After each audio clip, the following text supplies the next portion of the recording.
Nocturne. It's also really strong in the 2v2, but when you can turn off the lights, it's so hard to mark these flanks. So I do think Sentinels may want to take away the Nico. It's a good pick for Huhi, and you just can't really give that over to Lions. Otherwise, you're probably having a losing 2v2 bot, and you're going to have to deal with it in the 5v5. Absolutely agreed, but we do see the Akali as we expected there. It's likely that Aatrox isn't a jungle Aatrox, although it could be, but I would imagine that Impact has taken that to match into the Ambessa, which is what Castle's going to be taking the top lane. So just waiting now for these next set of bans. Yeah, nothing too surprising in the first 3 picks. We definitely have, from a personality perspective, we have a dive comp. Or wait for LCS to start and gets a snack. I had to make breakfast. Oh my god, whatever. Put Rahel on something. I literally woke up and immediately made breakfast. Sometimes you'd see like a Xayah or an Ezreal ban, and then came here. I got here as fast as I could. Really good for both of these 80 carries, so I'm expecting a pretty high priority on that pick as well. Yeah, I mean, I wouldn't be surprised if Sejed just grabs it here if it's not going to be banned out, because they obviously, are having such a high priority on that. Rahel also does really like that pick. And it can be quite safe. The Varus going to be banned away. The Kai'Sa going to be taken away. I do think Ezreal makes sense as a ban. Nico Ezreal, pretty strong lane here. Could kind of disrupt that. Xayah obviously is one of those premier safe 80 carries, as you had mentioned. But I think it is a worse pairing with the Nico. So I would expect DSG to try to ban the Ezreal. All right, let's take a look at these draft trios. I'm really just not concerned, but I just think Ezreal is so good at disrupting. Got Rumble, Jarvan, Renekton, Malphite, Talia, Azir bans. A lot of sense. Varus ban dropped all the way to 4-5, so seems like these teams are prioritizing the Varus nerfs and the Jace nerfs pretty highly. Yeah, exactly. I mean, if you're gonna pick yourself, but he just rolled out of bed. Yep. Yunara obviously has some time for poop versus ass. Okay, hold on now. Disguised is not ass. Still can be pretty vulnerable, and we know that there's not going to be like an enchanter pairing alongside it. So I personally am a little bit surprised that they are worried about Yunara when they Let's do see, have from YouTube, somebody says, hello, Poro, where are you from? I was born in Korea, I live in the United States. With these kind of comps, you would expect it to be, hard engaged support, to be paired with this, things like the Nautilus, things like the Alistar and the Rel and the Rakan and so on. But we're going to have to see what they want to draft for. Ezreal would make a lot of sense. If you weren't going to ban it away, I think picking it away makes a lot of sense to deny that, because that just feels like the obvious choice alongside the Nico. For sure, and it does seem like these teams are already very familiar with each other, from the Kai'Sa ban. But yeah, this is interesting because thereby Sentinels to try and block the early Lucian Nami. And now if the Varus and the Jace are going to be out, then the priors shift around a little bit. So now if like Orianna's going to be played in more game 1s, then it would be fun to see if more Akali and Yone would come up, especially Yone, because Yone got buffed. I would really love to see more teams play Yone. Do you think Impact will play as long as Faker?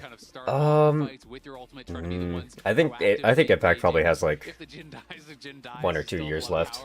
In the rest of the team, they do have some pretty consistent damage. If a Sion comes through, it would make it a jungle Aatrox here from Hanbok, which would be fun to see. I'd love to see that. I do really feel like, awesome, we're going to see jungle Aatrox from Hanbok.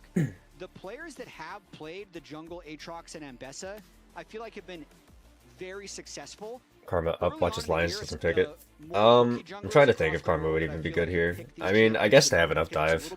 Yeah, they can go Karma. Where you do need to prioritize your own income more, but I think it's very powerful. So I don't understand. I feel like I see a lot of protein. Okay, nice on hydrate. I see a lot of proteins pick Sion into Ambessa, which makes no fucking sense to me. Like, I don't understand why teams keep doing this, because Sion is losing into Ambessa. I don't know, like, what these teams perceive Sion as, but Aatrox obviously is quite popular in solo queue, and people do like, sure, you get a cushy lane phase for like 8 minutes, but then after that Ambessa just shit claps the Sion for the entire rest of the game on side lane, so I don't know why.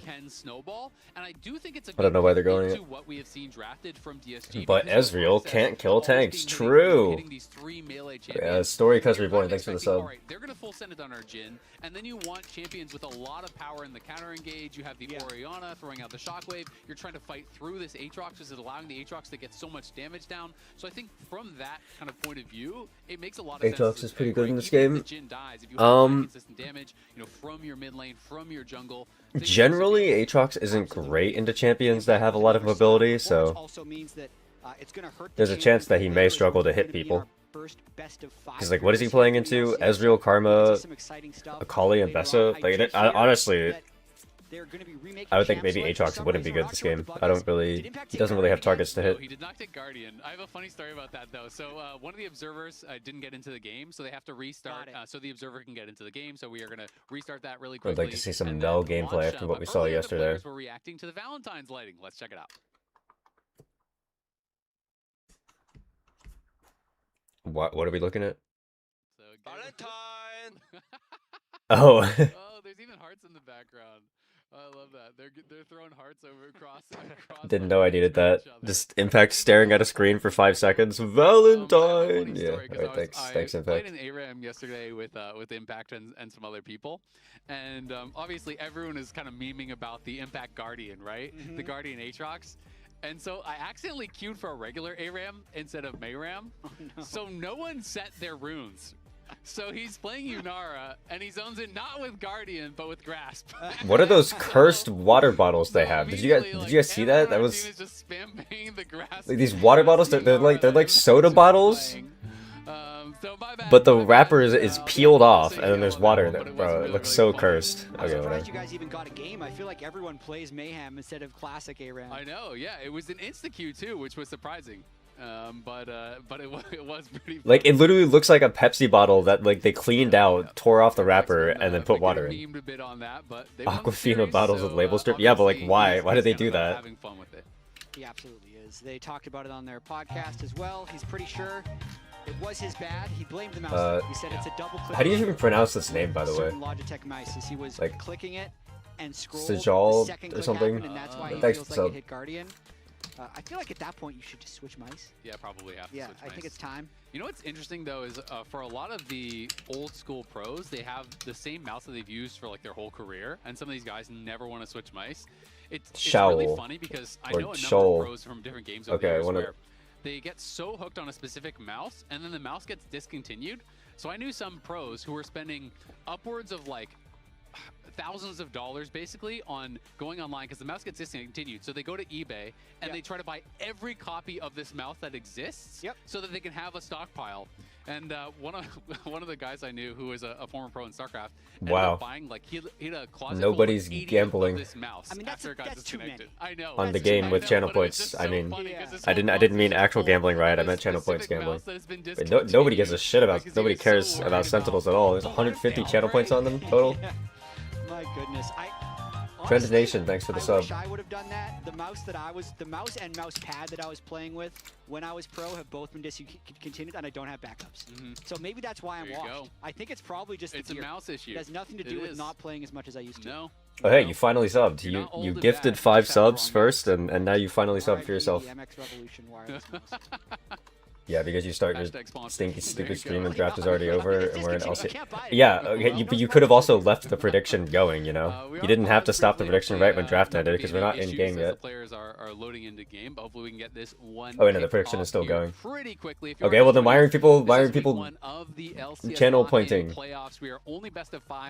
You fools, bet everything.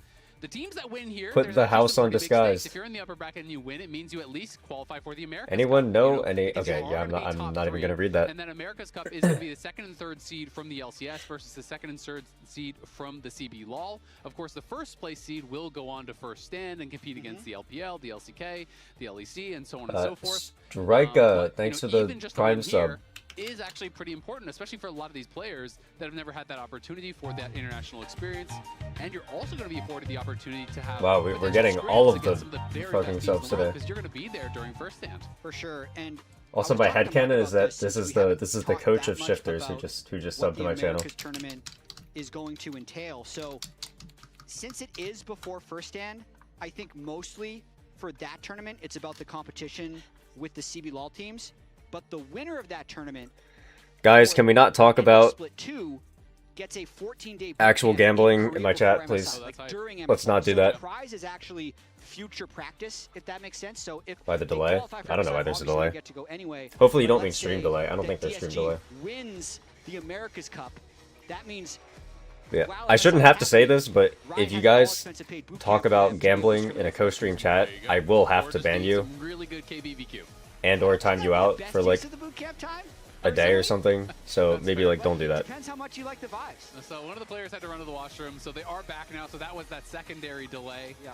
So we are ready to go. We are finally going to be getting underway here. I can see that they have unpaused, and everyone kind of just chatting back and forth.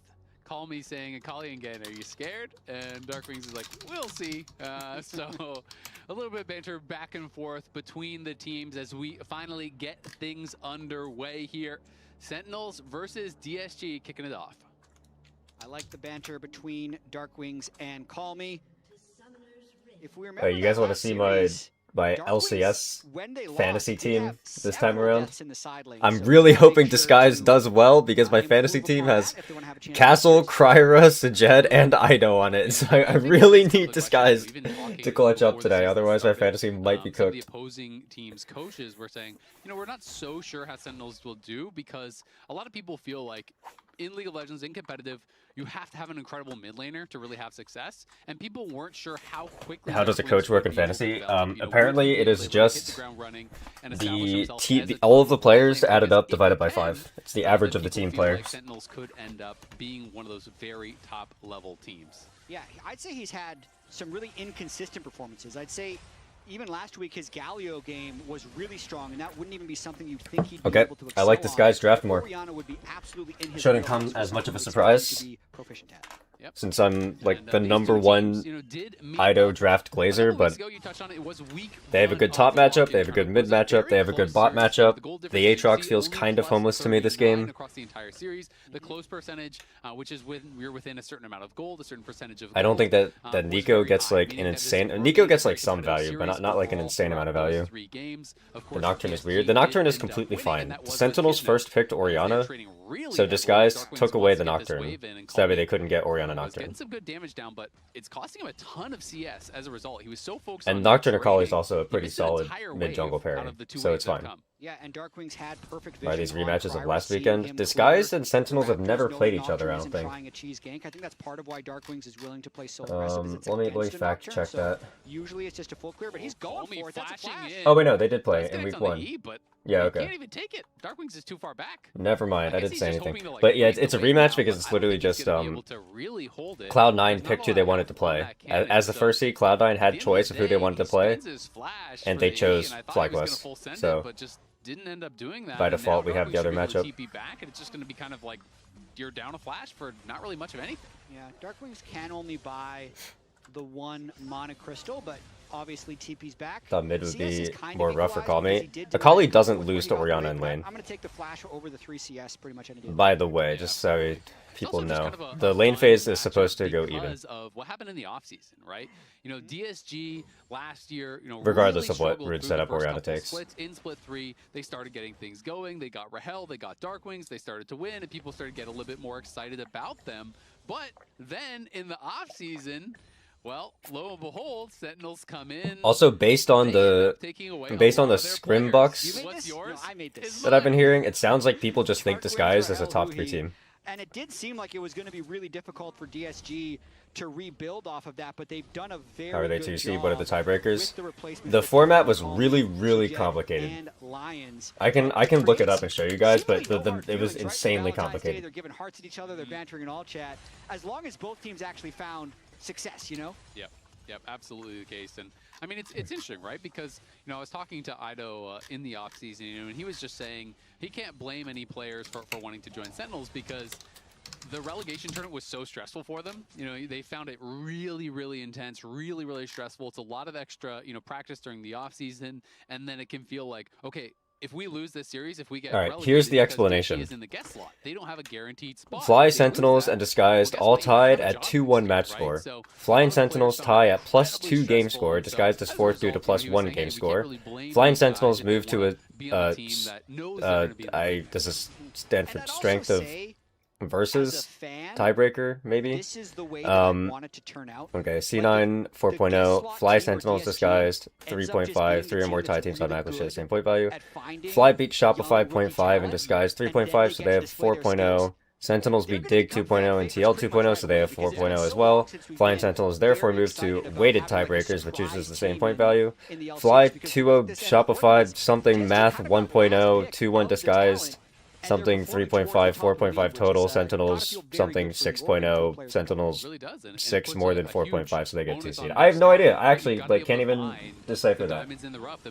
You guys have fun with that one. To be able to bring up and really try to get them going immediately. It's also just kind of funny because DSG now looks really good, you know, and there's a world in which it's like DSG wins the split and then they have to go play the relegation tourney. Yeah, I mean, you and me were talking about this. I forget what your prediction on the dive was. Was it DSG 3-2? We couldn't just play some tiebreaker matches? No, we could not. We needed to have the most complicated tiebreaker mathematical formula ever. Part of it is just because we needed to do this same bullshit as LEC. Last year, but based on the games that they've and played, LCP. Honestly, all 3 regions have potentially fucked tiebreakers. Like a sound prediction. So but we can't play extra games. We're not allowed to play extra games. We can't do it. It is impossible to fit into the schedule. As Hombach going to be face-checking Kryra, will get feared up and not going to be ran down or taken out, but it means he gets chunked pretty heavily, so should give Kryra the edge on this scuttle. I think Hombach just going to have to give that up, especially with Castle moving over. Hombach just has to base. As Hui taking quite a bit of damage. There's a shift in there from Sajed, who is getting some damage down. Hui will survive, but again, a winning trade there for DSG. They win the skirmish round mid. They win that skirmish round bot as well. And they get access to the plants as there's an ult in from Castle. Impact's going to get interrupted. Wait. On his ulti, getting incredibly low flashes out. Okay, got the flash. Will not be able to finish him off. Not bad, not bad. But that is great for Castle because Impact now has no ult. So the winner of this goes to the tournament versus Brazil over Fly. Deny some minions there from something like that. Yeah, very nice laning there by DSG. I feel like they were just. But it's not over Fly. It's just that there's a chance that Fly doesn't go if they lose everything. So many battles around that second Scuttle Crab spawn. Like, Fly could lose today and then beat Lion and then qualify to the tournament through the lower bracket. Because you only have to get top 3 to go to the Americas tournament, so they just have to make it to lower bracket finals. But then concurrently, so they could do that by beating Lion and then beating the winner of the TL Disguised Sentinels match. Their Ezreal Karma goes super aggressive and wins a trade. So just all Dom hates Fly so much. That's why C9 picked Fly. No, C9 picked Fly because they genuinely think that Disguise is a stronger team. Like, I'm telling you guys, don't sleep on Disguise. They're actually a team. Because he is level 6 to level 5 over Hombach, so they get the blue. They win skirmishes in all 3 lanes across the map, and DSG, you know, utilizing that pressure. It is just a slight gold lead, though. Of course, you know, it did not result in a kill or anything like that. But still, it's nice to see DSG playing aggressive, realizing where they have that power, where they have those advantages, and trying to get the most out of it. And that's a lot of the stuff that top teams had Disguise power ranked 4th before the split. Okay, but like, which will then ladder up when we end up why? The first team fight of this game is probably going to be around the first Drake, since that has been the primary win condition for both of these teams. Week 1, Sentinels wasn't very organized. Week 2, they took 8 Drakes in 2 games, got 2 souls and won a 2-0. Last week against Lion, DSG got the first 7 Drakes of that. Giving off the energy of when these teams are winning, those people who are like, who are like, actually, this season, which is the Drake. I had DRX as top 3 in my World's 2022 list. I'd say, all right. Which is the Roa. Almost exclusively, we have been seeing. Good job. You know, the really bursty builds with Ludens, Shadowflame, Deathcap. You know, they said it in chat. No, I'm not saying you didn't say it. I'm just asking why did you? Why? As Hombach trying to get in, DSG do have first move on this dragon. I don't think there's going to be a contest. Yeah. So, you know, Darkwings is going to be playing this much slower build. The Roa, a lot less burst, a lot longer to come online, but does give you that additional health and survivability. It's a good call out and a really well taken dragon by DSG right there, having the bot lane push, having the nocturnal. The thing about Disguised is that they're like a turbo dragon prio team. This team takes literally every dragon that's available on every timing. It's kind of crazy. Get one shot in the side waves, which was one of the dangers of picking a control mage into a Kali. So Sentinel's definitely slow playing. I think they have the highest dragon prio out of every LCS team I've seen. Every time we look top lane, it's like, oh yeah, you know, Castle's like they'll drop impact. But then you look at the CS, and every camp, like all map pressure possible. But if they can stack those dragons, then they're winning, you know. Here on the grubs. Castle wants to go moving over. DSG gonna go for it. In comes the ulti in onto the Nico, but the pop blossom pretty good. The fear does land. Nico's gonna get okay, good dive. Is that going to be enough? Flash away there from Lions on the side. Is Hombach trying to get something done? Turning onto the Aatrox, nice. Not a lot of damage behind it. Sentinels just have solid no fight. consistent DPS in this fight. it's Darkwings on, really just a catalyst. It's Nico getting focused down. Jhin is still in the bot lane, so the more high damage comp from DSG really wins out despite the great shockwave. I'm really liking what I'm seeing out of this DSG team because they did all the small trades, and then when the fight happened, they also had just a slight numbers advantage. They were there a little bit sooner, and they attack. I've not seen Aatrox jungle do that much in the last few weeks. Onto the support. Now, to be honest, I think Aatrox jungle is like, it's playable in certain spots, but I only think it's good in spots where like Aatrox would be really good. And like I was saying before, I don't think that Aatrox is actually good this game against enemy champions. Like all the enemy champions either want to play at range or they have a lot of mobility, and that's just not the type of champions that Aatrox wants to function against. Because like you can't just like slam Aatrox jungle every game anymore, because they nerfed his clear a fair amount.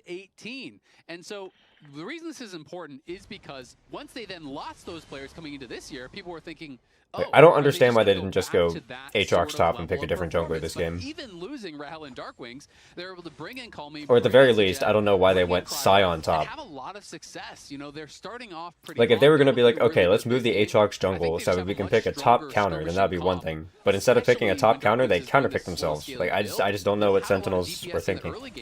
And if DSG can zero out one of their threats, well, you have no consistent damage. And they're playing just a very, I'd want to say, controlled game. 2 full item completions now in top jungle. Wasn't best a top face up. Again for Kryra in about it was picked so if this river tries to be contested into an Aatrox. He's just gonna R again and go in for another. I think, if I remember correctly. Strong Nocturne right now. I don't know. I missed first 3 because I was late. Because I don't care about LCS actually. A bit of a proxy play, trying to be annoying to Impact, and that is why I was late. He hits level 10. Calmy just continuing to push in the gold lead now, almost up to 2K here for DSG, who wants to continue pushing the pace. They already did grab that first dragon, so expecting them to try to continue for that, as Hombach has just been waiting in this side. And Bess is also flex? Oh, yeah, it was. EQ, unfortunately. No, it wasn't. No, it was not. Sorry, I'm tripping. Actually, no, now that I think about it for 2 seconds, I do know what the entire Sentinels draft was. They B1'd Orianna, and then Disguised responded with Nocturne and Bessa. So we knew the Nocturne was jungle and the Bessa was top.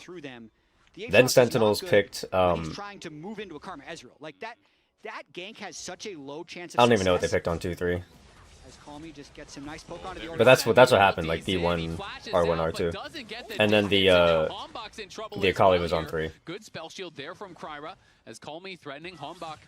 Can you summarize how Ground Zero beats CFO in one sentence? He's coming over, but Castle has arrived first. The pop blossom comes down, but it is too late. Rahel gonna join the fight, but he's gone. Impact's in. Can Impact get a kill back? Looks like CFO. Calmy flashes away. Impact flashes to follow. Rahel getting do not play together as a team. Trouble. Kryra waiting around the edge.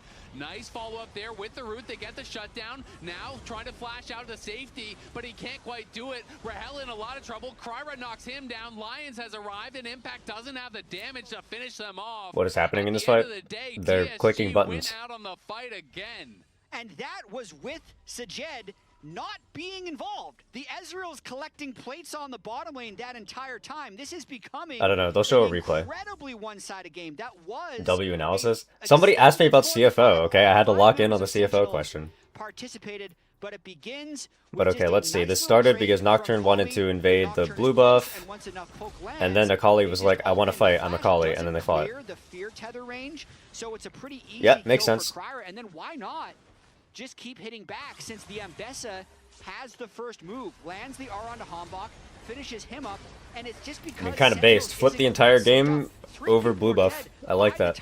Impact arrives, so they salvage it a little bit. Look, a winning fight is a winning fight, you know? In the end. Yeah, I mean, that's the power of having the push. Aatrox 50 Giga homeless. Yeah, I don't know why you looked at these drafts and thought for 1 second that Aatrox was turbo.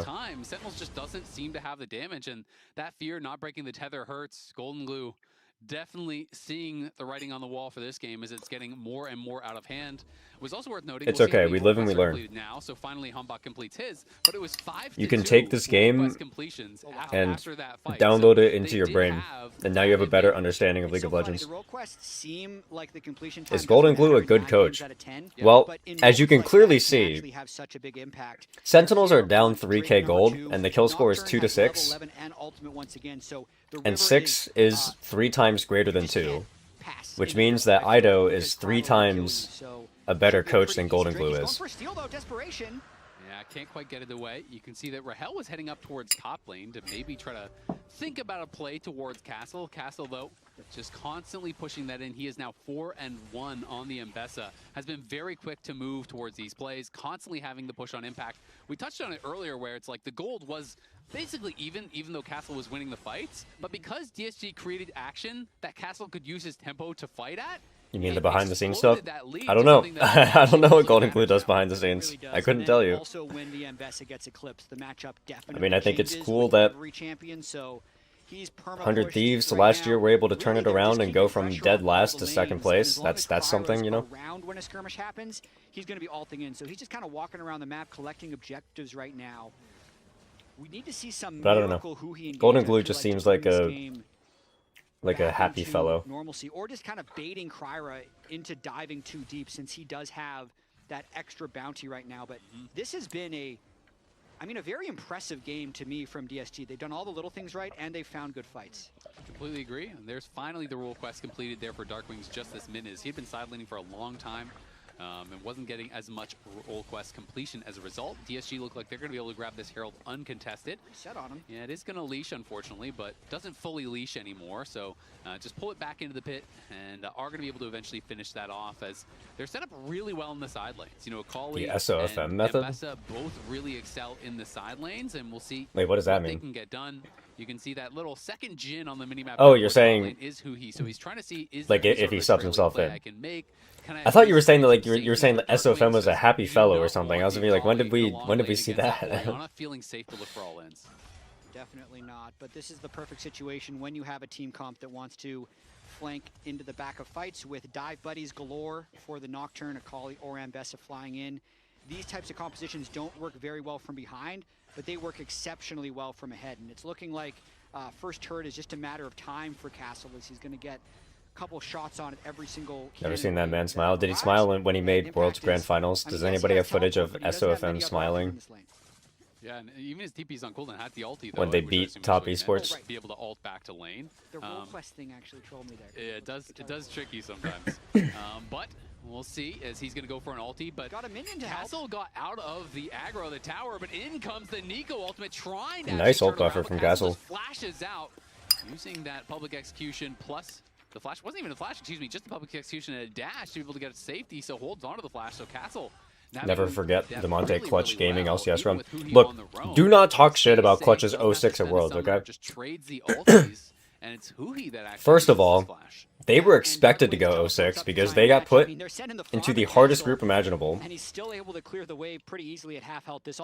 second of all, their 06 didn't even look that uninspiring. They played some pretty decent games. I don't want to hear any shit about Clutch Gaming World slander. A little bit back on this play. They do have a 3v2, but they're just since they don't have good eyes on the Nocturne and Kryra would be in alt range, any type of dive would likely just lead to a bigger deficit. I mean, Sentinels are just really struggling, I think, with lane assignments, right? Because once the Akali and the Mbessa both get ahead, there's not really anywhere safe for the Orianna to go. So Nico's kind of just walking around the map trying to stay around Darkwing so he can actually be able to farm. They know they need to get him strong, but, well, that ends up being Kryra just power farming, you know, DSG being able to move around the map and kind of winning both sides.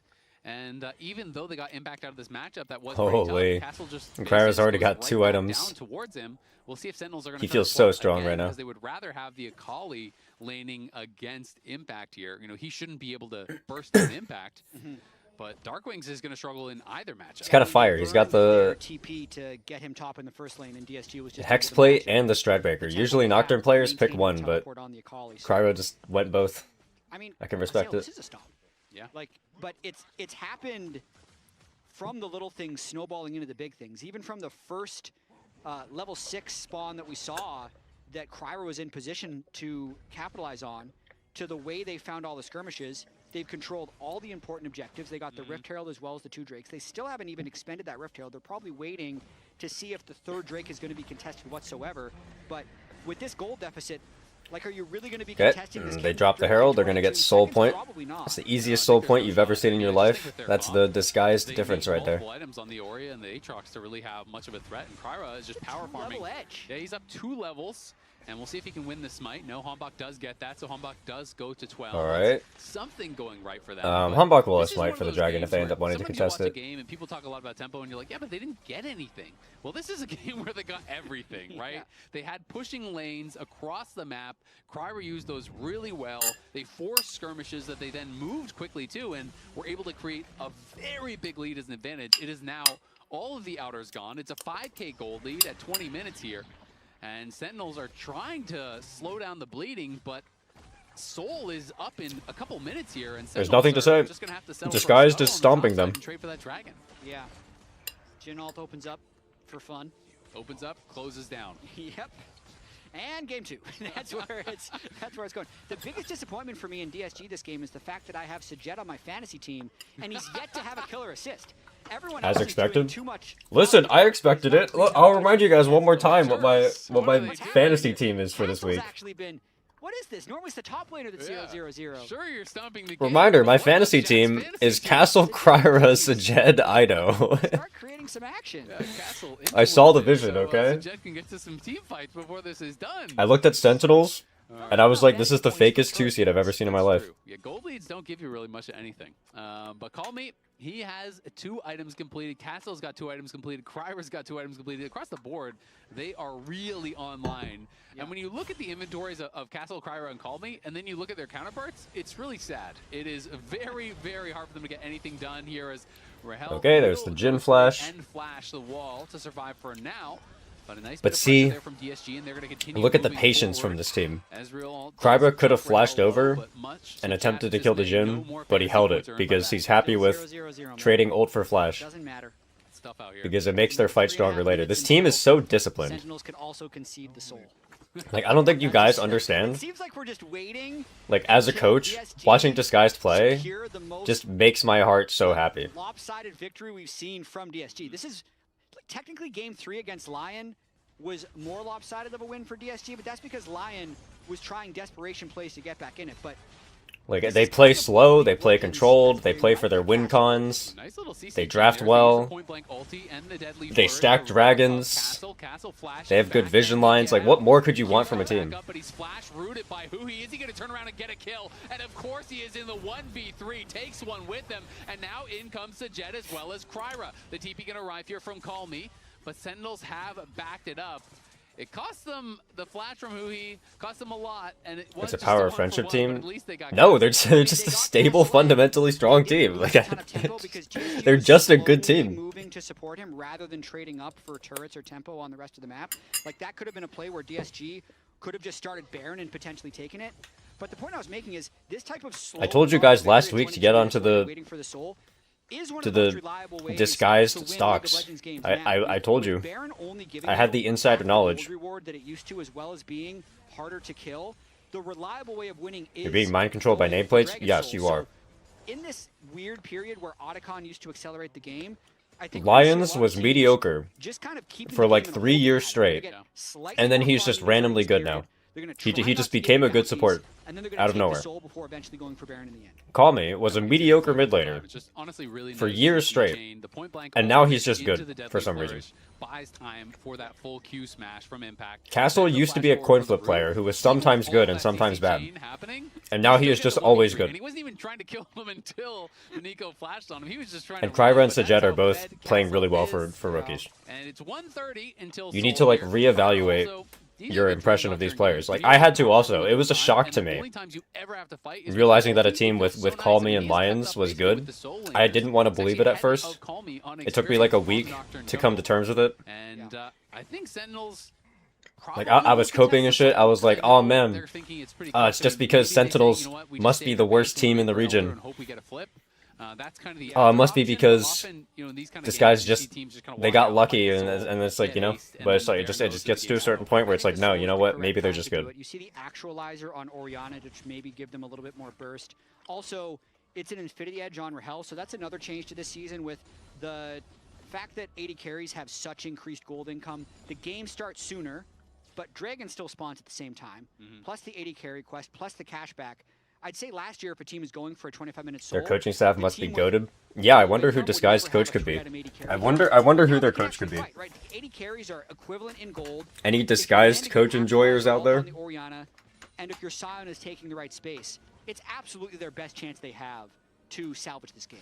Yep, and they are kind of first to the objective now. Kryra just coming out of base. Wonder if Castle just flipped because he was on bad teams. Probably. I wouldn't be surprised. Completed items here. He's monstrously strong, and he is on the side. Has been spotted. In goes Kryra, and they're just looking for the Jhin. The ulti though misses the. Okay, that wasn't amazing. They like all dove into the Nico. Let's see. Wallet diff. Wallet diff. We are wallet diffing right now. That team fight went about as poorly as possible, and they won anyway. Okay, GG. That's Soul. Does got one. Darkwing's still there behind Impact. At the end of the day, though, it is +1 for DSG, as well as a big. Maybe IDO gives all of his emotions pre-game and doesn't have any left in the live view. Yeah, pretty much.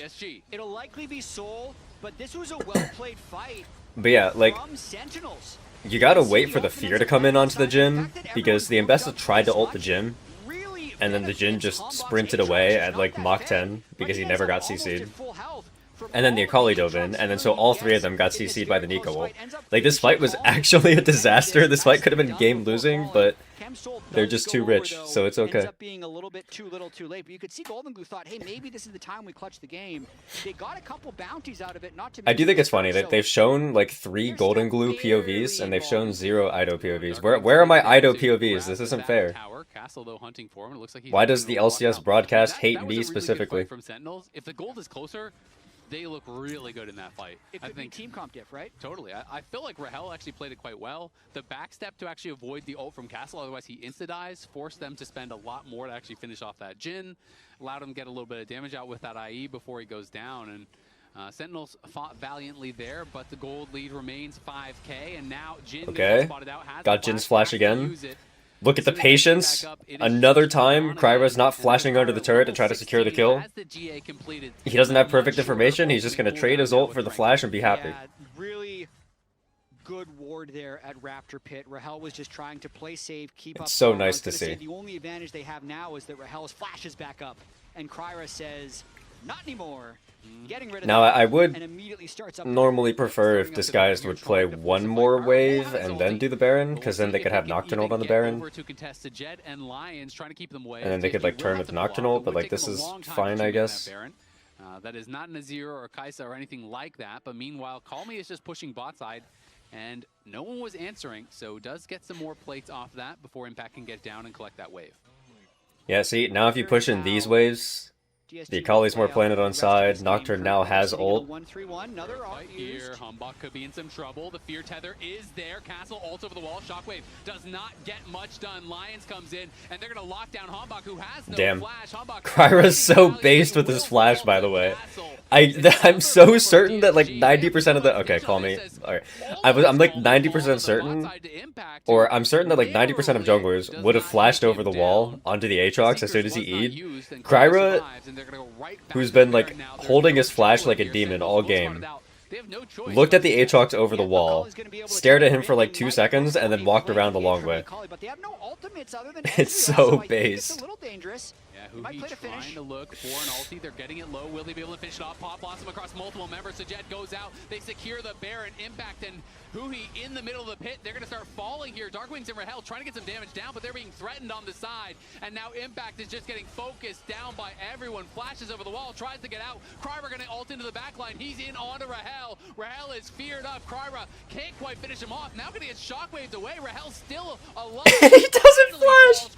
He held his flash again. The passive auto. DSG. I mean, he never has to flash there because he is GA, but it's like, come on. Come on. Like, why is he... It's great. It's amazing. I'd say Chemsoul did a lot of He work understands in it. that He fight understands as they were sitting that if he at keeps full flash, health. he'll be This is stronger in the very next fight, and then he just strong does that every fight, and he's sequence gonna end the of game play. without They flashing. kill It's the great. Aatrox, and they say, you know what?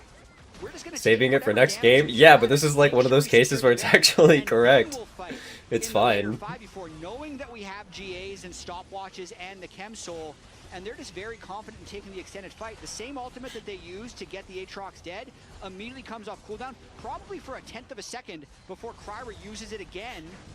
As you mentioned, doesn't even lose his GA. Like, again, this is one of those things where it's like there's so many players who I feel like would flash the shockwave to kill Jhin, and then go into their GA, and then Kryra's just like, nope, somebody else will kill the Jhin. I will tank the shockwave and walk away. Like, alright. Alright, man. At that Elder Dragon, but 10K, Soul, Baron, DSG, full control start to finish, it feels like, on this one.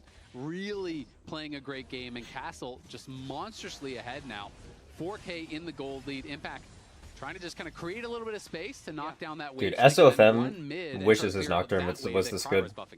Yeah, I mean, Sentinel's really just trying to walk forward because they knew it was 5v3, but since they're more of a counter-engaged... Oh, my avatar bugged out. Who he finds some miracle Isn't this play, great? Look, I'm tilted. To not instantly get one shot.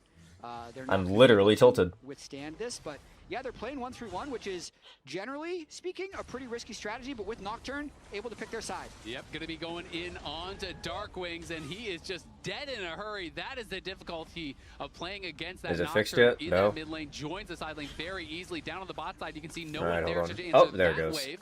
As Sentinels were trying to clear out mid, we're trying to respond to the dive top. DSG, though, make the dive cleanly happen. Kryra stays top now. They're going to lose all 3 towers in a hurry. I mean, this is the best game I've seen DSG play. They're doing so much right, as we might just see him die. Yeah, Castle well, does fall. Is this the best disguised game that we've seen? It is pretty clean. But I thought their games last week were very solid as well. Good catch onto Sajet. He gets burst down. Lions falls as well. There's actually a timing window to maybe try to force Elder. Okay, Jat caster cursed it actually. It's Jat's fault. It could still get stolen. Maybe someone could backdoor as Carver's still on the map, but 30 seconds until Elder spawns. There's 40 seconds here onto Sajet. And Castle won't have TP when he respawns. If that's not a caster curse, I don't know what is. They had played so well. I'm like, best game they've seen. It was looking like one of the best games I've seen in LCS this split. It's not obviously not the fastest game, but just like the decisions they were making, the macro they were using. I know I Will Dominate compared Kryra to Inspired last week. I was really buying into that with the way they were moving around the map and his ult usage and just his timing all around How's the map. Sajet been? He's been really good. The team does that, and it's kind of like, okay, they're still working on things. He's like an insane Kai'Sa player. It's not Inspired, for example. Inspired Junior, so give him a couple of years. It's not his fault. He just wasn't he's been the team well enough. But as you mentioned, this could very, be very Sentinels good trying to pull as a the game rookie. back. They're just going to flip this Elder if they know it's good for him.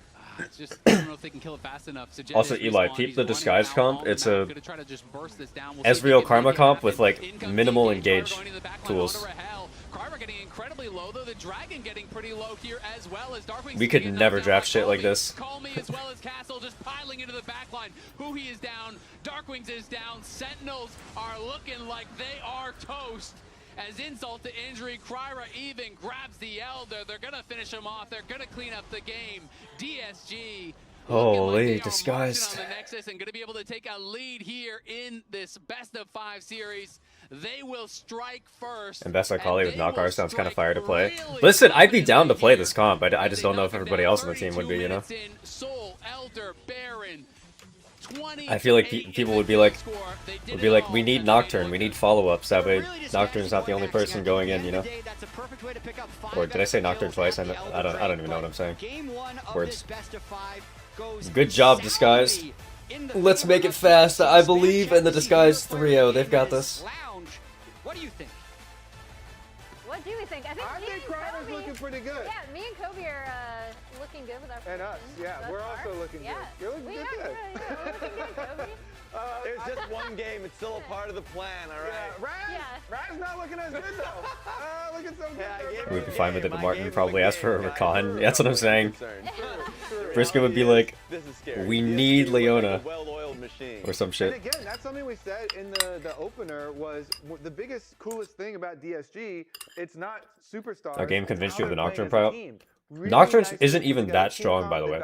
They picked Nocturne to deny Nocturne Ori from Sentinels. That's the only reason why they picked it.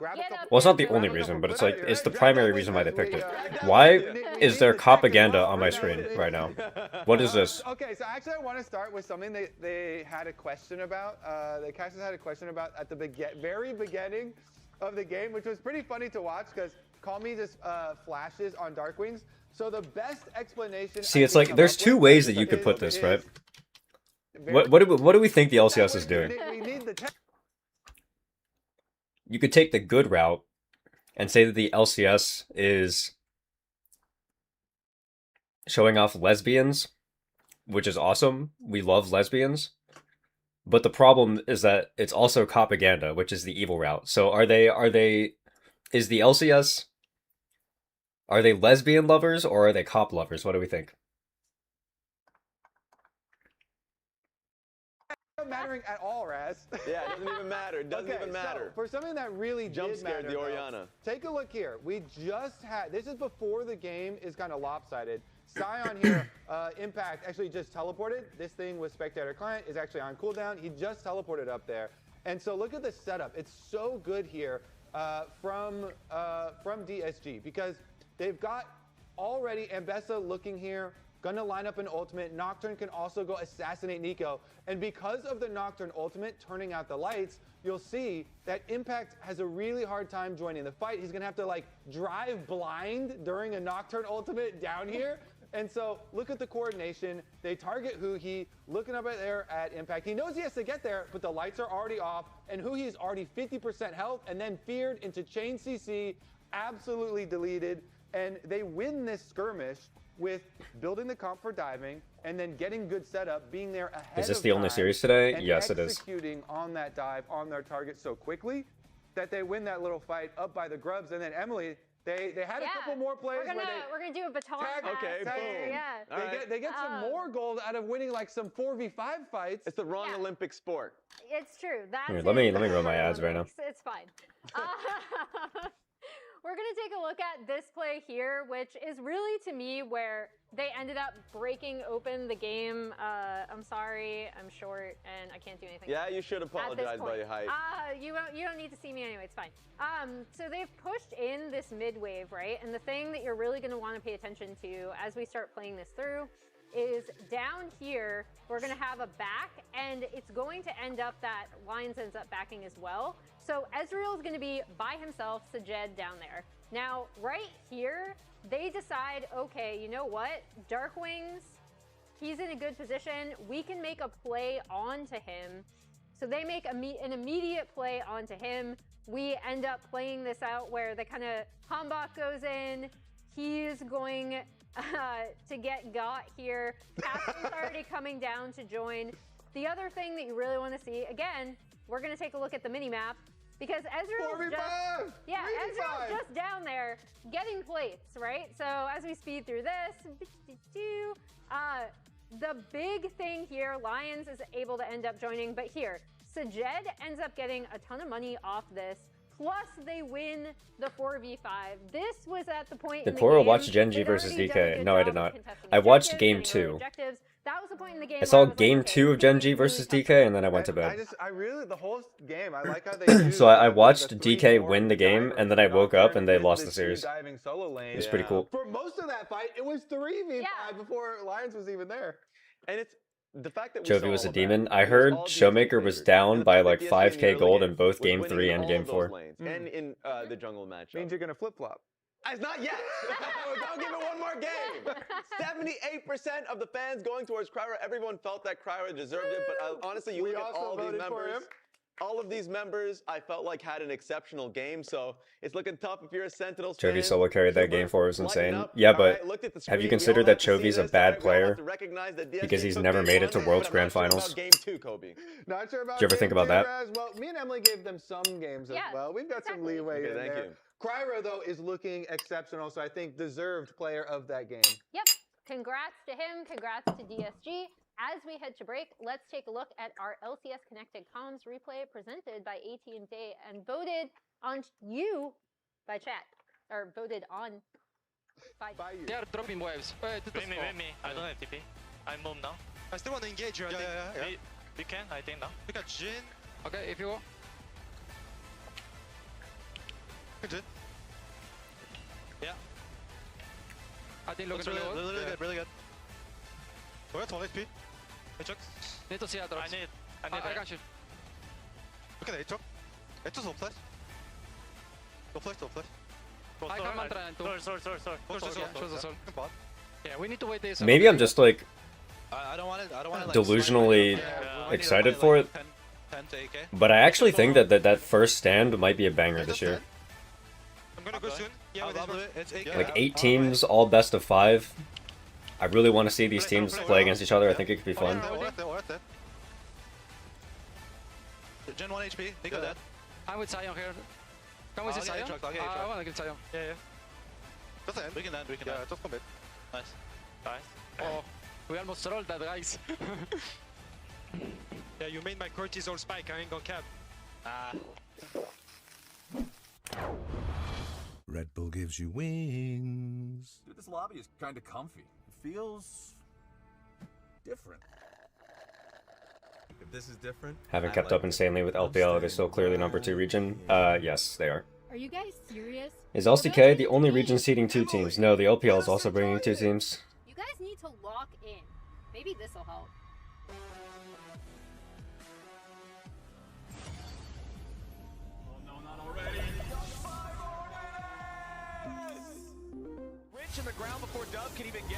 What a good advertisement.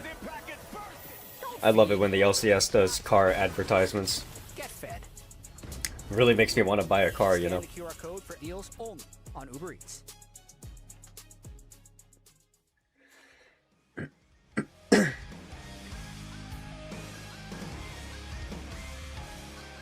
You can drive. Can you not?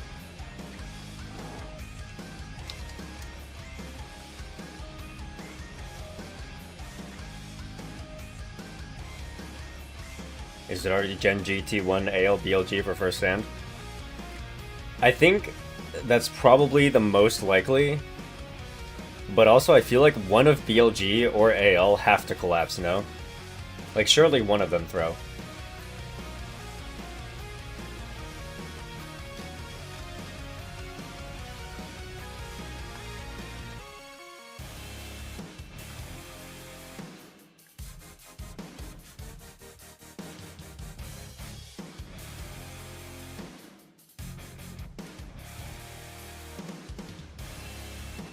Like, I'll say this, okay? As a video maker, as somebody's gonna be making videos on these teams, I would love it if JDG or Weibo went, because I think it'd be more fun to make videos on them than BLG AL. We can win top. So I'm like kind of rooting for one or both of those teams to just collapse for no reason. DSG crushing through this game, looking to be completely in form here for the lock-in playoffs.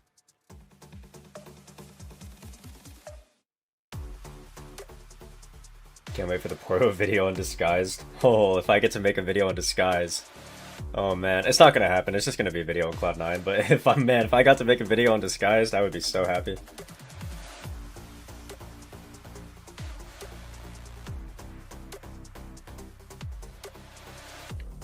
Isn't BLG basically collapsed for like a year now? No. They won Grand Finals last year. I don't really know how they could be fully collapsed if they won Grand Finals and split 3 and they made it to Grand Finals and split 2. Like that doesn't really sound like collapsing to me. You could say they've underperformed for the entire year, like based on their performance. But like to say that they've completely collapsed is a bit crazy.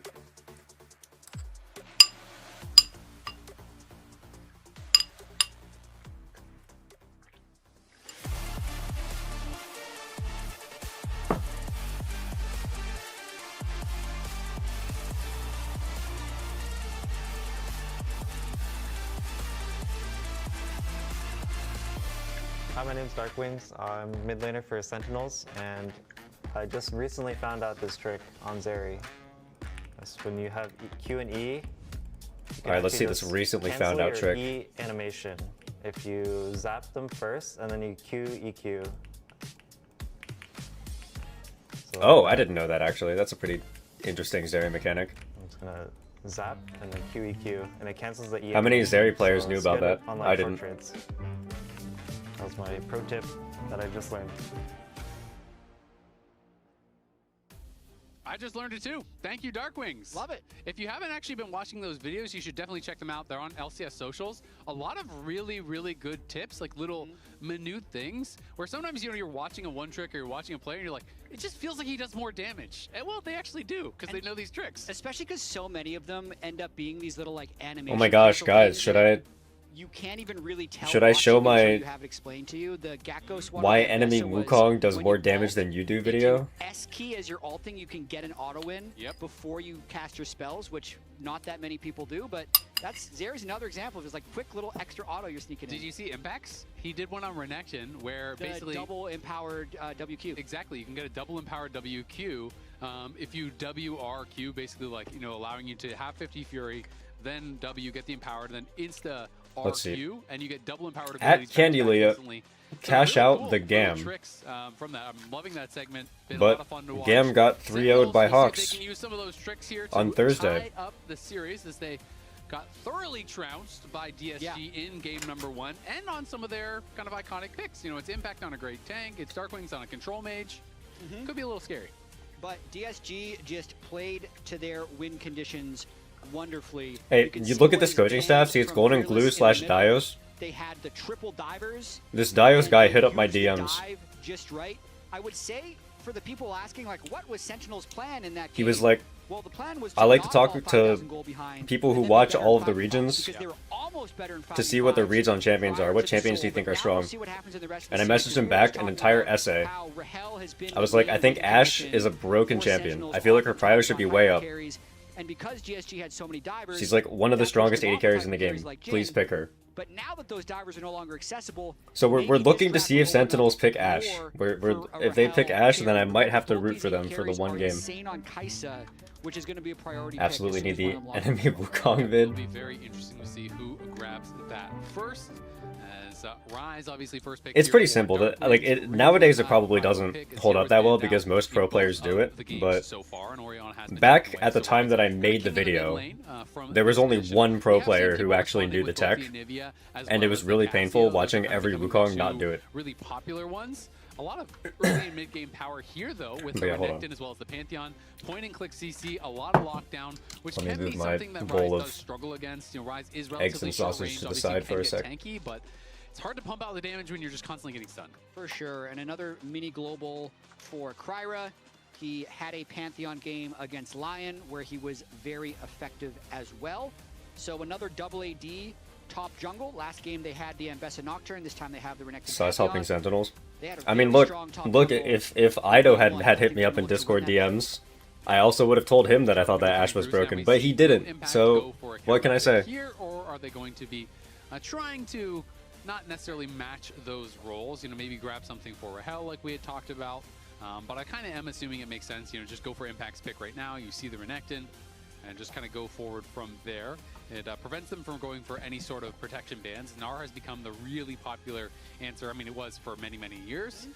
Has been just losing in the LCS, but Impact very heavily associated with the Gnar. Maybe not as much in the more recent years, but I feel like it's one of his iconic picks. And we got the Kai'Sa locked in this time. It ended up getting banned in the 4-5. Both Rahel and Sajed have looked incredible on this pick whenever they've had it, and there's already two, I'd say, Kai'Sa enablers that press their stun to apply Sajed Kai'Sa. Yeah, I don't know why he keeps on getting this champion.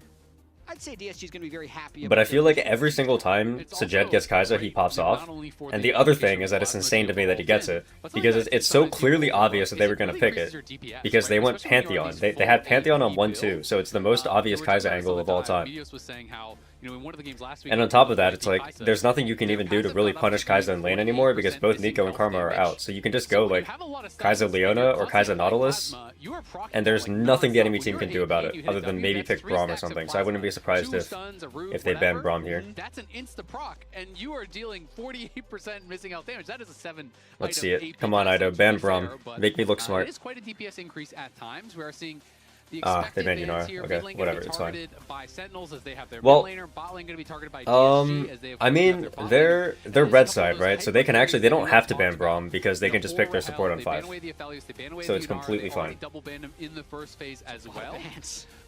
Also, as much as I some of the less common love Ashe Seraphine, things like Jinx do sometimes come out, Zeri and so on. Corki I will say that Ashe Seraphine does mean you're picking double immobiles in a Pantheon, which can be problematic sometimes. They don't ban out the Anivia despite banning out the Talia, so wouldn't be sure. So I don't know if it's the greatest here. Anivia into the Rise here, that's becoming a more popular pick. I mean, Raz said during Waiting Room that Rahel's been the best performing AD carry in the LCS.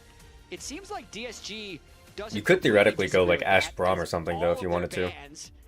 Have just been slammed into Rahel. They definitely agree that he's the best performing AD carry on Sentinels, at the very least, you know? So, No! Oh my god! No way! It empowers the root. So oh my god, it's the Poro difference! One hit of the Seraphine E, it roots you. If you are rooted, you get stunned, right? So when you do an auto or holy shit from Ashe, and then you have an empowered E, it actually stuns you from Seraphine. But there was no. Is really hype. DSG doesn't care. No. Like, they do not care what you pick. They will immediately slam whatever, you know, the old school counter is going to be. They're looking to be exceptionally flexible in these I'm not draws. no. I need proof. This is like a winning lane always, but it's a skill check that they are going to be able to land hooks and play aggressive. Look, I swear to God, I'm not shitting. Here, I'm pulling up my receipts right now. As long as you don't get hooked by Sentinels and you just play in the minions, I think they're going to stomp them. I think it's going to be really hard in the 2v2 against Ashe Seraphine. Look at this. This is the message I sent him. To fight into, but if Kyra is there and you get flash knocked up and hooked, you're just dead because you're going to get CC chain 100 to 0. It's going to be really, really. Oh man. Is the challenge here for Rahel and Huhi, but very cool combo. Also worth noting that the Blitzcrank are D for Dios right there. That's what that D is. And I just sent like a 5-paragraph essay on why Ashe should be extremely high prio. This is honestly a really cool slam there from Lions. No way. Oh my god, who do I want to win? I don't know. That's the more like I want Disguise to win, but like the Sentinels have Ashe Seraphine. Which it's a combo that other teams have picked historically, but we haven't seen in the LCS, and they immediately knew exactly what they wanted to do. It was a risky thing, and they did it right away. Which we root for Sentinels for this one? I mean, we kind of have to, you know? Like, okay, let's talk about this for a second. I was saying earlier, like in the draft, that I think that Ashe Seraphine is not as turbo as you might think it would be normally, because they're playing against Pantheon. Like, Pantheon was showing, and they had support counterpick, so it's not like the Ashe Seraphine is the greatest thing in the entire world. Because generally those two champions can struggle against those picks. So I don't actually know if I believe in it. Like I think like Ashe Braum would have been better this game. But he's not gonna like die or anything, but you can't re-invade. You know, I mean, if they don't get hit with hooks, then they hard win the lane. Like this Kai'Sa will suffer. They also have Jarvan, who's a more active early game jungler than Pantheon, and they have Ryze, who will have push mid. So, I mean, the Ashe Seraphine, they can play for turbo push if they want to, you know? You touched on it earlier, but if Sentinels loses, you're a fraud. Yeah, if Sentinels loses, I'm retiring. I believe they said they had like 3 total. Just kidding, I'm not doing that. But... So clearly they have been scrimming against him. There is the cost, though, of Sajed getting the push. So we have Raz now standing on the sideline with Golden Glue. Is this the same impact that won Worlds with Faker? Yes, it is. Golden Glue with me right now. If you can look at the screen. That's me. Hello. Hi, Golden Glue. What are you? Because right now you're basically not too happy about how the level 1 has been going. Well, the level 1, I mean, I don't know. Good job, Huhi.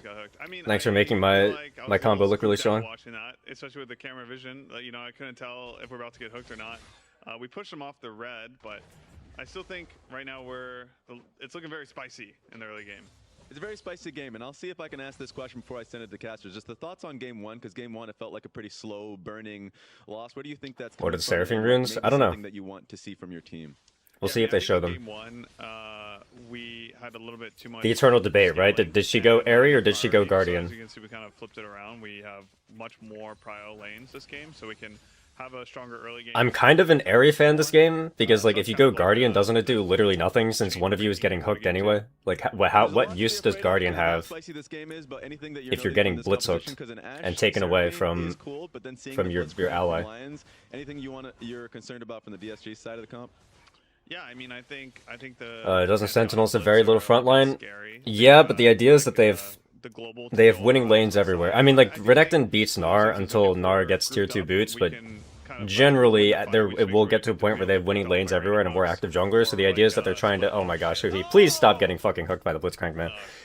It's gonna get to a point where like Sentinels should just have a lead that's too big, and then they just win through wallet diff.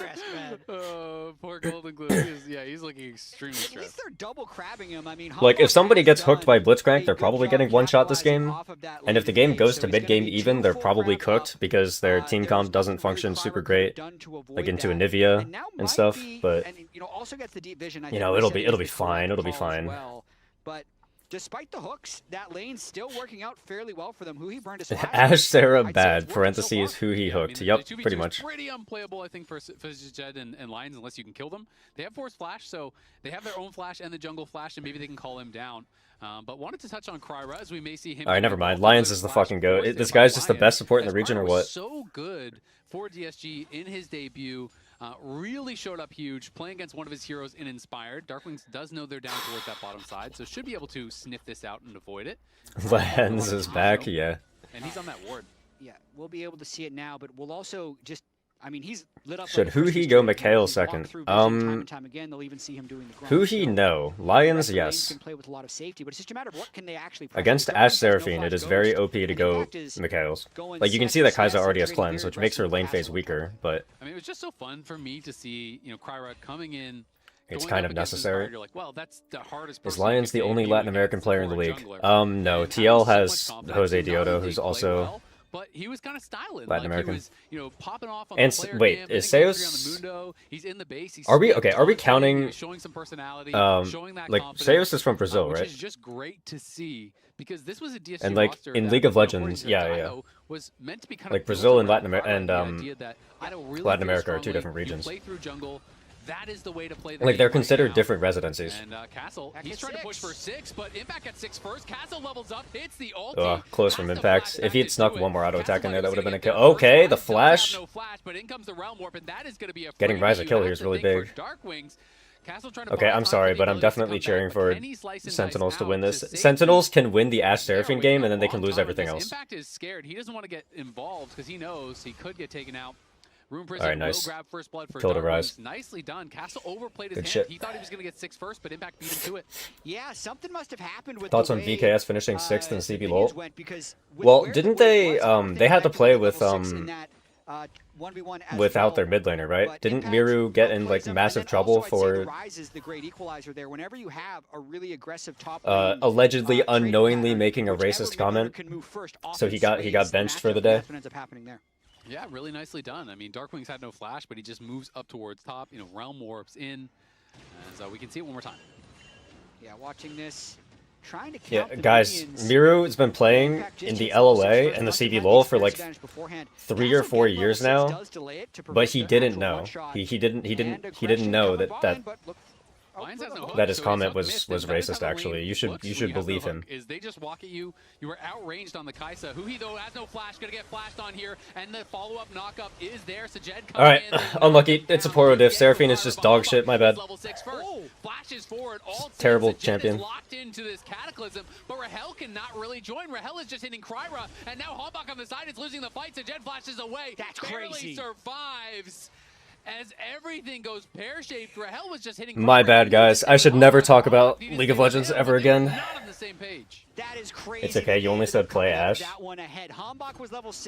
let's check the receipts again. What did I say? Because I definitely mentioned Seraphine in there. Of the advantage that had been built from the early laning from Rahel and Huhi. What a massive just finger check there. Let's see. I said DSG to come out on top against Sentinels. Yeah, Kryra, right place, right time, and even though Humbug had 6, laning supports like Nico and Bard lose out to Ashe Seraphine or Ashe Karma. Engage lanes still lose to Ashe Braum, Ashe Poppy, Ashe Renata, anything. Generally, you can blind Ashe and have extreme flexibility with what support you want to go to round out your comp or counter the enemy comp. I genuinely think Ashe is the best ADC at doing this. Ashe is also a possible weak side champion too. You don't have to lane counter. She has lots of utility. She is a great choice to pair with high prop picks like a Zero Rumble. She can,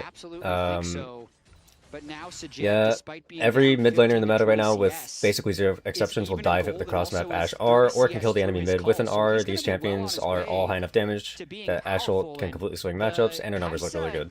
So basically, they didn't listen to me, because I said you don't have to go. I said you only go Ashe Seraphine to counter lane matchups, but the enemy team had support counter picks, so they should have not picked Seraphine. So basically, I'm in the clear, alright? Poro coaching job saved. I said in the draft that I wanted Ashe Braum, and they didn't do it. So it's not my fault. It's who of course is playing Phase Rush. It has been nerfed a little bit for range users, but he's also on the Swifties. He has Ghost. He's got a ton of move speed to deal with. If they had Ashe Braum, they would be winning right now, surely. Anivia scales really, really well, and the wall can be all in the clear unless they win. Yeah, if they win, then I'm just a genius again, you know? You know, even if you're not just if they win, then Ashe Seraphine is just a broken combo, and I'm the meta pioneer. Turn things around that way, but it is a bit of a tricky champion because it has such low mobility. You've really got to be careful about your positioning. This is not Phase Rush Orianna. This is not Azir where you're zipping around a fight. You got to be in the right place at the start of the fight. Yeah, definitely an old school pick that has found new prevalence into this Rise. And I think overall, it's not like it's just against Rise. I'd say it's good against the Ashe Seraphine too, just since it's 3 people that don't have a good way of navigating that wall. So it should allow them for some nice team fighting later. I think Sentinels should win this game unless they don't, in which case they would lose. Yeah, pretty much. Exactly. See, you get it. That is correct. How does it feel being that smart? I mean, my brain is basically bursting out of my head at this point. It's like, I don't know what to tell you. You know, we saw Golden Glue in that interview talking about how I wake up with headaches every day. But things weren't really going that great in the early laning. You know, Castle was kind of outlaning Impact in the first couple levels. He had pressure on him. You know, he got hooked twice, so they kind of lost the pressure there. Darkwing's going to be able to stop the recall from Calmy as he's getting quite low on mana, and Darkwings did just get back to lane. Are you Heimerdinger shaped, yeah? That base, but Calmy should have enough mana to just clear out this wave and then reset. Kryra completely recovered from that early game as well, basically because of that skirmish down bottom lane. That, if you look back on this game, if this ends up being a DSG win, it's going to be about that fight that happened a couple minutes ago where the CS advantage was removed essentially between Sajed. But guys, do you see how broken Ashe Seraphine is? He got hooked like 3 times, and he also died. And the Ashe Seraphine is still up gold. It's still a difficult lane for him to play, but they're in a situation now where they might have the damage that one hook can actually lead to a kill. Yeah, and Blitz is just one of these champions where if you are controlling vision, it is terrifying. And if you see the Blitz everywhere, he feels worthless. Yeah. He is just doing nothing at all. So it is going to be a big vision game. Poro, are you really a cute, light, dark-skinned, cute girl in real life? Not going to be too I can't speak for the a really tough matchup for all of the cute talk, but so we'll see. Seraphine scales incredibly well, and what I can do is that the game is going to move more and more towards enchanters. With the role I can in fact verify that I have light dark skin. So heavily when they're on multiple items, my skin tone matches my avatar skin tone. So there you go. Games now that it ever really has been, because control wards cost less, you get passive gold. As Impact taking a big trade here against Castle, who will be forced to pop that ult. Has his flash, may have to use it as in comes the Realm Warp. Can he even survive? Flash forward there from Hombach with the flash Q. Darkwing's going to try to finish him off. Drops the turret aggro. Okay, nice. Making Rise plays around the map. Do get it done on the second roam from like Sky's draft more. Me too. Okay, I need to make this clear, okay? I like the Sky's draft way more. I'm just cheering for Sentinels because I told them in DMs to pick Ashe and they picked Ashe. So it's like I have to cheer for them, you know? Has a 300 gold lead now. Did you see how Castle died because of Ashe Seraphine? Yeah, it's the second time now that Ashe Seraphine has led to Renekton's death. But the immediate Seraphine aside, reaction Ash to Braum that is play better is that there it, to face up Connecting Pantheon. monetarily Yes, wasn't worth it yes, short Ash term. Braum is Completely better agree. here. Humbug gonna get spotted on the ward. They're still waiting around. I don't think he's gonna expect this. Gonna get Because they're stuck. also He probably got not the picking alert from Blitzcrank into Sajed. Ash Braum. Humbug, remember, he spent his flash in the previous play. Sajed gonna have to cleanse flash out. Nice sidestep on the ulti coming through there from Huhi, but Darkwings is coming on the roam. He's gonna be able to reinforce them pretty quickly. Call Me trying to get there in time to help out. Maybe can throw it on the wall and keep Kryra safe. Looks like he will be able to. Lions Okay, Blitzcrank hook missed. Trying to walk forward, can't into Anivia. Yeah, it's really tough. Through this Anivia ulti, gets walled out. No one does die, but a lot of summoners spent. If it wasn't for Sajed sidestepping the Seraphine ult, I think he would have went down. I completely agree. Flash, ult, and cleanse all down from Sajed. You can see Flash is still. Did you tell Dios that his support needs to play Seraphine a couple of times before pulling it out? Listen. For Sentinels, so they win out overall. I take no responsibility for the Seraphine, alright? I said that Ashe was the broken champion, and that part of the reason why Ashe was broken is because Seraphine is an option, okay?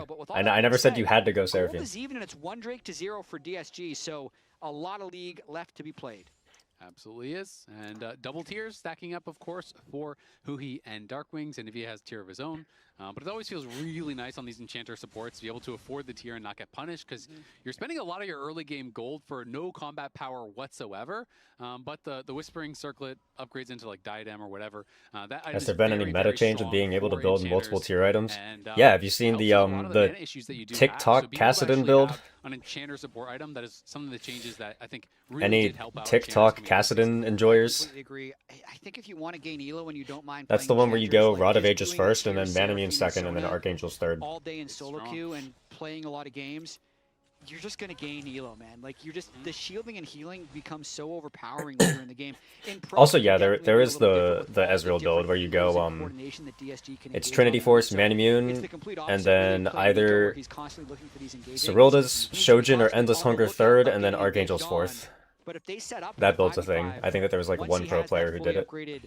Diadem of Songs will be very powerful. Yeah, I mean, the baseline of Seraphine is just comically higher than that of Blitzcrank, right? Blitzcrank must hit a hook on a primary carry to have equal or better value than the Seraphine, who just has to basically press W in a team fight, right? Like, if you hit a tank... Will you drop a second channel Los Ratones video? No, I will not. Blitzcrank. So, a lot of pressure on Lions. We'll see if he can make something happen. Bam, Ashel. Bam, Seraphine's root. The combo's too fucking OP, what can I say? Look at how overpowered this combo is. That's the Poro difference right there. Poro is winning the game at the moment. But he's rooted up, he's stunned up. Rahel gets a double. And the fight from DSG goes. See, this is how it works, okay? If Sentinels do something right this game, it's the Poro diff. It's because I won them the game, right? But if Sentinels fail, it's Sentinels' fault. It's either the team's fault or their players' fault, but it's not my fault. That's how this works. What damage are you going to do something here? He's hoping for some sort of a misplay, a miracle steal, but they're going to be able to grab it. No problem at all. Lions did have the hook, but didn't think he had to flash the ulti coming through from the Ashe. But once he got tagged by that, the CC chain was brutal, because in comes Humbug, in comes the CC from Huhi, and I don't know if he got a spell off. He just kind of died for free. No, he got absolutely nothing off. I feel like if he even just gets an ult off, it might be enough to equalize that fight. And I think that's kind of what DSG was hoping for, because once the engage happened, DSG kind of fully committed to this fight. So kind of watch this. As the arrow comes in, Kryra and Anivia are already in River, so Pantheon starts channeling his ult and the teleport now, thinking that maybe Lions would be able to fight back. Now they're committed, they're trying to salvage the play. Kryra gets hit by the Seraphine ultimate, so tries to go all in. They also got like basically every summoner that was available for them to get. Of how clean that initial kill was. And the Ashe still has flash. DSG immediately took the fight once the Ashe arrow engaged. Like, they're still down gold, but it's... Oh, wait, no, they're up gold. Okay, never mind. They're up gold. Darkwings does have no sums, but Castle does not have I said nothing. to be able to finish him off there. And is going to end up equalizing that trade as Darkwings pop the Ghost and trades it back at the end of it. And yeah, I mean, it was just great CC chain in on the Lions, Crystal Arrow into the knockup, into a stun from the E coming through from Huhi, because there was all that CC already on. All I heard was Poro did. Yeah, that's all I heard. And Huhi timed the encore, the ulti. What can I say? Really well. So not only did he hit Kryra, but he forced the flash from Call Me. Yeah. You know, it was really well done. And once you lose some of those engage tools, Rahel's stepping forward, and he is going to be slowing you down and really punishing you heavily. So this game now feels like it is definitely going in the favor of Sentinels. We'll see if they can turn this around as Hambach going to take the bad end of a trade there. Kryra gets him chunked down a little bit low, but Hambach does get some damage back to try to even things out. And you can see Kryra just feels like, hey, I need to protect Anivia in the side lane because Anivia, very low mobility, can be super vulnerable, especially with no flash.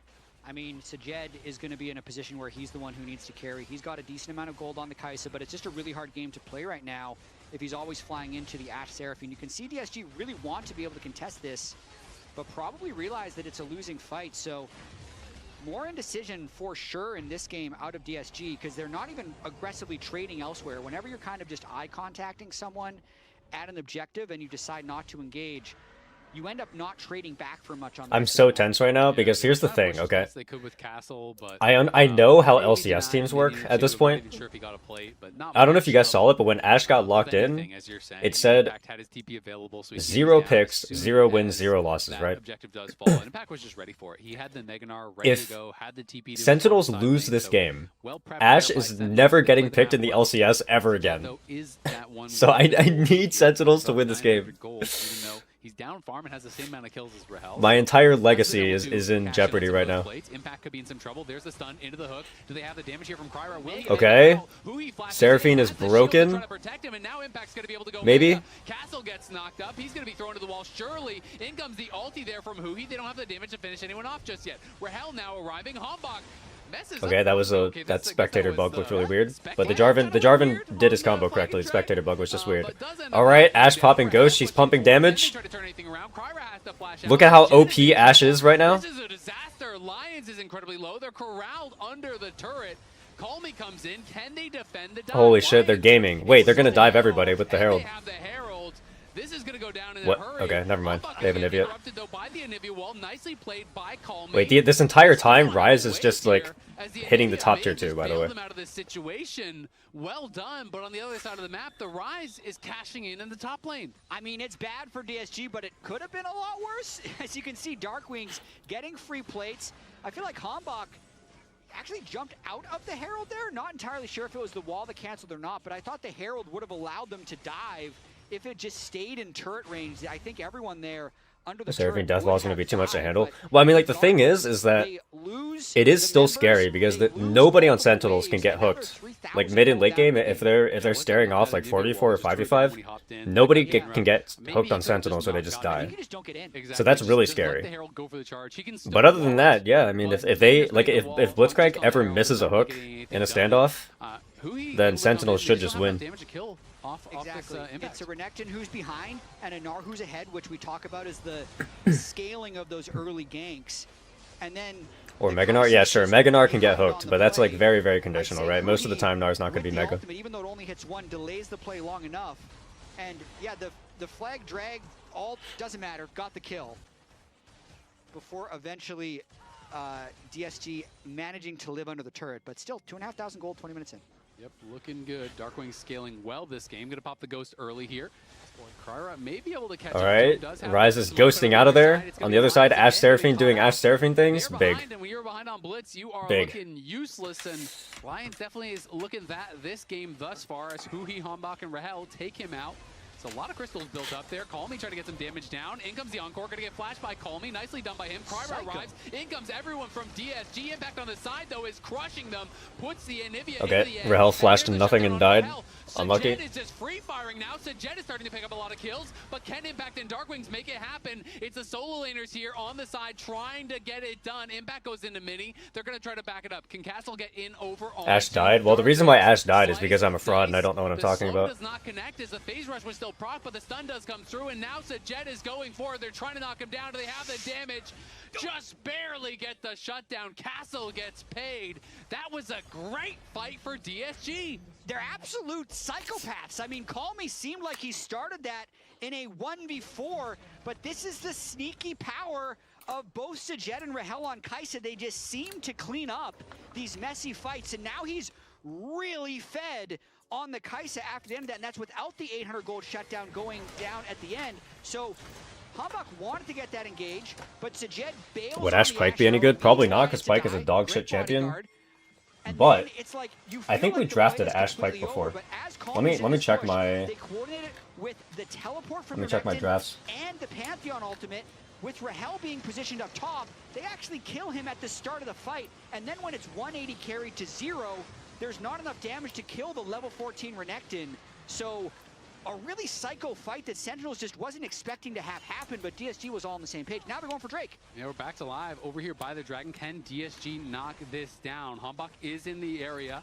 It is getting focused down quick. Ash arrow will not connect onto Call Me. Is able to sidestep it. Impact has Megan already. He's going to go in. It's going to be secured, though, by Kryra on the side. We can see Impact has CC. Okay, let's see what's going on here.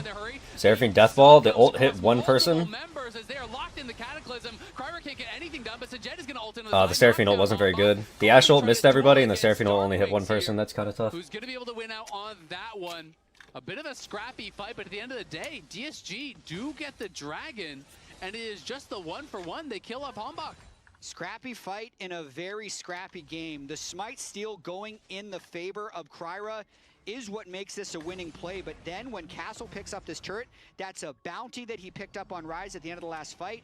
That's 2 turrets that he's picked up as well. So despite dying 3 times, he's actually up 800 gold on the Renekton. Watching this one more time, these fights are really about whether or not Sajed can make a strong entrance. And all right, well, I'm not seeing any Ash Pike.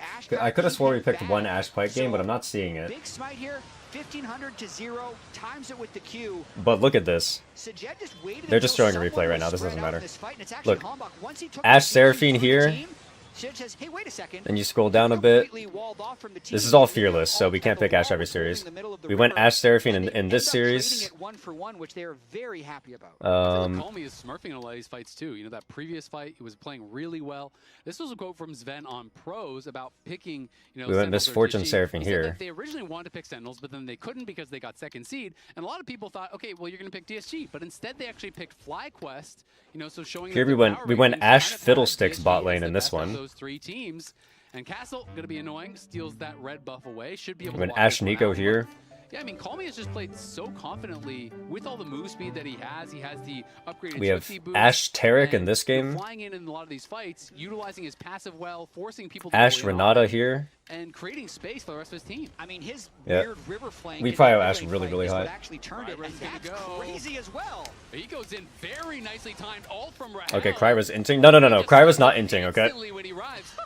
Kryra made the optimal play, but it didn't work because Ash is too broken. But he dies for free, and now they're just going to start the Baron.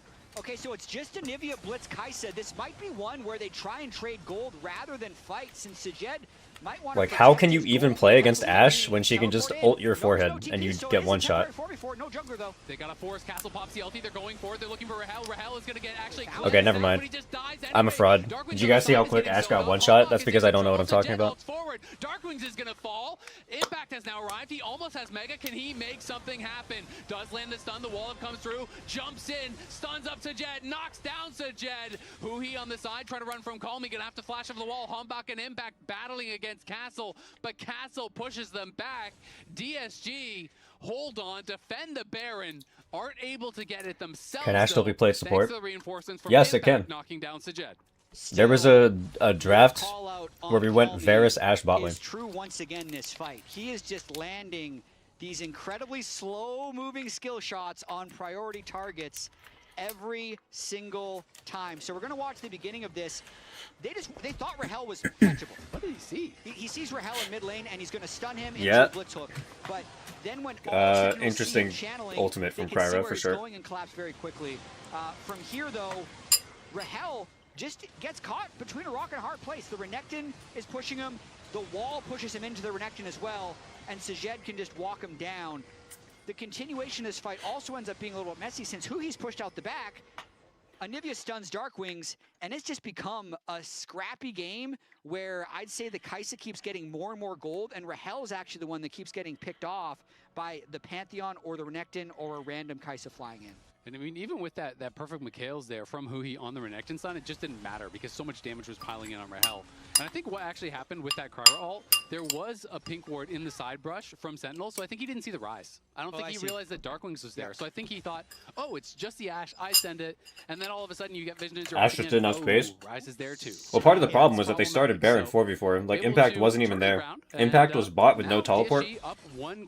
So it's literally just a 4v4. So, like, the advantage that they have from quote-unquote picking off the enemy jungler isn't really there. Find a lot of success. It feels like the Blitz hasn't done really anything, to be honest, but it just hasn't mattered. The rest of the team is playing so well. Blitz has really done nothing. Yeah. It's been... he landed that hook early in the lane that got a flash at like 2 minutes. He takes damage in team fights that isn't damage dealt to someone who matters. You know what he's done? He bought Vandal Pipes.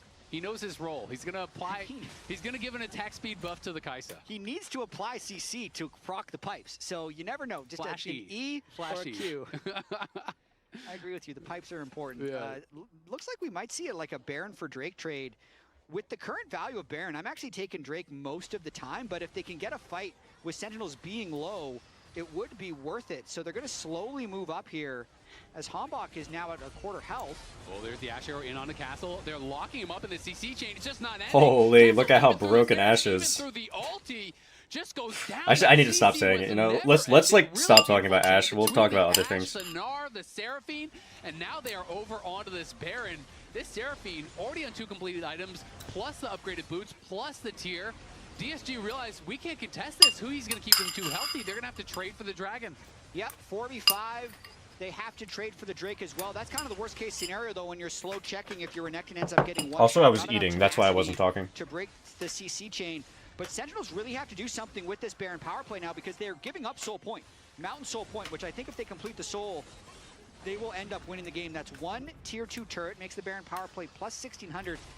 Honestly, paying 1,500 gold for Mountain Drake is seeming pretty even to me, so dude, the rest Jab of the Baron will still be very important. Is on some crazy cope right now. I don't know why he's trying to say that he would rather have a Soul Point Drake than a Baron. Between Blitz and Seraphine now cannot be overstated. I don't know if he's just mind controlled by the fact that like half the teams play their Barons badly and end up don't getting anything for it, but he's gonna have 3 items on the Enchanter pretty soon. Realistically, like with all these tier 1s and tier 2s up, Sentinels should make this like a 4 or 5k Baron power play. Given the opportunity, and the timing on the CC chain from Sentinels is so well done. Like, it's easy to see that and say, oh, look at that CC. It's so easy to do, but they're not overlapping anything. It's just perfect, and they're just locking Castle. Like, his build is pretty tanky. He's got Death Dance and Hysterics. You mean Red Bull Baron power play? Yes, my bad. Yeah, might want to go for some Mercury Treads. They're taking the MasterCard tier 1 mid lane turret but if he's right there. CC chain like that, he needs a little bit more freedom. Trying to get some mid. Yeah, it's kind of tough to siege with Baron perfectly because they have Pantheon Kai'Sa, so it's like if you're desynced, they can try to make a hard play on one lane, but that being said, I still don't like the fact that Sentinels kind of dropped their bot wave here. Really powerful now. I wish that they were playing on 2 lanes the entire time. This Baron buff as much as possible, and that Sajed can just crush it in the team fights. He's on 4 items, has the Zhonya's, and has shown his prowess on this Kai'Sa a number of times. Yeah, okay, we're up to 2k on the Baron. Outplay potential, but if the more fed the Seraphine gets, the beefier the team fight ball can become for Sentinels, and these team fights have become This is good. really Keep the Gnar mid. He's the most mobile target. He also has flash. Stay a little bit closer together, can be better for and then you put 4 bot and then just push the tier 2. They are playing with this Baron correctly. This is how it should be going. Okay, there's the Mikhails. He's dead. Alright, banger. Now the Baron push should be really good, because Pantheon doesn't have ult, so now we can siege normally. As Castle trying to threaten, but he just can't. Sajed is outrange. In comes the Mega Gnar. He's gonna get stunned up against the wall. Wallop does connect. Okay, and now call me this is like a little bit spooky. He goes into the passive egg. Sajed is focusing down Impact. Can he get the kill? He can, but his mid laner is traded. Okay, I guess it's worth it. Now they have no wave clear for the Baron push. Fails it, went too early. Can't get through, gets knocked down. Now Darkwings with the rise. I'll try to get in onto Sajed. Flash for flash. There's the hook, but can he even win the fight? The tower shot, not enough to knock him down because in comes the Seraphine to keep him safe. I think it was worth it for Disguise to get Soul Point in trade for the Baron. What do we think? So in terms of what they can do with the Baron, they cash in towards the end. but you do have to eventually kill the Kaisa. That's the ticking time bomb for DSG in this game. I'd say Cryer's gone a little too deep a couple times in this game. Him getting one shot really emboldened Sentinels to fly through right here. Nice use of the Look, even if Disguised get the soul and they win the game, it's still insane to say that you would rather have a soul point Drake over a Baron. Like, there's no way that it can't be worth it to have a 5k goal swing with a Baron buff. It's probably just a 3 for 3, but it ends up being a big wing for Sentinels and a very emotional Golden Glue, I'd say, throughout this whole series. Oh yeah, he's looking stressed, feeling the pressure for sure.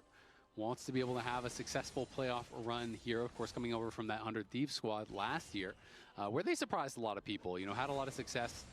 Really was kind of like a heartwarming story, you know, to see this team kind of outperform a lot of expectations. Then, of course, the team exits the league. Am I higher can Sentinels overcome Mountain Soul anyway? Yeah, they can, for sure. Really hoping to have some big success. They just need, like, one Serpent's Fang. To your earlier point, I agree. It feels like Cryra is oversending. Like, if Jarvan went Serpent's Fang and threw a flag on their front line, then they're all good. But wasn't really punished for it that much. This time, even if nobody goes Serpent's Fang, like, they're probably still okay if they play around the Ashe and the Rise well. And the CC timing from Sentinels, like, if Ashe and Rise get one shot either by the Blitz or the Pantheon, then, like, you know, they're gonna lose. But if that's what happens, they were gonna lose anyway, soul or not. Also have shield reduction purchased by Cryra. It's not going to help his tankiness at all, but the Serpent's Fang, if they're just trying to kill whoever's in front with how powerful Seraphine is now. I mean, I keep touching on it, but Blitz is on one item, and the 2k support gold lead actually means so much because it's a scaling enchanter. He has 3 items to 1 completed item for Lions. And a fully completed tier as well. The item of Songs is completely completed. Echoes, I also think, is just a broken item when you're able to get rolling in these team fights. So they just have all right, soul denied. Is going to be the Dragon going over. DSG, of course, it was sitting at Soul Point from that earlier trade of Dragon for Baron, but their attempt at Soul will be delayed. Ashe Arrow comes out. Rahel has been wide on most of these. Good sidesteps by DSG to avoid. Can't wait for LCS Drake. Gonna have to see if he can find a way to I don't think it's going to get there. I think whoever gets this next Baron is probably going to win the game. Yeah, DSG are posturing, Cryra moving forward. Well, okay, if Disguised get the Baron, they probably don't win. But if Sentinels get the Baron, they win. For sure. CC is punishing, and in the backline, Impact is sunning up the entire team. All right, GG. They are locked down, they are knocked down. They did it. Triple already for Darkwings, as he is just Ashe won the video game, let's go. Impact picks up another, it was nearly a quadra. Call me TP's out to safety, but there is nowhere to run. Where's Jarvan going, bro? Why was Jarvan pathing towards his fucking Grump? Hambach, hello? DSG in this last fight, who he also empowering. Poro agenda maintained. Yeah, exactly. In this game too, it's looking like Poro's meta read remains on top. Yeah, they are marching on the Nexus. Call me, gonna get rooted up, gonna get locked down. The CC chains just never end. Huhi with a fantastic Seraphine game, showing off the power of the pick, and Sentinels coordinating so well on their timing. What do we think? Do we agree with Azael? Did Huhi play a fantastic Seraphine game? Thoughts? A great bounce back after a really tough game 1. And a really scrappy game 2 as well. They had to clutch up, they didn't tilt, they trusted their late game scaling. Spam the chat now for your player of the game. Lounge, what was the key? Well, Grayson said priority. Golden Glue said we need pushing lanes. All right. They had a real fighting chance this game with the competition that they had. Yeah, I mean, Seraphine and Rise later were putting in a lot of work, and they started getting some picks with Ashe Arrows as well. You like Ashe Seraphine missing 90% of their ults and still winning the game? Hell yeah. Let's start by going back to the beginning of this game, and we can kind of walk through some of the ups and downs, because there were so many moments in this game. So if we go all the way to, back to the beginning, I want to point out something that DSG actually did really well early on, because they're able to pull off a fight where Sentinels thinks they have full control of Dragon.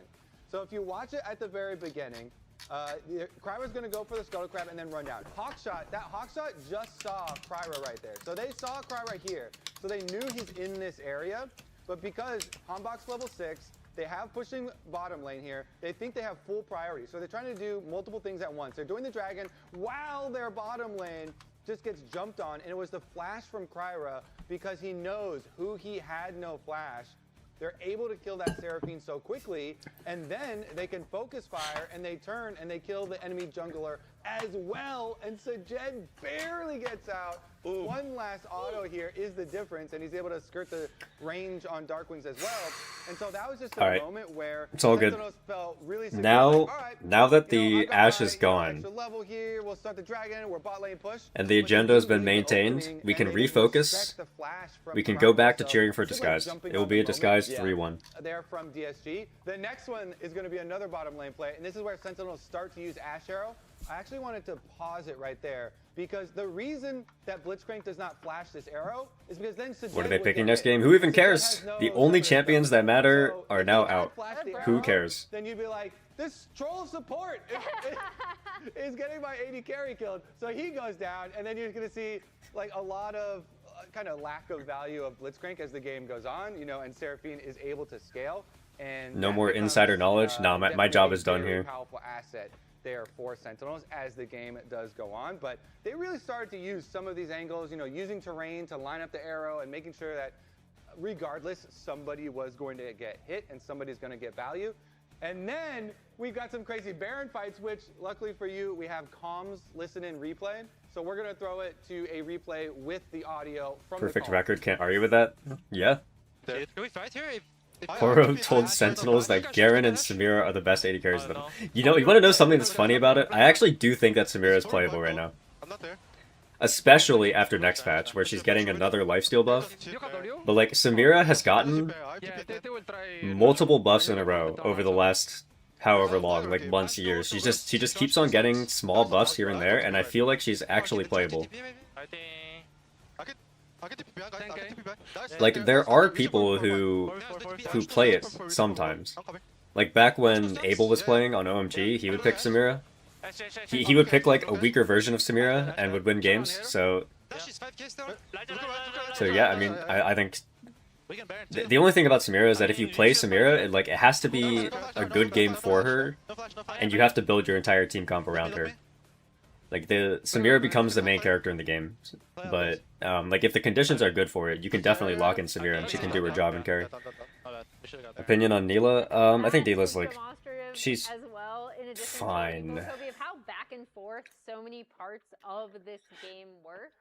Yeah, because like, I think she's pretty good at they suddenly have a man down, and you look at from the Sentinel side, the TP comes in from behind them. They have to make a split second. At like surviving engages. She's really good at tanking engages, or like tanking dive comps. And you heard it from them. They're like, Ashe does not have sums, so at least. But it's very conditional. They should probably just back away from the Baron. Is Swain still one of the best supports for her? I mean, usually when I think of Samira, I just think of going like any engaged champion, like champions with CC, so that way she has where they're like, all right, Pantheon ultin, you know, no sums, more ability to play with her passive, like more ways to but then it still is the same theme. They're saying at the very set up early marks in fights, stuff like that, or like early sacks in fights. No comes Ashe, no flash on Ashe.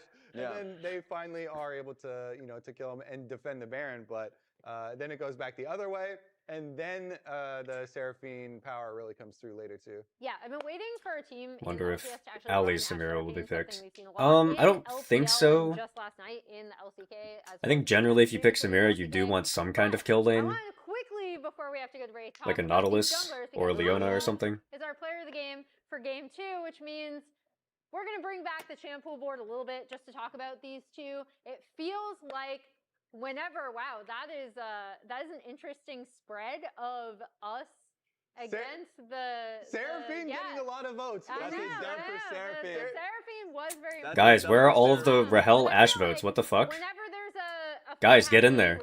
Why are you not voting for Ashe? One of these two junglers is always at the scene of the crime. Are you telling me that only 2.2% of LCS viewers are Poro ball knowers? Come on. Why they ended up taking the dub is, yes, you already mentioned the scaling power that they had, but it's like, yo, I'm ulting this fool, double up on him, and it worked. That's why for me, Hanbok had great ultis throughout the game that found picks that were able to generate wins. So it was a dub on that one and a dub from the draft, Grayson.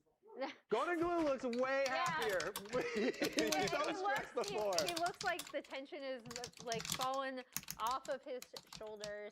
However, during LCS lock-in, you could win a trip to a League of Legends event, save your MasterCard as your card on file, and make a purchase from the in-client store for a chance to win. We're tied at 1-1. Game 3 is going to be coming up after this short break.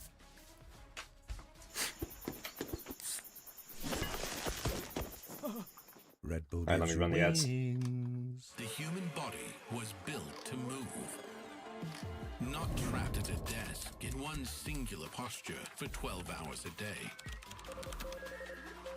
It's time your chair evolved.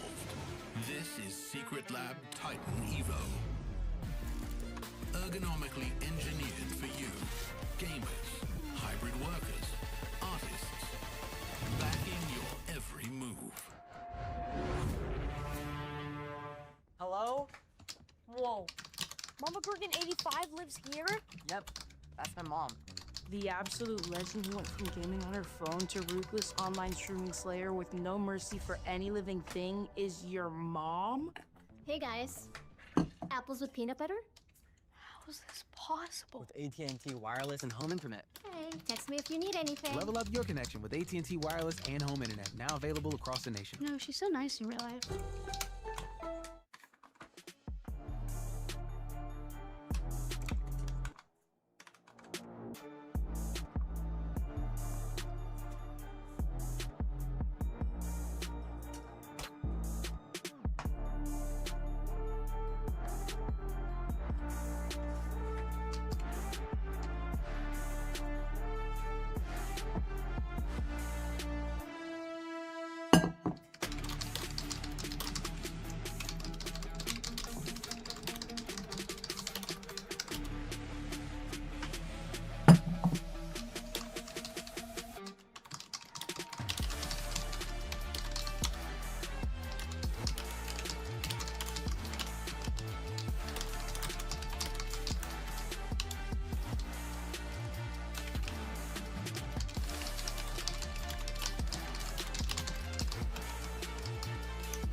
Poro is sending Dios more pics.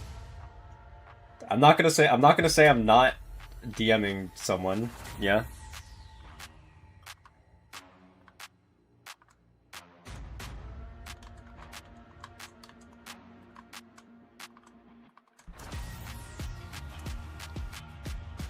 It's okay. I'm telling them to pick like some bullshit that's terrible. I'm messaging Dios, I'm like, you have to go set here. Set is the OP pick, it'll win you the game. You know, it's like...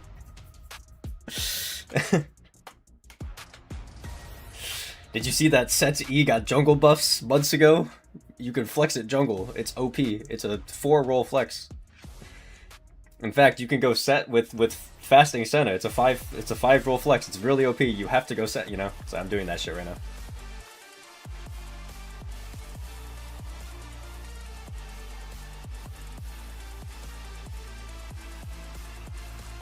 Welcome back to the LCS. We are heading into Game 3 between Sentinels and DSG here. As we are guaranteed at least 4, we're going to get into the fun parts of Fearless Chat. It took months to get to our 4th Fearless game last year. That's true. It didn't happen during Split 1. Now it's going to happen during the lock-in tournament, guaranteed. That's true. We only had one best of 5, to be fair. Onwards and upwards, but it didn't even go to 4 games either. That's true. It's incredible. It is incredible. We're getting to Game 4 before LEC gets to Game 2. Wow. That's impressive. I mean, that's stats. Facts. Jet stats right there, hitting hard. LEC has no response. Yeah. They cannot deny. All right, we're going to be going into Champ Select here. Excited to see how things evolve. As you know, we kind of were talking before the game as thinking maybe DSG could be the team that's more flexible. When you think traditionally about Darkwings and Impact, you think about guy who likes to play tanks, guy who likes to play control mages, and yeah, a lot of the control mages already kind of gone. Azir's been getting banned out both of the first 2 games. Ori's gone, Ryze is gone. You know, some of these picks that are quite popular are being taken off the table. Of course, you know, he still has Victor, Talia, Cassio, things like that. So there are still a lot of picks left. Azir still not banned as well. All right, I need to get over the adrenaline rush that was last game. They do, yes. So that means all right, back to regularly scheduled programming. Let's see the disguised outdrafting. And then Sentinels selected blue side, and they're going to then ban Azir. So to me, it's either you ban Azir or you were going to play Yone or something, right? It's going to be one or the other. So in this case, they will just ban it out. And Yunara is up and available. Yunara did first get banned pick. For hell last time, but it Okay, I mean, I guess Yunara is a little bit stronger because Ash Seraphine is out, Ezreal Karma is out, so yeah, there's not really too much that can like stomp the Yunara in lane anymore.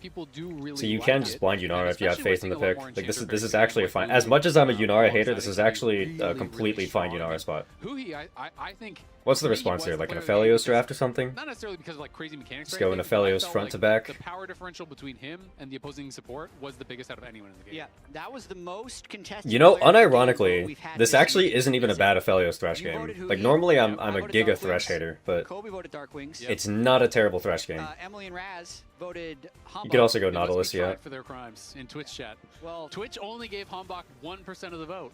And who really knows who's the Nautilus has good lockdown against Yunara. Ooh. Interesting. Okay, this is a similar idea to Aphelios, where it's like, if you believe you can just give over push level 1 and then free scale through the lane, and then you have more value on 3 and 4 items than Yunara does. Like, Yunara will be stronger on 1 and 2 items, but then you just pick a champion that's strong on 3 and 4, then... Yeah, I like the idea. I'm okay with the idea. So I wouldn't be shocked. Yeah, exactly. I wouldn't be shocked. But why are there 6.8k channel points on Sentinels already? The role switch, so you'd still have Sajed playing. Okay, I actually like the disguised bot lane. I think the Rel pick is not amazing. Totally do that, especially depending on generally, I don't believe in Rel into Nautilus. I think that in like the straight up vacuum engage matchup, like in lane, the Nautilus trades are usually better than the Rel trades. Of course, Yunara is much stronger early than Senna is, so Senna Nautilus will still lose trades in lane. Like they still have to give over push, but I think Disguised aren't unhappy with this. And then we get the blind Victor. Okay, so what could the response here be? I mean, like if you really want to commit to the identity, you could go like Syndra or something. You would have a good lane. And then you have like more Giga scaling. Yeah, that's true. Yeah, exactly. The roll quest. Yone. Okay, all right. They're cooking. Oh, maybe you would leave the Azir. I've also been hyping up Yone. I think that Yone is super OP. Probably just an even easier matchup. Probably even better. Because Azir doesn't. Wait, I just noticed. Why has Rumble not been picked? Wait, no, Rumble's banned. Never mind. For a split second, I didn't see the Rumble ban. Like I checked the bans briefly, and I didn't see Rumble ban, and I was like really confused as to why Rumble wasn't picked. But it is banned. Never mind. Can be great with Senna because you have that support from the Senna flying in the back line. If he is AD, you have the additional damage as well, not just that shielding. Unironically, this is gonna sound crazy, okay? But unironically, it's not a bad Maokai angle right now. So far, I've been a big fan of DSG. Your YouTube needs fixing. What's wrong with my YouTube? Fan of the confidence of the Blitzcrank.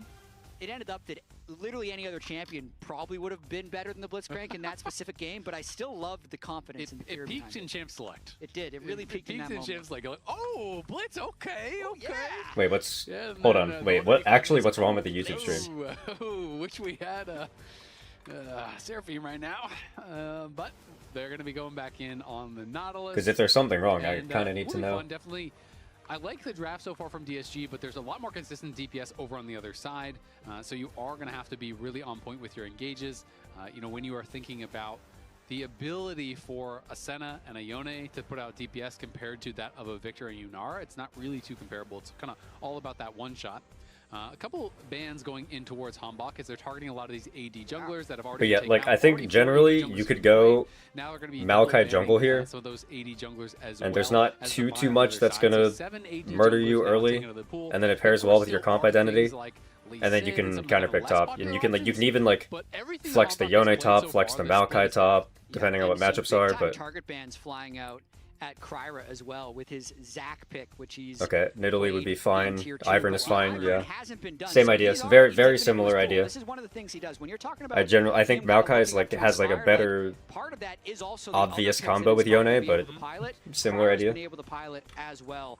I've been personally He playing seems fine. a bit Okay, of did I Ivern get solo queue as one well. guide He's in a very by strong Cockley? state. I don't know if this is the best spot for him, just because they don't necessarily have high damage AD carry, and Ivern's a relatively low. Oh wait, I didn't damage even jungler, but see it's your very good with the earlier range. message. That's What what I was moments gonna say, is define a lot pro of lol people for you? really love melee pairs and the I strong think melee soul laners pairing with it. Wukong, one of those junglers that was Suning beating both conspicuously JDG and Top Esports in 2020 was a really big moment for me. will have played But it I this think the time around. singular Now, biggest Impact moment for is gonna me have to blind his top laner, that made me fall in and love it's with going Pro to League just of be Kennen, Legends so he's just was gonna throw down the Kennen the GAM versus line. Fnatic group Is a stage really game powerful in laner. Worlds The question is, does 2017, Castle have something cooked where up they as an answer into it? played jungle You have to kinda get funnel a bit more with a lane spicy swap if you wanna go for it. and a 4-man leash. Nasus coming out.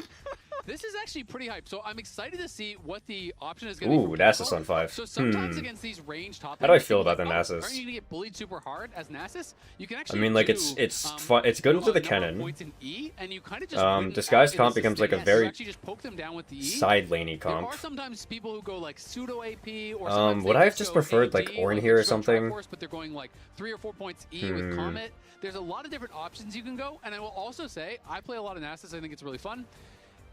I mean, Sentinels, they don't really have a way to kill Nasus this game, I don't think. They don't really have a good Nasus killing team comp. And you lifesteal so much with. Honestly, I'm down for it. I don't think it's the best pick they could have gone, but I'm Oh down. my god, I've read so many passive paragraphs, man. We'll let Castle cook. I do think it probably would have been better to just go Ornn and like go down and lane a little bit, and then you just have like really strong team fighting comp. But we'll see.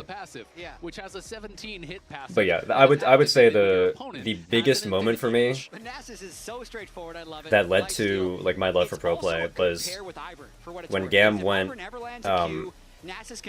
Galio Nocturne, Kassadin, Tristana, Lulu against Fnatic, and then they did a 4-man leash on the red buff and the Raptors. And then the Tristana and the Lulu went top and laned 2v1 versus Maokai in a not lane swap meta.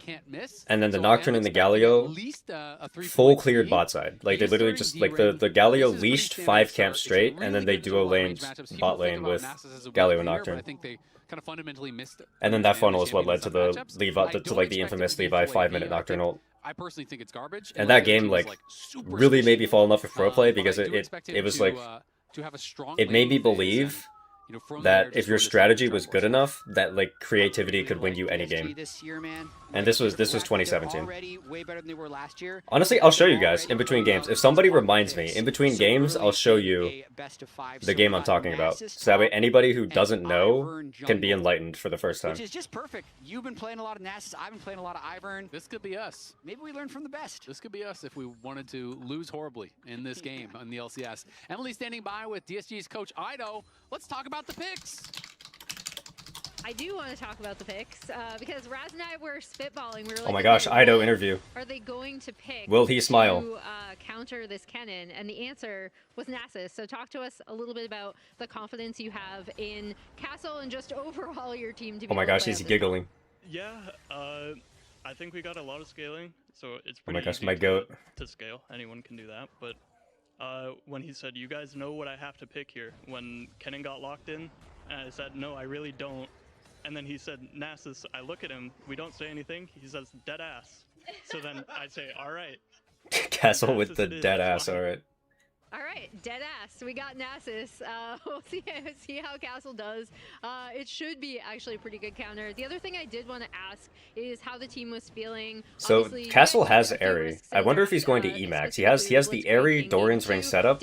Usually you can put like 3 points E and fuck over range champions. I wonder if that's what he's doing. Yeah, we just had a lot of unfortunate. Like that's how you things get through happen. early game is you We're just not like really E too caught up spam. on last game. I think we should still keep And then looking for the fights that we want to take. Even with this comp, like we aren't really that great at fighting early. But that doesn't mean we should. Later you can just run down the Kennen on side lane with like 4 or 5 points in making W. sure that we're still confident in what we think is a good fight, what looks like a good fight. That's how the and matchup what we have goes to give, normally when and I see it. Not really thinking too much about last game. All right, cool. Well, thank you so much for taking the time. We'll throw it back to you guys at the cast. As Calmy looking to try to get aggressive here on a Dark Wings with Cryra. He had been getting bullied pretty hard in this 1v1, so Cryra, you have that super fast clear on the Ivern, and these drive-by ganks are great. Yeah, absolutely. Only using one smite, still full clears his jungler, 6 camps in the time that it takes Hambach to kill 5. So that allows him time to have one free turn. Since there was such insane bot prio from Sentinels, he knows he's going to end up taking top crab, gets a gank in the meantime, really helps Calmy a lot in that lane, and then still manages to get his own crab. Huhi is baiting them. Hambach was behind him, and Huhi was walking forward, pretending he did not know that he could get engaged on. Lions hooks in, so he does lose his flash for the exchange. It does mean Hambach has a pretty delayed base, though, and now Hui's going to flash in. Lions has no flash, so Jed trying to keep him alive, but he's not going to be able to do it. You have to think Hambach gets the kill. Okay, what's going on here? Can they chase them down and get something back? It doesn't look like they can. And Lions falls for first blood. Hambach picks it up. Huhi playing very well these last 2 games. Context switching as well between the Seraphine and the Rel right there. Having the flashless Nautilus for the re-engage in what was a 2v3. I think DSG wanted to kind of keep it interesting since Cryra was deploying out the bot lane, and they thought maybe they'd be able to bait it, but he ends up getting that turnaround earlier. So the beginning of this play has the flash being burned, and DSG actually, this is great, right? Hambach's recall is going to be greatly delayed, but then with who's the person who was in my co-stream before who was like, and Huhi just does a really fast play to end up getting the kill onto Lions. who was like hating on Senna hardcore, I think Lions just way overplayed his hand. or like another team locked in Senna and the person was just like perma saying that they're gonna lose because Senna does nothing. Who was that? And then you walk up and you get flashed on. I want to know if they're around. Yeah, you win. You stomp that. So not a great game 1 from Lions, and I think a pretty big misstep there in game 2. And we'll see how he's going to be able to do going forward. Castle, so far, does have 3 points E as expected. Doesn't Yunara out DPS Senna? Not on 4 items, she doesn't. And I think he's going to be sitting pretty. I mean, you outscale the Kennen hilariously hard in the side lane, and he's almost level 6. And generally on Nasus, if you get to level 6 without dying, you are feeling really comfortable. Yeah, I love the story from IDO as well. That's how draft works for a lot of teams as well. You do a trust fall with your players a lot of the time as some big damage goes down onto Rahel. Rahel incredibly low. So Jed nice trade. Not to flash for it because there was still the barrier available on Rahel. So Castle Nasus, yeah, they blind picked Kennen on 5, on 4-5, and then Castle slammed Nasus last pick. Barrier bait potentially. See if it's a good lane matchup. It's a good lane matchup. It's a good side lane matchup. I'm just not completely sold on it. We'll be able to keep them because Disguised have like a really strong team fighting comp, and then they just have a Nasus. So I don't know if the Nasus is like too much of a departure from their original game plan. Like I don't know if it's going to get the value to make it worth it over just going like a front to back top laner. Start Drake as the Ivern team. They have mid prio, they have perma bot prio, and they'd want to get that Drake stack. No exhaust on Disguised. Yeah, it definitely is a little bit weird. Still take it solo, so looks like he's just going to be able to pick this up. I would have thought this would have been a decent game for like exhaust Nautilus or something, for example. Something that sometimes kind of goes a little bit ignored is that it's really nice for Senna because you're grabbing a lot of souls. So already 20 souls here, 6 minutes in, is going to be a pretty nice pace for Sajed. Especially when you're playing AD carry on Senna, it's a lot harder to get the souls than it is on support, where you're kind of just doing nothing but harassing. So Sajed doing a very good job with that. And they're off to a great start. Also always nice when you can come and reinforce the jungler on some of these dragon takes and various camps, because you get a nice injection of souls there too, picks up 2. Yeah, first Nasus top since 2017 summer by Someday. And as Castle said, you know, to him, he had to do it in this situation once the Kennen was locked in. But to pick it with the Ivern, Disguise back to dragon stacking. Yeah, they -1 for impact. They always dragon stack. If he's able to lane this well, I don't think he's going to have that big a problem with teamfight access based off of having IDO, we have to go Nasus, yep. All in here. Yeah, we'll see if he's going to go for it. He does have the Ghost, so Impact has to be very careful. If you ever waste your E, especially because Impact is not playing Phase Rush. He took Ares, so he's trying to actually contest the lane. If you waste your E, you can easily get Withered, Ghost, pop ulti, and just run him down. I was a little surprised that Castle actually just playing it very defensively. I think he was nervous the Hambach was in the bush. Otherwise, I think he walks forward and just stacks the cannon, right? Because the cannons were so many stacks, but in that case, just used his E, wanted to play interesting decision making from Huhi. Trading here with Huhi and Sajed, able to help him. It's like I feel like that was goes pretty DSG favored now. Never going to be good. Hambach will have like if you try to just like trade like that into a Senna Nautilus, I feel like that can never be good. Calmy's just been kind of getting harassed constantly in this 1v1, but is up CS, so going to be pretty happy about how things are going. They're looking to make a play in on Cryra's blue buff here with the bot Prio. You're going to get Cryra's ult out just to push him out of blue. Surprising teleport, actually, but it is just Huhi with Spellbook. Cryra would just love a little bit of time to channel on this blue, but we might see a brawl first. Lions has level 6, so does okay. Huhi. Will they free stack for Senna off of the clone. Down. It's going to go back in. It's Sajed going to get jumped on by oh, the Wukong ult's not great. Let's see. Ivern doesn't have flash, actually. It's good. Trying to get over here and help them out, but he's zoned off there by Darkwings. Lion hooks to the wall, flashes out. Sentinels win, though. Honestly, that engage looked a little bit weird from Sentinel. I want to see how Ivern flashed. I need to see how Ivern flashed in that fight, because I feel like after Wukong whiffs the initial engage, there should be a way for Ivern to live. So they slow play it with Huhi getting the do you think you can go Dusk and Dawn on Senna? No, I am not a Dusk and Dawn Senna believer. Because they're actually going to be able to win that 3v3. I think it's bad. With the fortunate kill early to get the first one, and now with this second kill is starting to take control of the game. Yeah, I mean, Sentinels showing off some of their experience here, you know, utilizing the pressure well. They have some of the most experienced players as far as playoff. Like, Dusk and Dawn doesn't even get you more souls. Because there's almost, like, okay, it gets you like a couple more souls, but like there are very few windows in the game where you can only hit Q instead of just like an auto Q or a Q auto, because like the range is very similar. So I think the situation generally doesn't come up that much. Really veteran players over on that side, and then you're just building a item that's kind of shit on her, you know. Especially coming up clutch with these engages so far in this game. I want to talk quickly about the Ivern. What is considered good soul stacking for a minute? Generally, good is considered 60 souls at 20 minutes, and acceptable is like anywhere from 45 to 50 at 20 minutes. You build so many of them, you end up getting to like, unless you're Leave, in which case you just get 110 souls at 22 minutes for some reason. Starting with the redemption as well, which I think is pretty strong. That guy's a fucking Senna demon. I don't know how he does it. Kind of like pseudo global. Cryra's been playing the Pantheon Nocturne, just throwing. Bro's got like 90 souls at 20 minutes every game on that champ. Yeah, it can be really strong for sure. Castle, kind of as I expected, did just go the 3 points E and then in towards the Q max, so he's just gonna be going for that Triforce after pit stopping for the Merc Treads. Doesn't have the craziest amount of stacks yet, but it's not the easiest to lane as Nasus in the early levels, and of course as you get more points in the queue, you pick up more CDR, it gets faster and faster and faster, and you can really start to accelerate. So we'll see how we can so hard to stack on ADC Senna compared to support. It's really not that hard. On your targets later on in the game. We know Nasus like if you end up with 60 stacks at 20 minutes, and then when you complete 4 items, you're sitting on the 80 stack spike, it's like, it's more than enough. You can carry the game with that. From the Wukong, from the Kennen, from the Rel, there's a lot of kind of annoying things. But that being said, even if you just kind of get down your Wither on Rahel, that is such a significant DPS loss for Yunara, who is pretty much purely auto attack based. Yeah. I think a lot of this game is going to come down to whether or not Sentinels lands clean engages, because they have really powerful tools with the Rel, Wukong, Kennen, not to mention the ever-expanding Victor ultimate if they can get the one-shot, because the Ivern and the Senna. But yeah, you can see Nasus did exactly what I thought it was going to do, which is 3 points E into Q max. I do think the scaling is the 3 points E are just for lane pressure. Especially if those players can stay safe. Yeah. But at the moment, it's a pretty good start in the game for Sentinels. No, it's true. It's a really good question, right? You know, and that makes the engages so important, because if you can get back onto those guys and knock them down, that's fantastic. But if you full send it and you are going through the Yone, through the Nasus, and you don't insta-kill them, well, that's going to be tough, and that is going to be what they're having to deal with here.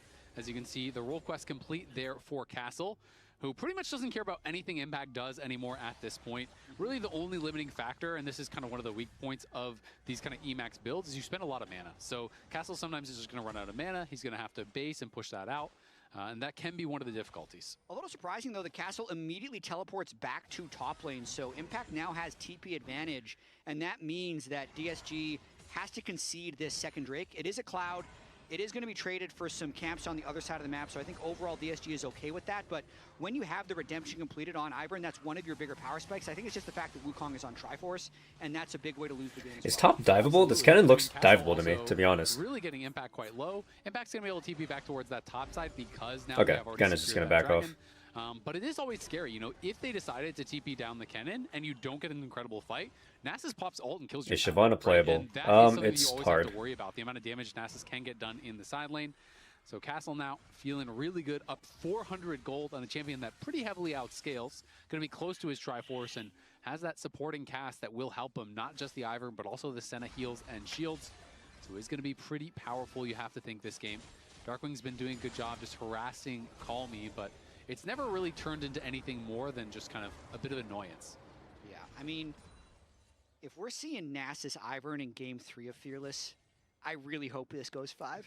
I don't know what DSG would have left. No way this disguise draft can get past 25 minutes. Why though? Let's go. I don't get why disguise would be under too much pressure. Like they have a mid lane matchup they're happy with, a top lane matchup they're happy with. No, I agree. I mean, it's fun. And Castle's and because Sentinels went Rel into Nautilus, it's not like Sentinels are going to win bot lane that hard either.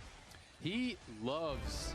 So unless disguised are like attempting to fight team fights into like perfect Wukong ult on Yunara's 2-item power spike, it's I think they can drag this game out. Looking at the data and seeing what the niche items and counter picks are, and he loves prepping that stuff. They lose most team fights. I think he believes a lot in that. If the Senna it would not surprise me to know if gets to 4 items, disguise will win, and I think if the Senna gets to 3 items, disguise can start winning team fights. Bring this stuff out because I do think it's underexplored.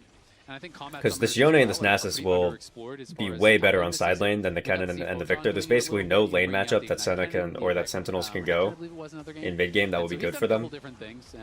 So disguise will be able to like have good position in the team fight. So if Senna has the items to pump like any amount of reasonable damage, then I think they can win. Become a little bit less spicy of a lane since they started losing, and Huhi's up here.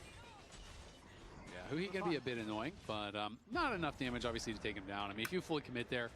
He is just going to heal up. You can also see Impact is going in towards Gunblade because he knows if you don't have some sustain, he's just going to slowly lose the side lane very heavily to the Nasus. So his option is, all right, I go Gunblade. That is a trade-off, though. There's not genuinely like, don't believe in the Senna. I'm a Senna believer.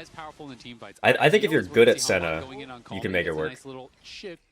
Now, I have no idea if Sajet is good at Senna. With the TP, so just going to take that chunk of damage and be happy. Also, Sentinels totally could have denied that cannon from Call Me, and they just chose not to. From the buff sharing passive, also going to be annoying for Darkwings to deal with since he was winning that lane against Call Me a little bit. Doesn't seem like he is anymore. But I'd say that Kryra is definitely in a defensive jungling pattern right now, especially after losing that blue buff fight about 7 minutes ago to Hambach. So staying out of the river, really just trying to keep his camps on cooldown. Like, in my opinion, I perceive Yunara, and this is something that people don't necessarily agree with, but I perceive Yunara as a champion that is strongest on 2 items, and then every item that you get afterwards, she falls off a little bit compared to the other scaling marksmen. 2 champions with infinite scaling, right? So if the like, I think Yunara is stronger than most other AD carries at 2 items, and then like she's happy on 3 items and 4 items, but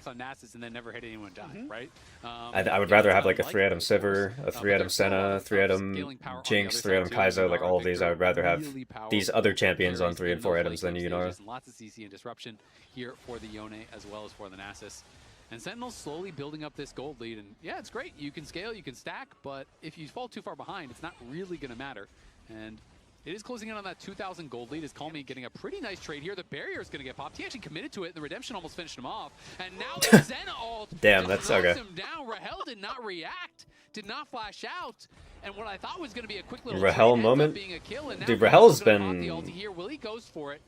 not good. The split so far is what we'll call it. I don't know that he's going to have the damage, but he is getting impact quite low, slowing him down. One more Q might do it, but he doesn't get there to finish the job. Impact barely survives. I really hate Castle going forward on that timer, by the way. Oh man, that was almost such a positive. Like, it's a big pet peeve of mine when a team like commits all of their resources to one side of the map. I hate it when teams look for when like a player looks for a play on the other side.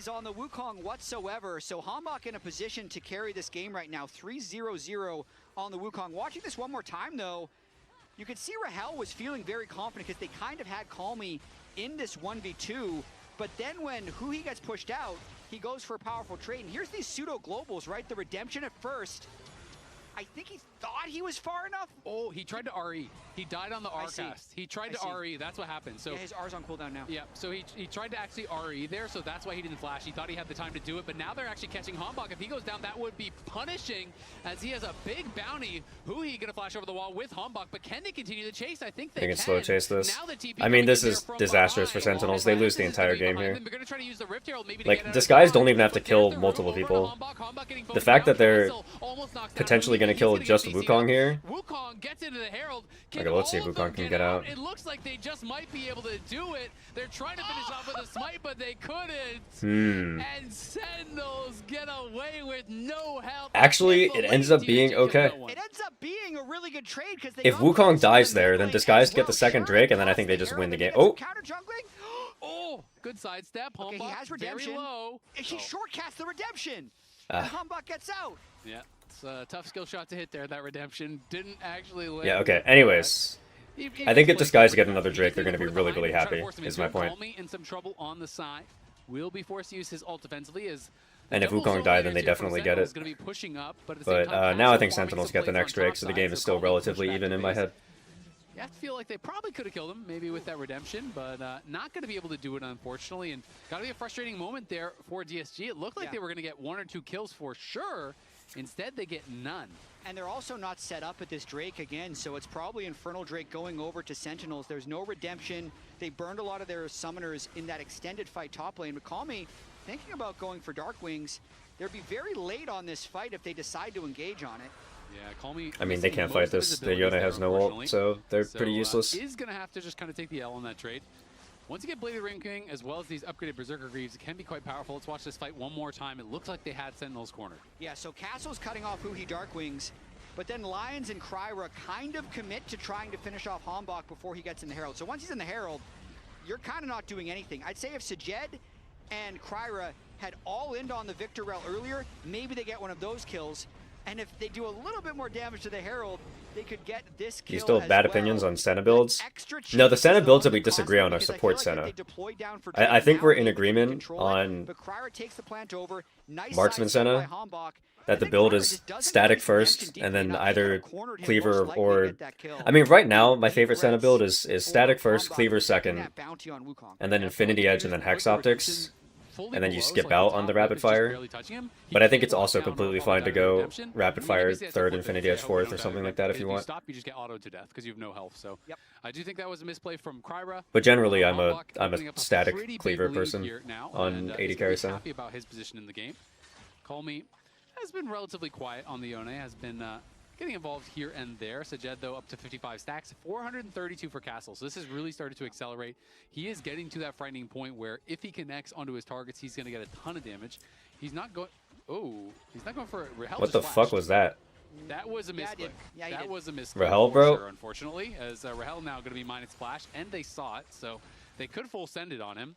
But yeah, Castle not going Sundered Sky or anything crazy. He is going to be going in towards the Spirit Visage second, taking the more kind of... He's not going to have Flash for the next Drake. That's actually like really, really bad. AP Soul Laners, so makes sense to just have a little bit of MR. He may have thrown the entire game. We'll see. We'll find out in 3 minutes if Rahel threw the entire game. Misplays, and Sentinels has been capitalizing, especially when Hombok has been in the right position. But even with all that, 1,000 gold and 1 Drake, I'm still feeling Castle like could have killed Darkwings and bot. Except he can't, because they have no vision of Wukong. And if Wukong is there, then Castle's just trolling the entire game. So infrequently in pro play. So if the coordination of Sentinel's hard engages can just one-shot the Ivern and the Senna before the fight extends, it's not going to matter. But it just feels like with the locket from the Nautilus and just a little bit of... Why does Yunara not have ult item? I don't know. There's like...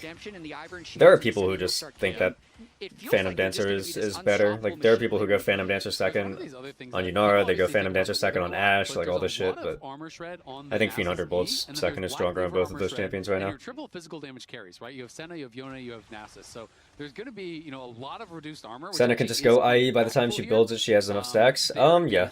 Pummeling some of these carries if that's generally my opinion. Impact, great sidestep there. on the hook from Lions. Like, she's got 56 right now, which isn't terrible. Sentinels are here, all 5 members. Call me gonna try to ult out. The Okay, redemption on the Yone plus the Locket shield. Ivern's coming in. Okay, Yone got one shot anyway. Maybe it's cooked. Going their way. The TP arrives, but Castle is just getting focused down. He's in the middle of the entire team. He can't get anything done. Trying to take Hambach with him, but won't be able to do it. 3 for 0 for Sentinels there. Good collapse by Sentinels, I guess. They're getting a lot. That was a beautiful play there by Sentinels. Okay, that may have blown the game open. That's really tough. Both soul laners just walking up the bottom lane together. Then Huhi Hambach get the perfect flank. And DSG, I think, tries to salvage. Aw, man, I don't know why Yone went back in. He was out, actually. He just clicked back in. He is 1v5. Sure, the Senna, Ivern want to help, but if they step too close, they end up getting engaged on. So all the tempo has been in the favor of Sentinels this game, and they're the ones making the plays to turn the game in their favor. Yeah, nicely done. You could also see that Rel interaction. Shattering Strike on the Ivern shield instantly on Call Me. Broke that very quickly. As Lions gonna have to hook back to the tower. So Jed taking some damage there from Rahel. They do have a lot of sustain. I mean, you saw it looked like Call Me was gonna get one shot, but then Redemption landed, Locket came out, Senna's shield. You know, all of these heals came through, but was not enough. They were not putting any damage back on the other side. And then it's like Nasus arrives, 500 stacks, great, but CC, not going to be able to actually get enough Qs out to really do anything. And now Sentinels feels like they are running away with it. Posed to grab this next Okay, now Sentinels should be happy with the game state, I think. This depends on how strong Senna gets for the next dragon. Not this dragon, next dragon. Depends on how what item spikes and soul stacks Senna's on. If they're not finding any 5v5 okay, so she went Hex Optics third. Okay, interesting. Always has a number advantage. They're going to win the game. So this is the most organized I've actually seen it. 3 seconds before Infernal, maybe getting a okay, no flash Yunara. Let's see. Dashes back. Can they get in on him? They're happy to just let the ulti nothing expire. there. So they force that out of Rahel. They got the Yunara ult though. Flash for a while. So I think DSG is going to try to contest potentially, but it looks like they might just be too Impact slow. is really good position here. Let's see. He's going to get one shot. The shutdown comes through, but will the fight be won? Okay. So much damage down. Castle trying to survive. Gets in on Rahel, but he can't finish him off. Call Me trying to make something happen, but he misses on the Q3. Hambach flashes out, and now it's just Kryra and Sajet, and that is I think it's just a little bit too early to fight. Was massive as Sentinel survive and win the fight, even without the flash or the ulti on Rahel. That might have been the last chance for DSG. They finally got their 5v5, but they were probably just a little bit too far behind, and the executes. I just don't think they should fight on that timer at all. Victor Ultimate just continued. So yes, they killed Huhi on the backside, but let's think, like, Sajet doesn't do that much damage at this stage of the game. You can see Kryra and Call Me have to kind of both flash out of this, so it's like a Senna who's zoned by Impact and Castle who's in the middle of 4 people.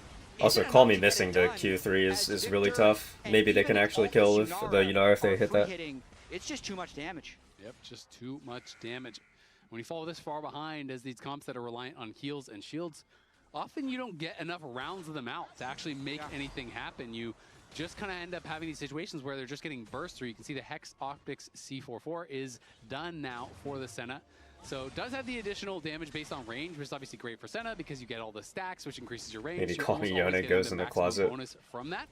And so Jed was. Didn't he? Isn't this his second Yone game? I thought he was like decent on the champion normally. Kind of like very slowly winning in the side lane. He took down the top tower, took down the bottom tower, but he's never been actually threatening tier 2s. He's never been able to make anything happen in the 5v5s. Impact is just kind of going in, throwing down the ults, CCing them up, and everyone kind of focuses down the Nasus before he can do much. Yeah, not to mention the Serpent's Fang. Yeah, I feel like generally when you have Senna, if you take like one dragon, you're pretty good to go to just try to let the Senna scale, and you take like as few fights as possible. Some gold to burn. Normally, a Serpent's Fang on like the one thing that this guy still have going for them is that Sen is still on the same item spike as the Yunara, since the Yunara's kind of been trolling half the game. In terms of like, we have heal cut items and shield cut items. To me, Serpent's Fang is just the most broken of them all. Like, not only does it reduce the shields by 50%, it will then reduce other shields that get applied by 50%. So it's the best of all worlds in terms of cutting down the shielding that's going to be coming from Nautilus, from Ivern, from Senna ult. It really empowers their team fighting. I mean, Hambach's on 3 items. You look over at Call Me, He's on 2, right? He's not even close, as TPs are going to be coming in here to reinforce. That's Yunara ult. Will arrive, as will Call Me. So that's double TP spent now. They can actually like maybe play this. They shouldn't like overlook, but Yunara having no ult is pretty big. Dark Wings, but now it is TP advantage for Sentinels. So Impact can go and look to set up a push in the side lane if he wants, but right now he's considering, can I find And the Kennen has no flash this time. Here, as who he thinking about going has his flash. Disguised actually have most of their summoners. Honestly, this is a timer where Disguised can fight. I take it back. I think Disguised should fight on this timer. Actually finish him off. Castle is in there. He's going to try to turn it around, try to finish off Cryer. Crier's incredibly low. Can he actually survive? In comes the Senna ulti. They do get the kill. Okay, Senna's not in range to hit anyone right now. Not even involved in the fight. Now he's going to arrive as Castle's going for it with Let's see. There's the W onto the Victor.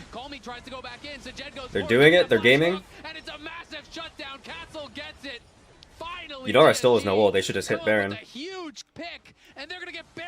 Nice, yeah. Rahel is just trolling, bro. Rahel is trolling this game, man. I don't know why he just popped ult like that.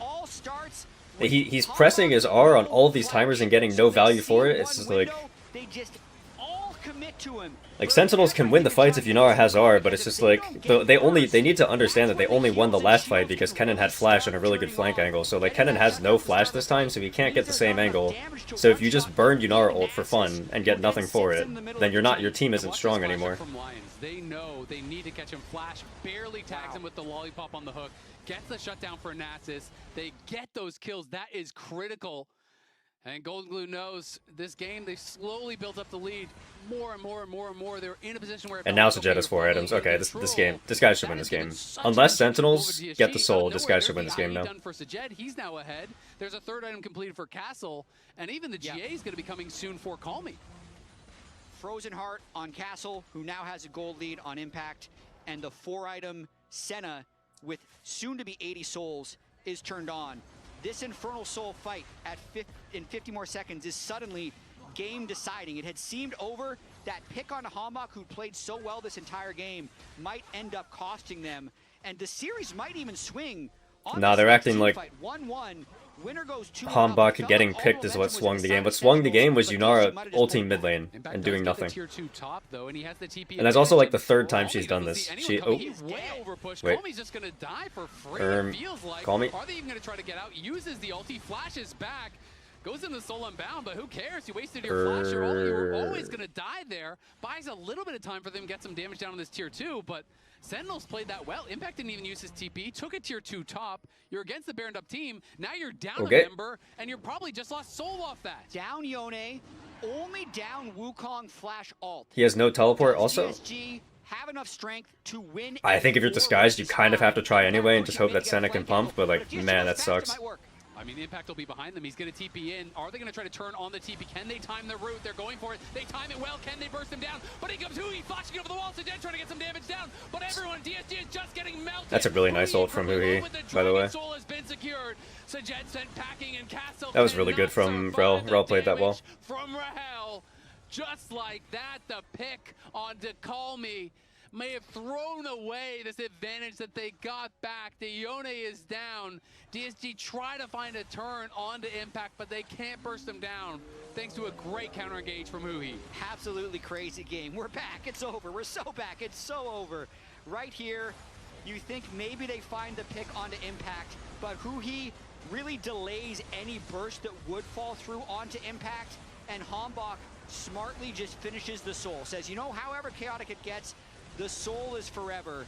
Make sure they have that Infernal Soul, and all of this was just set up by a macro misplay by Call Me, over pushing the bot wave before the Infernal Soul fight. I think. Well, now we'll see what happens. Now the Sentinels have the Infernal Soul, maybe they can win again. It is still winnable, but the thresholds, the burst thresholds now with the Infernal Soul and the items that Rahel and Dark Wings are building up. What is Sajed going last? Is he going rapid fire last? Yeah, I mean, it's going to get tough now. That Infernal Soul is a lot of extra damage. Again, we talk about thresholds a lot when you are playing these healing and shielding comps, these sustain style. What if you get more value from going like Guardian Angel last or something? They can't get out to the 2nd, the 3rd rotation of shields and heals where those comps really start to become problematic. And now it just feels like with the Infernal Soul, with the gold lead again, they probably are just far beyond that. Call Me gonna take a trade here with Impact and get smoked in that trade. Bro, okay. This Yone has not really been able to find. Yeah, if Yone's losing side lane to Kennen, then this is tough. and completes the IE. So now he will have a lot of damage threat. Rahel 3 crit items overkill on Senna? No. So if you overbuild crit on Senna, you get lifesteal. Like every point of crit over 100% that she gets, you get more lifesteal for it. So it's technically fine. That's going to be a problem the whole game unless Sentinels can get the one shot on it. So a very strange game, as we mentioned. We don't get to see much kind of late game Nasus Ivern. I'd say the Yone has been a disappointment in this. Like, I think if there's a non-crit item that you can go that's better, then you should go it. Like Guardian Angel, I think could be really good this game, but generally Rapid Fire is a good Senna item, so it's not bad. Okay, this actually looks really good for Disguise. Let's see if the Kennen can do anything with Flash ult. Sajet flashes the Kennen ult. Can he pump the Kennen down? Let's see. Nice. All right. Late game Senna, OP or what? Also, Castle like barely got there. Even if Castle doesn't get that kill though, I still think this guys are happy. For the record. Like, look at how much damage Senna does in this. Lives through the initial engage, but then hooks back in to get killed by Hawk post flash. He's just like fucking free hitting the entire time. On the side, completely untouched this entire time. Impact tries to get the flashes the Kennen ult. And this is the real story. Borderline one-shots the Kennen. Versus Victor and Yunara.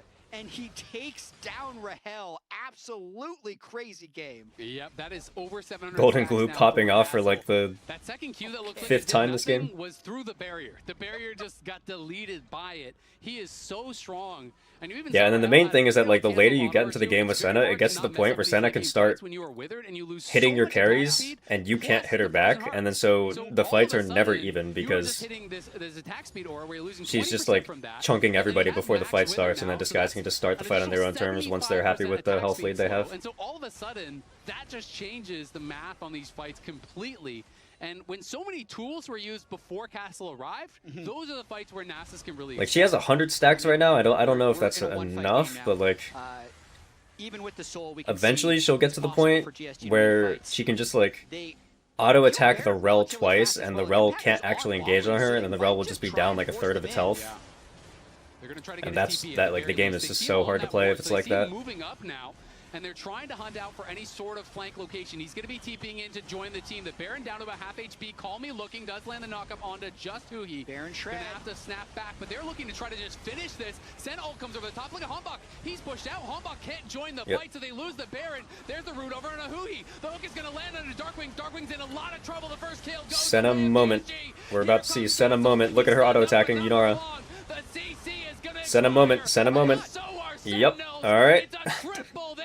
Look, I think she's strong, okay? I don't care what anybody else says. I believe in Senna.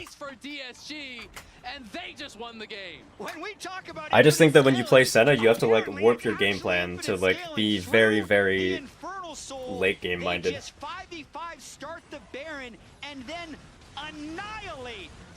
Senna has Runaans, what the fuck? Okay, interesting. She's cooking. With 7 kills on the Senna, and they're going to go up 2-1 in the series, Azale. Sajet and Castle, the scaling well and truly online. Nearly 800 stacks on the Nasus, nearly 120 on the Senna. A deathless game for Sajet and Castle. Even with all that CC in the late game, they couldn't burst them down. And once he accessed the backline, with every game you're liking Disguise more and more. I told you guys to get in on the Disguise stocks. What will it take? I told you this last week.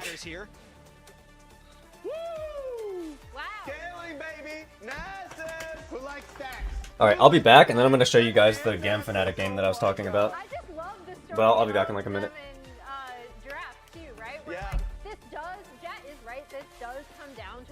Where it's like a player's like, look, I have an That was a hypey game, boys. That's why you listen to your top laner saying dead ass. You listen to it, you hear it out, you give him the test. If he's right, you go again. He said, you know what I have to pick here, right? Yeah. You know what I have to pick. I was like, I don't. Now you tell me. Now we're going for it. That's why we have to pick Nasus. The bonk at the end. Yeah, that was insane. On the Yunara there. Yeah. he had 678 HP, then plus the barrier, I think. So just to leave the whole thing, we have a comms listen in. Let's listen in to the end of that fight. Yeah, it's okay, it's okay. Cannon can TP anywhere? Yeah. Cannon's still not here. I can look Victor. Look Victor. Okay, no. Cannon is far. We can go now. Rel can't fight. Victor no ulti as well. Yeah, hit up, look Rel. Yeah, hit up, run. Look Cannon. Yeah. I'm hitting Yunar. Yunar can't play. Yeah. Yunar. They're all dead. Nice, guys. Nice. Woo! That's what's that. This is Iron King, guys. Whoa. Oh my I feel like you can feel the alert just like, woof. Well, I feel like everyone that game had a lot of fun except maybe Call Me. Call Me wasn't having that much fun. He didn't have his best game. What we got but here? okay. I got you on this one, right in front of Kobe. Okay, no, we got a new guest. We don't want to put him right in front of Kobe. Okay, my bad. I do want to bring up some more of these specialty champs though, because he highlighted the Ivern as kind of a Cryra special. It is one of the things he's had a ton of success on. And then they've both had a lot of success on the Wukong, which I thought until there were a few fights where he went in a little deep, Hambach was actually having a pretty good game on this Wukong. And let me just say, I'm having the same amount of success because the champion I tied to Cryra on my team in fantasy was the Ivern pick. I actually thought I knew. Why are people spamming 6-7? Who said it on broadcast? Or was it like how many viewers I had or something? Maybe we might see a Zach, but it might not even go to 5. I asked him to pull it out. I was like, "Are you gonna do?" All right, let's. Okay, first let me. My avatar looks like it got off-centered a little bit. Okay.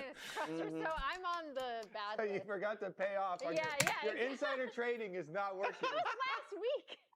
But like honestly, let's just go to elements of the game because I want to. All right, so this is calling back to the earlier question, oh my God, it's actually just which was fight itself. Like that. So Rise can showcase like some fun parts. what was like the defining moment for me in League where I like fell in love with the game or something along those lines. It was like what's like the moment that like was cemented in League history for you. DSG. So that one sucks. So this was the game. Worlds 2017, group stage day 1, Fnatic versus Gem. What you need to know about this game beforehand is that this was not a lane swap meta, okay? This was the Ardent Sensor meta. For anybody who doesn't know about Worlds 2017, prior to Worlds 2017, they buffed the shit out of Ardent Sensor. Here, let me mute this. So yeah, prior to 2017, they buffed the shit out of Ardent Sensor. It was the strongest item in the game. So the way that the meta worked was that every single team needed to have a hyper carry, and every single team needed to have an enchanter who could build Ardent, and that was the entire meta. So like Varus was considered a hyper carry back then because his passive would give him like 80% attack speed. Tristana was a hyper carry back then, and then they have the Karma versus the Lulu. You can see based on the bans, Janna was banned basically every single game. Janna was pretty much pick or ban the entire tournament.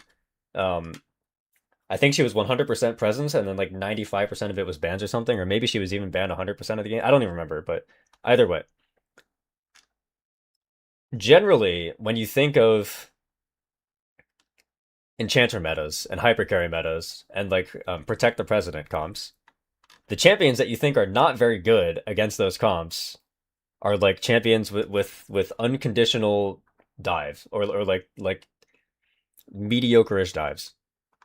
This cropped up to be a pretty big deal. You'd have to which makes it kind of insane when Gam lock in protect him as well. Here on 4. They're gonna lock in a champion that should never be locked in this meta. This is the only time this champion was played all tournament. Nobody else played it. They lock in Nocturne. Like this is literally like the worst pick you could ever go in this game. I swear to God, this pick is garbage. I don't know why they locked it in, but they locked it in. Okay, so we have a Nocturne, right? With a Nocturne here. Draft keeps going. This is all like pretty standard stuff. And then again, I want to stress, lane swaps were dead. Lane swaps were in 2016. They were completely nerfed out of the game. In this entire tournament, a lane swap happened only once. There was a singular game where there was a lane swap, and it was this game. 17 group stages. I think the spiciest pick ban so far, we can safely say. And I just want you guys to watch this early game, alright? A lot of that to me screams bottom pressure, or wherever bottom is where the pressure is. The other thing it screams to me, you know, kind of jungler instincts kick in. Whenever you see a champion without flash, you would want to gank that lane. So as much as, oh, ignite. Just watch out what the players on Gam are doing. And look at like the minutes that were into the game. That's actually also a vulnerability as well that you have to account for. So We're a minute 20 seconds into the game. All 4 people are running top lane right now. Hey, this is crazy. He could just focus on bottom side. Yeah, definitely the case. The minion waves are running to the lanes. Nobody is on the bot side of the map for Gam right now. Teleports that are running around. Top lane is expected. Caps choosing to have it instead of a healer and exhaust. And look at this jungle clear.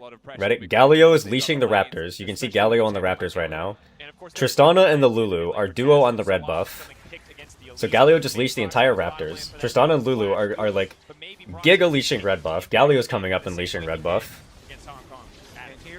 The red buff is on 200 health when Nocturne touches it. Then the Tristana and the Lulu are going to run top lane and hit a lane swap on the Maokai. And then the Galio is going to walk bot. He's going to leash the wolves. So Galio, you can't see it, but Galio just Q autoed the wolves. It's another way of also getting around, we have a Lulu with no flash, that would probably be targeted. Then Galio's gonna Q auto leash the blue buff. So they leash the blue buff. And then he's gonna leash the Gromp. So the Galio just leashed 5 camps. And the Tristana and the Lulu also leashed red buffs. So the Nocturne just got a 5 camp leash from 4 people. And then they're gonna go bot and catch the bot wave. Like, that is like the most insane early game sequence I've ever seen in my life. Yeah, every little bit of experience they squeezed out of the jungle. So the Nocturne is just level 4 right now. And then Ryze is gonna push in mid because he's into Kassadin, and they're gonna 4-man dive this shit. Still focusing on that bottom side. Brox is here, Caps is on the way. Even though there are wards, it's gonna be a party. Levi, Archie holding on, TP coming in. Maokai's TPing in, Kassadin's TPing in. Galio dies, Fnatic want to re-dive. Galio's gonna respawn in 4 seconds, he has teleport. He's gonna TP back in. Maokai is level 1 right now.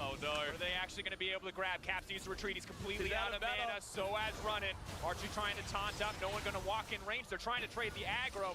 It's an absolute mess here on the bottom side. Like, this shit is crazy. Look at the top tier 1 right now. Tristana and Lulu have just been pushing the turret the entire time. This turret is at half health. And if you want a duo to be pushing a top lane, look at the Maokai. Maokai is level 1, 0 farm. Level 1, 0 farm, okay? We're gonna ignore this replay, nobody cares. Look at this. Out of replay, level 1, 0 farm. Lulu, heal, ignite. Ignites the Maokai, kills him. We're 5 minutes in the game, he's still level 1, 0 farm. This turret is at like 20% health. And then this is like the moment that people say is like the game defining moment from this. We're 5 minutes into the game. This is 5 minutes in the game. Everybody's level 3. And then there it is. The Nocturne ultimate at 5 minutes. Talk about power leveling there for Levi. Is able to get it off, but Caps wants to answer again. I don't know if they can push the minion wave in. He has to wait for it. Trying to make his way out. Tong comes out. The Reckless is still free hitting. Soaz comes in. Finally level 2. That's enough. Caps gets a kill for himself. Welcome to Levi. He's going to grab another one. He might be able to take down Reckless too. He's pushing forward. That's the double for the Nocturne. Crazy. And then this game also I just want to show you guys this as well before we get back into the series. Ready? Look at this. I want you guys to lock in on this. Listen, what I will always say this, okay? Pentakills are earned. If you want a pentakill, you have to earn that shit by like genuinely just getting 5 kills. If you're given a penta, it's like in my head, it's like kind of like a half fake penta. So look at this, all right? So Gam are trying to end the game. Kassadin is going to kill himself to cancel these backs so that they can try to end, right? So Kassadin is going to walk into 3 people to cancel resets. He's going to die. Tristana's trying to end the game. I want you guys to look at Kassadin's flash, which is almost up, his teleport, which is almost up, and his respawn timer, okay? Look at the Kassadin's flash, teleport, and respawn timer. gonna get canceled. It's Caps versus the world at the moment. The rest of Fnatic caught in a fight. No Way versus Caps. One battle to decide the game, but Broxa is here for backup, and Gigabyte Marines are gonna have to bare their teeth and wait for a few more minutes. Meanwhile, if you look at the mini-map there, they were still... Oh, no way, no fear!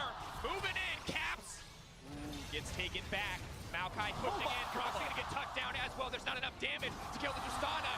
No Way is legendary! But still, Gigabyte Marines, they're not quite strong enough to end the game. So as though just feeding fuel into the fire. Reckless here with the double drops.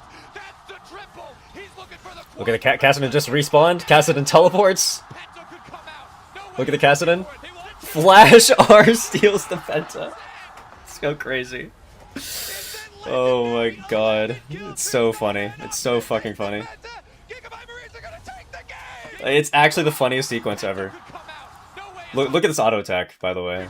This Rise is 100% dead to like one more auto attack.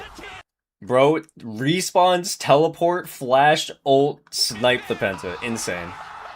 Optimus is the greatest troll of all time. Legendary 11 kill Tristana, and Optimus takes the Penta. Gigabyte Marines are gonna take the game. Gigabyte Marines take But yeah, down the third seed from Europe.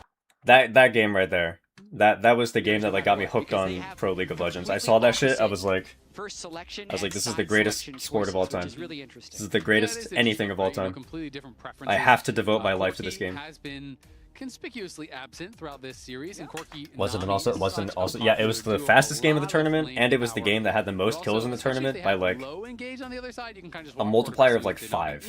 We know there's Vi though, so there's definitely not up to that point. The most kills that had happened in a game combined by both teams was like 10 or something. Back, and then there's all the follow-up CC. It can get very, very scary. So we'll see where they want to go here. As they could match bot lanes, they have the ability to just double counterpick bot, and they are going to go with MF, which almost always is then going to be paired with some sort of hard CC, people having that lockdown. So, you know, with Rel out, with the Nautilus out, like maybe like a Rakan or something like that could work.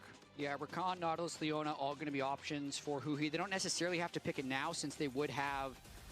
they only have 2. They have the Rakan and the Alistair. It's interesting that Disguise, there are like 3 perceived OP champions left up, and Disguise just banned all 3 of them. Normally you would see teams be willing to, like the team on red side wouldn't ban them, and then they would be willing to trade. In the LCS, there's been a lot of MF already in the LPL specifically, but no surprises as we get deep into Fearless now in Game 4 that these are the picks that start coming out. Yeah, and I mean, with this kind of combo, I mean, Nami is so squishy. If you get tagged by any part of the Leona combo, and there's an MF ult over the top, you're probably just dead, right? You're going to get locked Mundo's up reasonable by the here. Zenith Blade, into the stun, Is Varus into the actually that LP. OP? Yeah, it's a 3-way flex. Pick here for sure. Guarantees you push into pretty much whatever lane you put it in, unless you get countered by like a Sivir or something. You know, got to the late game against Inspired playing that Xin Zhao. Does like a lot of objective damage. Outpacing the early game, it is such a monster in the late game, and has the ability to absorb a lot of the CC as well. Plays well with pretty much every comp in the meta. Like he plays really well with engage comps, he plays really well with control comps, plays really well with poke comps. Like you can do whatever you want, Varus. No one's gonna flex that shit. He gets flex top lane in other regions. It's happened multiple times. Might be better than it's been in like 10 years. So anytime you're picking something like Mundo, I like it. How did Sentinels lose Game 3? Because Disguised had Senna, and she got to 4 items. Talked about Crystalline Overgrowth, the role quests are giving you gold, there's like shutdown gold, there's so much gold and experience that can just kind of slingshot you forward. Talia, of course, going to be taken away. That was the obvious pairing we touched on right after the Vi was grabbed. I wonder if Darkwings would go to something like the Galio and they just try to play like kind of dive. Maybe. And, you know, that's something that he has looked towards in the past. But the only 2 picks remaining that he has played so far this year that are still up are the Casio and the Galio. Rahel trolled with ult. Yeah, he trolled with ult like 3 times that game. Have this focus up towards Castle. When you're banning the Gwen, to me that's saying I want to play a tank. And will be interesting to see if Impact is just going to say, all right, it's like Cassante time, it's Ornn time, it's something like that. That would make a lot of sense to me. Cassante seems... Aphelios still open? I don't think you want to go Aphelios in either of these comps. Silas ban means that they're thinking about maybe like a Malphite somewhere if the angle is there, or they just could also open up a Galio pick because Silas would be really good in the Galio. A little surprised by that though. Yep. Also a great steal on the Leona ult. You know, there's a really high AP ratio on that can be quite strong. But yeah, no, it does feel Flex, like, quirky that mid. could be, Yeah. You know, That's what they'll nod do. towards potentially considering something along the lines of the Mal fight. We'll see where Call Me wants to go. He's going to go aggressive. Going to be grabbing the Ahri, which is another I'm not 100% sure if I like that pick. So another denial pick. Generally, Ahri's not great into Vi. I don't think that her pairing with Mundo is that insane. He valks back, you could be too far. You ult in on the Ahri, she ults back, you could be going a little bit too far. So going to have to be careful about that. And we'll see where Darkwings wants to go. Vigar. Cool Vigar.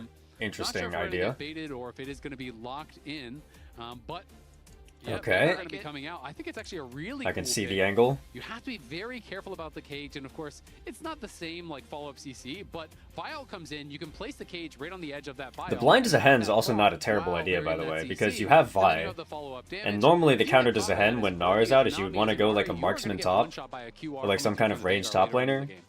But if you go a ranged top laner into Vi, then you have to worry about being one-shot on like every timer. We haven't seen much of it, but I've seen a lot Yeah, of Jax pick is and probably the souls best do you it. can go It here. Real goofy if you get ahead on the pick. It's not necessarily. I would prefer the Jax over Rek'Sai. Normally think Impact would accelerate. Honestly, I would prefer fucking Teemo, you know?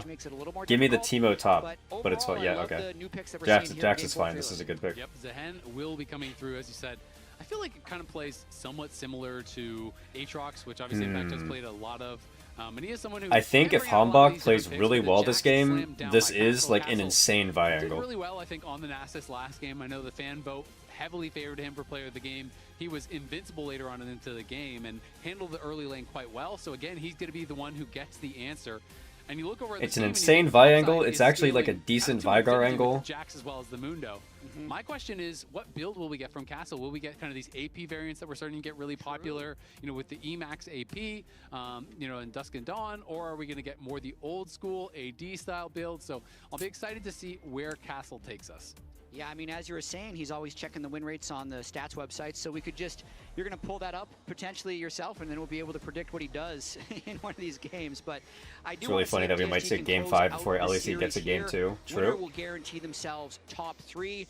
Would be an absolute crazy turnaround for them. Would also mean Sentinels. But for the record, the only reason why I wanted Teemo is because Teemo's the hardest lane counter you can pick into Zehen. Don't get me wrong, Teemo wouldn't actually be that good this game because I feel like Teemo would just get turbo one-shot by the, like anytime the Vi ults at Teemo, he just gets one-shot by whoever else is around. A 54% But plus winning matchup for Jax into Zehen. Teemo is a disgusting Zehen counter. So if people ever go blind Zehen and it's not a terrible game for Teemo, you can't just lock Teemo. And it is Grasp, so I think it's going to be AD. Not playing Phase Rush or anything like that. But should be exciting to see this one coming out. Call Me, I don't think had a great game last game on the Yone. You know, was able to find some effect later on. But I also feel like I mean, it just depends. I think Zehen will struggle a bit in lane. Hasn't really been able to find a lot of success. I mean, obviously, notably in I think the that Jax game, is a but pretty also on the safe counter into Zehen normally. His best performance. And Castle is just This is actually really smart from Castle. This is really good. I actually love this. Harassing Vi's level 1, making her slow. I want to see the minions top, see if he actually misses any experience. Because Hambach very quickly just moves. He should be down. fine here to just like trade autos with Zehen as well. XP, but it feels like so Castle has this timed out very well. nice from Castle, just stalled out Vi's clear by a bit. So he misses 3. Well, and he got all of the XP. Gold, but he does get the XP. Yeah, so yeah, definitely worth it. No cost for him so far. We'll change the recall. We'll change the timing of Hambach's But yeah, camp, I think but Zehen also is kind of useless. The Misfortune is not the best in this game. She can still be valuable, like if Vi locks down a target into Leona ult or something, but generally Misfortune ult not amazing into quirky Ahri. Oh yeah, so Jed didn't want to flash it, but then he fused Cleanse and Flash. You know, they were losing the level 2 rush. And that is pretty. But like the Vigar is decent this game, and generally I think if the Vi plays really well, then she functions super well under the carries that Disguised has. Like she has good lockdown onto the Vi, onto the Ahri and the Corki. She who he's healing. I was gonna say he's trolling, but he actually calculated. And now the sustain is gonna start really mattering here for DSG. We'll see if they can stabilize. Yeah, but I also think that if Vi ults forward and the ult is bad, like if she's just inting, then the rest of Sentinels literally can't play the game. So this game is like, it's really on whether the Vi's engages are good or not. I think if Vi is good, Sentinels can win, and if Vi ints like twice, then it's unwinnable. 4 summoners down on the side of DSG. If Rahel can keep the wave here and Vi could eventually path over, it could be huge. But considering the delay that happened to Hambach early, he's probably unable to pull that off. So full, taking in the big picture, DSG almost prevented a possible bad play bot with the early invade from Castle. Yeah, nicely done. Here we have it one more time. Yeah, so Huhi just takes so much damage by going in there, but pops the early biscuit and health potion, has them both running. Well, we got to go back to live as Call Me looking like he is probably dead to rights. Nice flash, though, and now the charm connects. Kryra arrives here. Can they get something more? Darkwing's being put low, but who Call Me's been having a series of all time. Turn to try to body block as he has the passive ready. So much ado about nothing. No one will go down, but Sentinels trying to continue their push forward. They want to be able to fight for this scuttle as Kryra quickly clears out the ward. And Kryra really wants to double crab. He still has smite, but the inside track is there from Impact. Here first. I mean, this is really risky, but they do have the Ahri coming in. They're going to fight for this. It's grabbed there by Hambach. Castle, is he going to go over the wall? Lands the stun onto Impact, and Impact flash the wall. He does. Hambach will get pushed out. Kryra not going to be able to get anything more. At least they get the summoner off of Impact. I mean, Kryra still hasn't based, neither has Hambach. Huhi stuck around. They can potentially punish this with the Leona. Going to be able to land the stun, and now comes Darkwings, and Kryra has no passive. Kryra might just be dead. Even if you flash, I don't think you're getting out of this one. That's first tough. blood going to Hambach again. Even with that great start that they had, Kryra feels like kind of got a bit too aggressive, gets punished pretty heavily. Feels a little bit like that Pantheon game really tried to push the early game power on Mundo, which normally doesn't happen, but because they delayed early, he thought he could double crap. I mean, it's not even that much of a mistake. It was just that Huhi stayed, which is like well played on Huhi. Waiting in the bush, but like generally, you don't expect support to stick around there to defend the camp. Kryra's Mundo and Hambach again with first blood.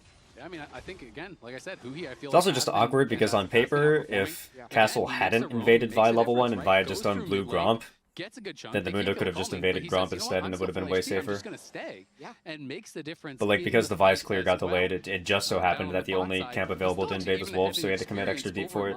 But like on paper, invading there is like not a bad idea. It's just that like there were multiple conditions that ended up making it be bad. I just feel like this guy is consistently finding really strong engages. Feels like he's really happy with the team and performing well.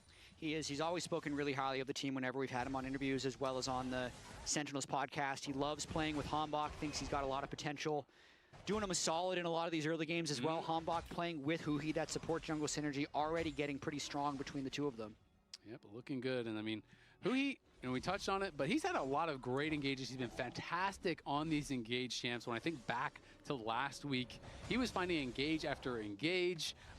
In this big win that they actually had against TL, I think he was a huge reason for it. Constantly, it felt like he was the one finding Yon on these flanks in the Nico Did you think game. he looked bad on the Seraphine? I didn't think he played well that game. Came out of the side brush, had a beautiful engage across multiple members, from TL. That was a big upset win. When we looked at the preseason rankings, we had TL as the aggregate #1, and they fell to the lower bracket in playoffs, thanks in part to Sentinels, who put them there. It's really been a crazy LCS lock-in tournament when you think about it. Lion and Team Liquid both sitting down in the lower bracket, meaning only one of them can actually make top 3. They're going to have to, even if they win their first lower bracket match, they both have to win in order to face each other just to make it into top 3. So a lot of fun League of Legends coming up in the LCS. We got Saturday, Sunday this week, and then the last 2 weeks are That was Friday, Sentinel so Saturday, much Sunday, better than 2025 Disguised. Oh, he's going to get caged in. Hambach is here. I don't There's even the know if I would Can he agree get with out? that. Doesn't look like it. Great CC chain from Hambach and Darkwings. Like by the end of, by the time they got to knocks him down. Huhi now on the bot side. Zenith Blade follows Split in, 3, they were actually like a solid team. They took C9 to 5 games. Credit to Darkwings though, just landing the I don't cage think stun 2026 Sentinels is necessarily better than 2025 Disguised. Easy for Hambach to come in. He's built like that. And get this 2-0. You play enough Vagar. Walks up, presses E. I mean, let's see. Call Me was just. Boom. He thought with the extra boost he'd get from his W. And then Hambach just immediately punishes, which is very smart. It's weird. Hambach's 2-0, but I feel like this has all been set up. The first one, Huhi. Best part for Sentinels has been Impact and sometimes Huhi. Darkwings. Impact plays well sometimes, but he also has been sprinting it at other times. Like his exceeding expectations. He wants more. He's greedy. His series against TL was pretty bad. He knows they can have. I mean, it's always tough as the Ahri, right? Because it's like, you could be like, oh, you should have flashed that. You should have ulted that. But when he walked up to the cage, he didn't have vision of the vibe. So you can't just, react too heavily anytime he does press it. As Castle goes for a nice little trade there. As Impact just retreating back. Playing all right in this 1v1, but is down 20 CS already. And Castle definitely seems to have an edge in this matchup. He's been early invading, getting tempo, going for blue buff. Hasn't really gotten anything over the top, but he's maybe going to have side lane pressure on Impact the whole time. Trying to think about why Golden Glue would be so stressed. I do feel a little bit like there's still that feeling, as Castle's just burning his ult to get the wave in, that DSG is this last place team from last year. And Kryra mentioned this in the interview as well, just like, oh, the people who put us last, oh, they don't watch us, they're new and they're DSG, so they must be bad. But I do feel like even when we were making predictions, like this week, we both said DSG is probably going to win the series. It still didn't quite feel right because they lost so much last year. I would also say, I can understand Golden Glue feeling like, hey, we have to really win this. I don't know what Jet's saying right now. But we get stunned by the cage. Yeah, flashes, ults. I predicted this shit to be 3-0 Disguise. Ends up having to use both, but think about it. And it's not going to end up being that, but I thought Disguise were going to come in and stomp Sentinels today. DSG then took the quote-unquote backup players, from Tier 2. And if you lose to that team, doesn't it just mean that DSG did a better job kind of building their team? So maybe you're feeling stressed. Is there a common sentiment on who is the worst coach? We have to pick over their team, take all the players we wanted from their team, and now so. We might lose to the team we stole all the players from. Good point. Twice, because they lost to them in week 1 as well. As third Grub going to be going over the way. Sentinels beat Disguise? No, they did not. Disguise beat Sentinels in week 1. And Hambach will be sent packing, but yeah, the worst coach is Null. This is true. There, but Rahel taking a ton of damage down on the bot side. Null haters rise up. Has the spellbook heal, so not an easy dive or anything crazy like that. Darkwings, though, is going to be happy scaling up. Looks like 97 stacks on that passive already, so he is scaling quite well on the Veigar and is going for that Roa, so kind of a full scaling style build. It's always interesting when people get into the death cap on this because, death cap obviously so much value on Veigar because it is amplifying your passive stacks as well. But sometimes when it comes out in pro play, people take so long to get the death cap because they're going for more utility items and defensive items and stuff. And I know a lot of the Veigar players can be very critical of that. Yeah, going to see what Darkwings ends up going with. I'd also think Hambach was in such a good position last game on the Wukong, but I would say him getting picked off was one of the things that led to the DSG comeback. So again, now having this early gold lead, he's going to have to try and not have any nerves. I was watching his player cam right after that loss. He really seemed almost the most dejected on Sentinels. So he is in a position to have a good game here on the bye. Yeah, he's had some great starts. Even in series and games that they have lost, I feel like Hambach's early game is undeniably great. He has really been excelling, I feel like, in a lot of the early games. And remember, LCS playoffs are going to be live at the Riot Games Arena. Starting next week, we are back on stage. So if you want to come watch some LCS action, see some fun games like this, it's going to be really fun next week. So definitely buy your tickets now, and we will see you there. It's also worth noting something we touched on in the previous games was kind of the discussion of like, oh, do you want tabbies? Do you want mercs? Well, tabbies are great for Castle, both against Impact and Hambach, but then you look and you see how much CC there is between Leona. Yeah, I've been and enjoying Veigar LCS this year. And it could be hard to move. I think I would actually enjoy it CC, so we'll have to be on less the counter strikes to be able to avoid the Leona. if Disguised and Fly weren't as exciting as they were. We know the Renekton game as well. He was getting chain CC'd with steel caps. Like, I had no expectations for Disguised. I thought they were going to be bad, and they turned out to actually be good. And then I thought that Fly was going to be good eventually, but I didn't think they would have this much figured out this fast. I thought it would take them until like Split 2 to be where they're at now. So those teams are definitely making LCS more exciting than I was expecting. Okay, Calmy's trolling a bit. Let's see if Corky can carry this. Oh, we missed Q. Oh man, if Corky landed Q on the Vi, maybe they actually kill her. And yet you refuse to cheer for Fly? When did I say that okay, Fly is my third favorite team in the region. Like, we need to make this clear. Fly is in my top half percentile for teams I want to cheer for. But the burst is so high. with Vile, It's just they just so happen Calmy to be playing the teams that I like more over and over again. It's just alt into Veigar. He's always going to be one shot there. Who are the other two? Disguised in C9. Now that that's happened, we're ahead of the MF. We could probably win the fight, but they lose the turnaround. Castle about to get solo killed. That is an Ignite ticking, not a solo kill. Oh man, Disguised are kind of falling apart. The kill as we jumped out of that replay. He's going to get taken down. Castle had been doing great in the 1v1. If you watch for random picks, you should be watching LCP. This is true. LCP plays shit like Zehen support, and then they run it down. Calmy goes in with the ulti charm. I think their call is, hey, maybe we can just one-shot Huhi before anything happens. Huhi flashed the charm, and then all of the CC comes out. True. Your Ahri dies for free. Come back to live. Huhi's up on the top side. 5 out of 6 KP. He has random been picks that are actually good. And we're gonna watch this now one more time as we didn't really. Okay, well they played Mel support and it was super turbo and they won. Going in for the trade, but Huhi arrives with the Ignite.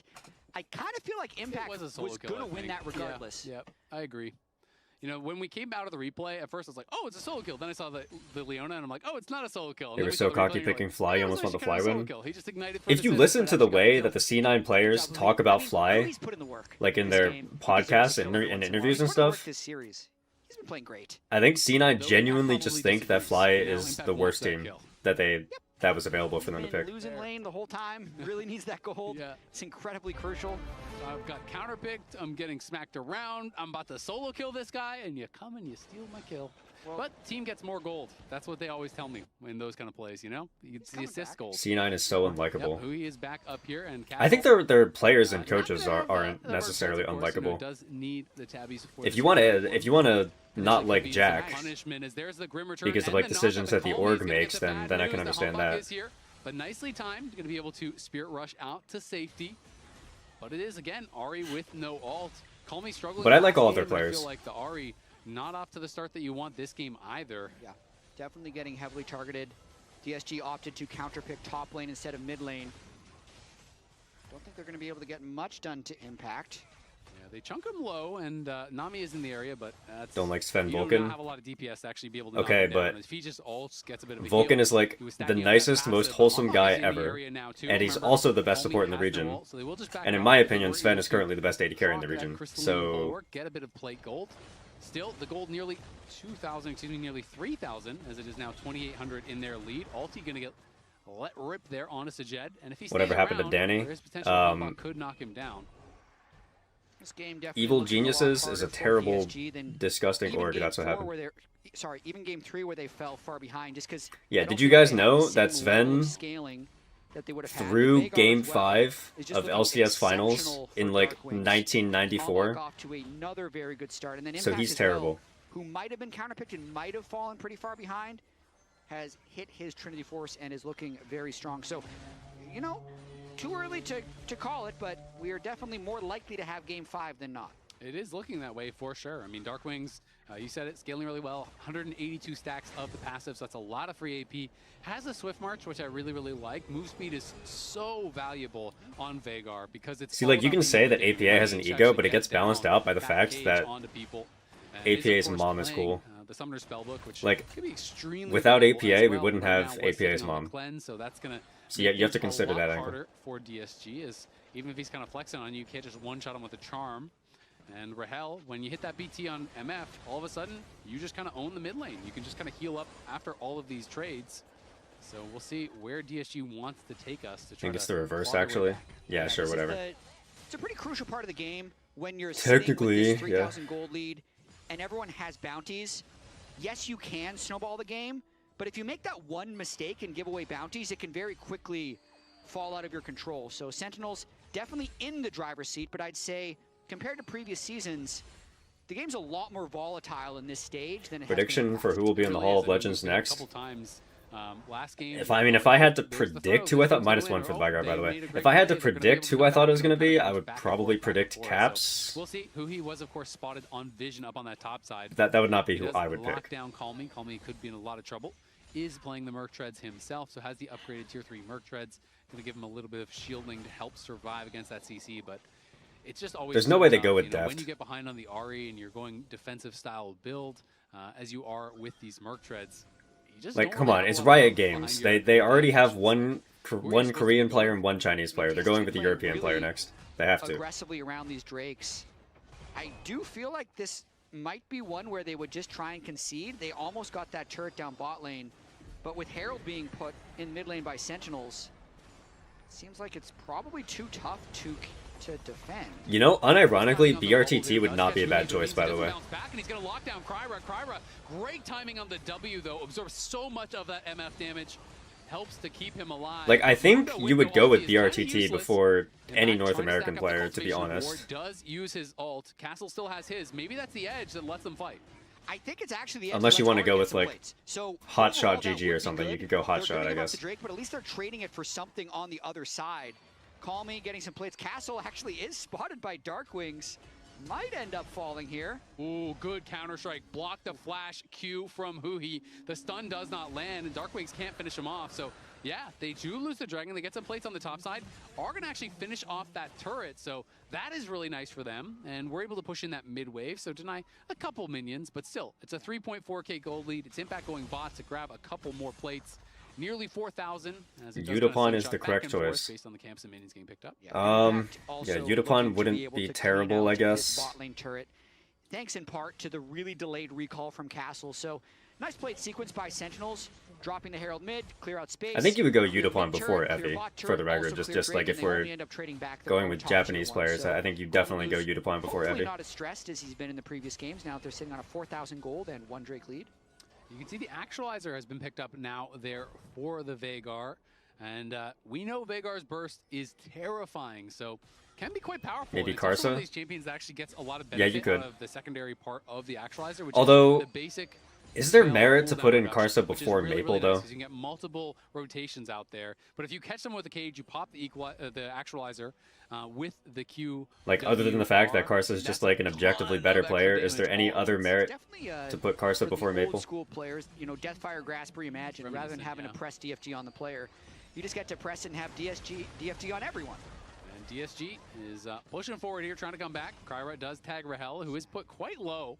Doesn't want to commit anything more, and Rahel will be put low. No, but they want to go a different role. Okay, well then just go Diamond Procs, bro. Like, come on, let's wrap this up. Just wrap it up. Put Diamond Procs in the Hall of Legends and move on. Really moving around the map so well. Lions on the Nami, obviously don't have that same ability. So Jed gonna get Q flash. Whoa. Beautiful combo coming through. Can they finish him off? Not just yet. Kryra is there. Oh, the double up. The Misfortune double up on the Mundo to hit the Corki. Alright, I guess we're going to game 5. It's gonna be Yankos over Diamond Proc. Okay, but it shouldn't be. Like, you might be right. And it's 20 minutes where they can just turn but immediately it should really should not be. Make quick work of this game. Already up 5,000. Will turn to about 6.6 if they get this. Death timers are relatively short, though. Yeah, Call Me in the area. Lions here. They know they have to try something. Call Me's gonna go in. Does land the charm, but it's just on. Not bad from Call Me. He got some good damage off. Let's see. They're actually trying to game a little bit. You know, Call Me, you've been running it all game. You've been running it down all game, but you actually played that sequence out really well. Respect. Even if he dies there, for the record, by the way. Even if he dies to Vi, he played that sequence out really well. Wow. That went from 5k to, it's still a big lead, but they erase some of the gold lead. They defend Mad Life? Yeah. People have asked me before, like, who I would induct into the Hall of Legends if I was the one who was doing it. And in my opinion, you go Dade first, Diamond Proc second, and Mad Life third. Like, that's like what I've been saying for a while now. Absolutely beautiful. They effectively one-shot the Corki once the double up comes through from Rahel, and then just a sniper. And now that Uzi's officially retired, you can also put Uzi in there. Dead center on the ultimate. I just wonder if they overestimated their damage. Remember, Baron's so tanky right now. Really nice in-out at the start from Call Me, and then a 3-man stun. Uzi's already in. Yeah, but I'm saying, like, if I was doing it, I would put in Uzi 4th probably, because at the time that they started doing it, Uzi wasn't guaranteed retired. Call Me immediately starts teleporting, and just can't get the Q back up. That was really smart. Great call from him. And just so well played there by Call Me. Dade maybe Ambition? No, I've always been on the... Dade should be the very first person. Like, even before the Hall of Legends was made, I was always saying that if there ever was a Hall of Fame, the first person inducted should be Dade. That's my personal opinion. The only one with an individual gold lead on his team. And a lot of pressure on him as a result. You know, he had counter pick. He's the only one with the gold lead. Yeah. You really want to see him having a big effect if you are a fan of DSG and looking for them to try to close this one out. Yeah, the Mundo needs to continue to scale. Hasn't really been able to get many Heartsteel procs this game since they've always been on the back foot. Still, Sentinel's completely in the driver's seat. 30 seconds until this next Drake. Like Dade, but his career post 2014 was so bad. Yeah, but the point of a Hall of Fame is to something back, but all the tier 1s have been taken away, so less likely they'd be able to take one now. appreciate and reflect on This might careers that are already over. Kind of close. It's 2 items on Vi and Zahen, and Like it's to appreciate like the players and what they contributed to the game and how like they transformed the game into what it is today and like the success that they had in the game. TP shield, will they try to force a fight with it? The Grim Return going to miss there from Impact. And you could, I mean, you could say the same thing about Diamond Procs. You could just say like, oh, Diamond Procs post 2012 was dog shit. You know, it's the exact same argument. You know. Use that Counter Strike defensively in that TP shield. From the roll question, yeah, I think XPK would be like a fine pick to go in pretty early. Would Nuggery be a good choice? Just from Mundo Cleavers, they yeah, we induct Nuggery first. So that's fire. Castle's hoping that Sentinels try and push a little too far through, and then he can get a flank engage, but Impact doing a good job. So Diamond Proc should be first? Yeah, sure. If you wanted to induct Diamond Procs first, that would be fine. I would have no problem with that. Gotta be careful there. Too far forward, and now comes Hombach going in on the engage. A bullet time over the top, and he's surely gonna fall. Lives for a while. Castle trying to turn around. Sajed trying to get involved, but he's gonna be exhausted, and he's gotta run for it. Okay, that was tough. Gonna get knocked down as Hombach goes on a yeah, rampage. that's kind of. I just think that the Vi pick is so good this game. What top laner is a choice? There's honestly really no top laners. But that is basic stuff. Maybe Flame. End up continuing here. Once the Corki shows, it's but even that is like I don't know. Like I wouldn't prioritize putting Flame in. Try and still fight a little bit on the back end, but with Calmy being one shot, they're never going to have a chance in this fight. Castle ends up falling as well. They lose the Drake. Like maybe Flame, maybe Con. Once they lost control of the mid wave, and they didn't back up soon enough, Azil. Yeah, I mean it gets really tough, and I didn't actually catch who autoed that blast cone that knocked the Ahri back into the cage, but not the Shy. The Shy's still active. I'm a big active player. Should not be in a Hall of Fame person. The gold lead. DSG does have some scaling, but they have been like that's why I don't want Faker in the Hall of Fame. Potentially going to get run down, trying to turn around, maybe look to stack this up. He's going to go for a TP play himself, but this one is not going to work. Tries to make the 5 top laners you put in the Hall of Legends are still active. Yeah, pretty much. I hold like a similar opinion. And loses his TP. That all of the great top laners are still playing. Can be game losing if they accumulate over time, but they're still in a pretty strong position as a team. The bounty going over to Mundo. A little bit dangerous. Also, wait, you can't even put Deft in a Hall of Fame anyway because Deft is not retired. But there's still a lot of damage, and Deft has said that he's gonna plan on coming back if he's still good enough for it.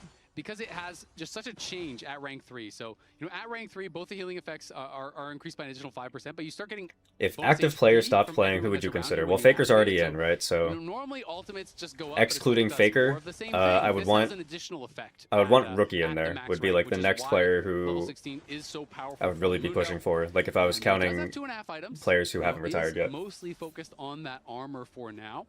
And I think rightfully so, as Veigar obviously not the highest DPS champion, but does have a Void Staff already completed, and means the death cap is going to be pretty delayed.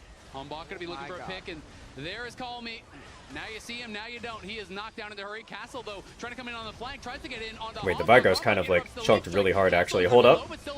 Wait, Disguised are gaming? Disguised missed, or Sajed missed. Oh, that's tough. If the Corki like landed all of his skill shots, maybe that fight could have been good. Kryra is running away. DSG try to look for a play after their mid laner gets picked, but they just can't make it happen. And Sentinels Wei Zhao, yeah, I think you could.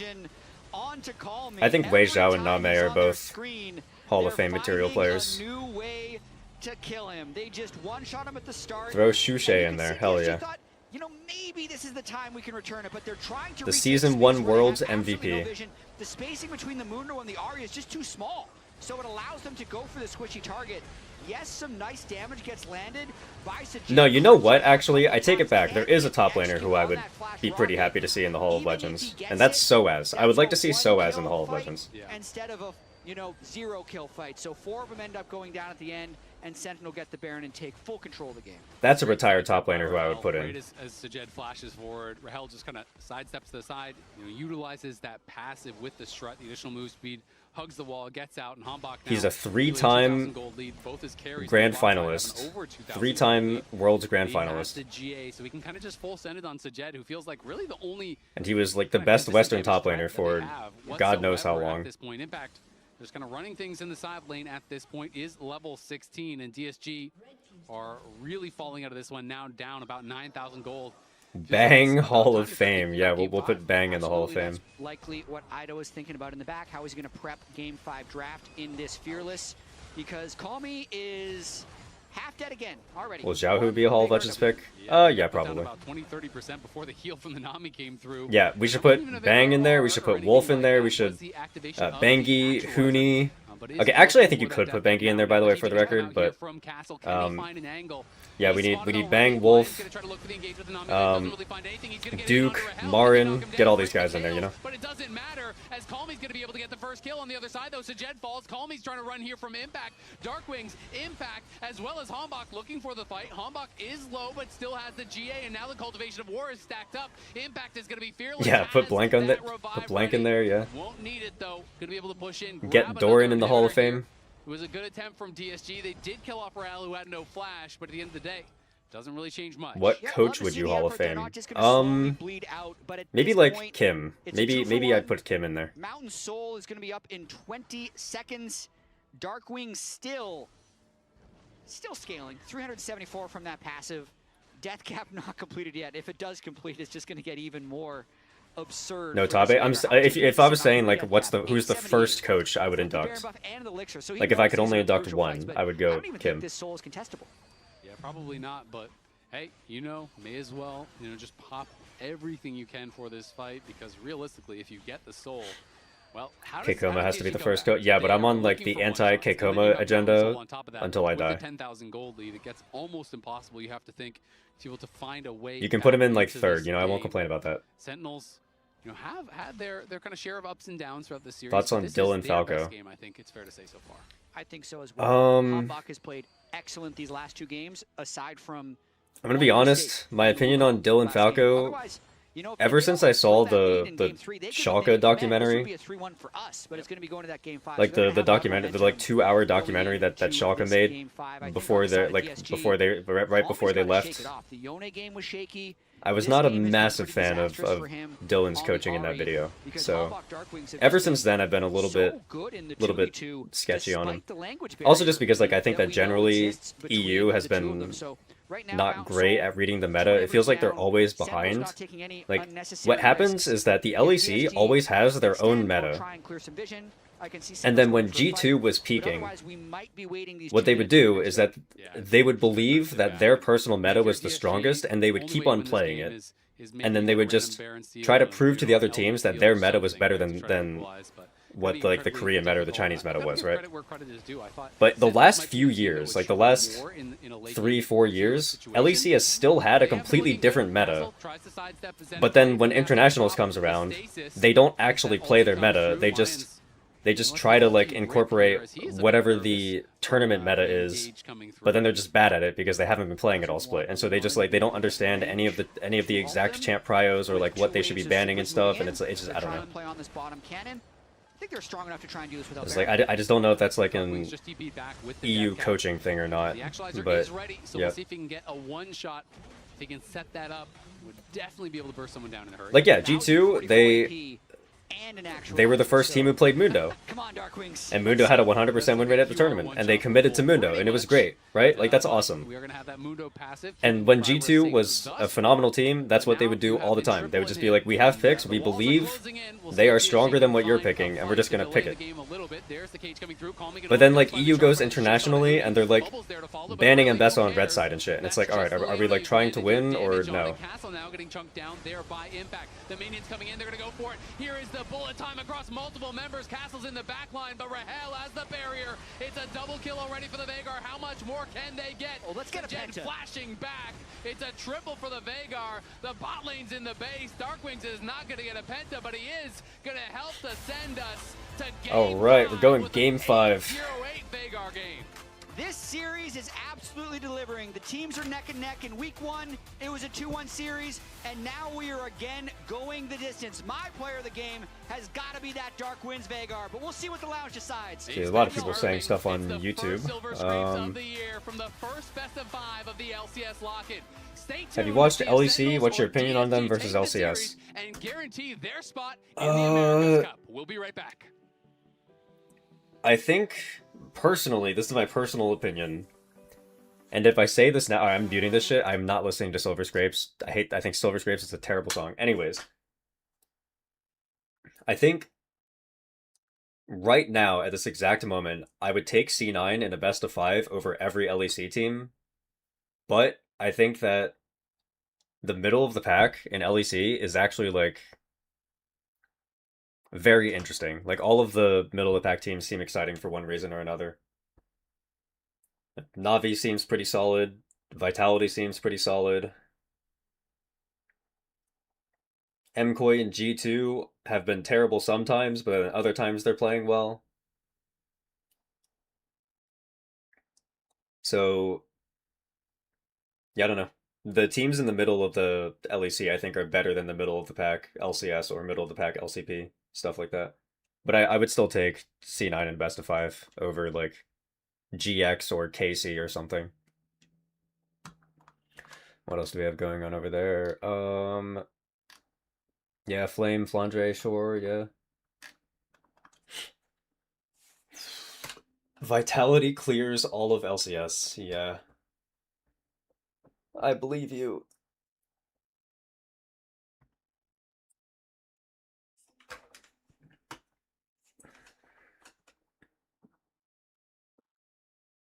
Leaving stream because no Silver Scrapes. Alright, see ya. Never come back. It's a terrible song. Can't tell anything in the LEC because it's all best of 1. This is true, yeah.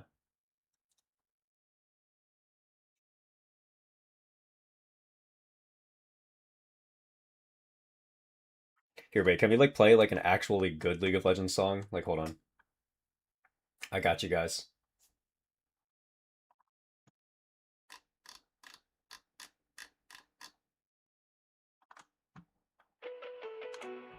Here, we'll listen to this. Let me run ads.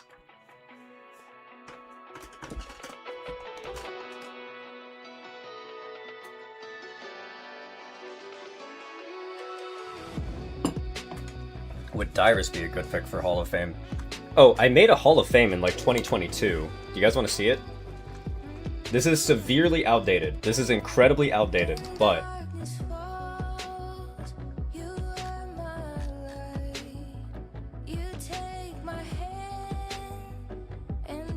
Again, before I show this, super outdated. But I have this that I made a while ago. Dade, Dandy, Ambition, Pawn, Captain Jack, Mad Life, Mata, Score, Smeb, Bengi, Flame, Insect, QV, Prey, Imp, Gorilla, Khan, Nuggery. Wei Zhao, Uzi, Clearlove, Name, Misaya, Doombi, Xie, Icon. I actually don't even know why I have Icon here. That's a stupid choice. Past me was not cooking. Diamond Prox, Expecte, Alex Itch, Froggen, Soaz, Vizichachi, Yellowstar. Bjergsen, Doublelift, Choster, Dyrus, Sneaky, Hotshot, X-Smithy, Chawi, Westor Mountain. That was my Hall of Fame like 3 years ago or something. And here's a list of players I considered. Here's all of the players that I thought about.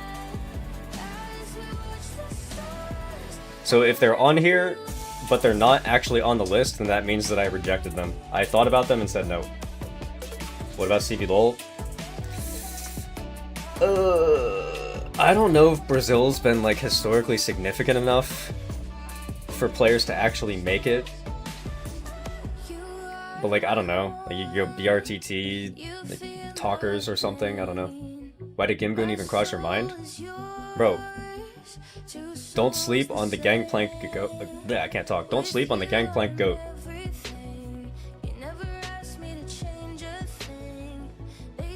Also, wait, do I not have Flandre on this list? Holy shit, I don't have Flandre on this list. Okay, whatever. Well, that's why it's outdated. But yeah, there you go.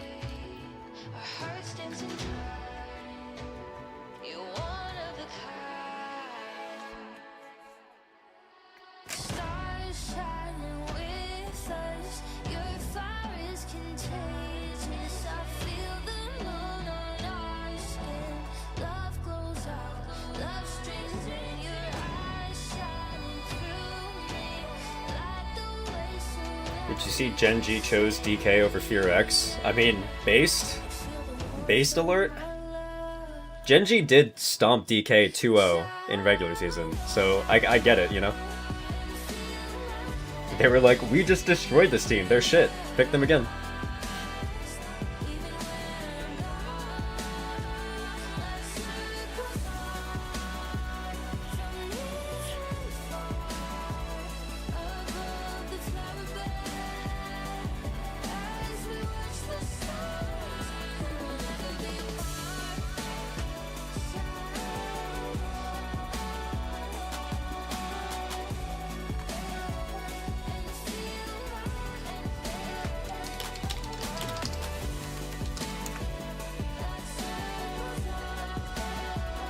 Was Jackie Love on the list?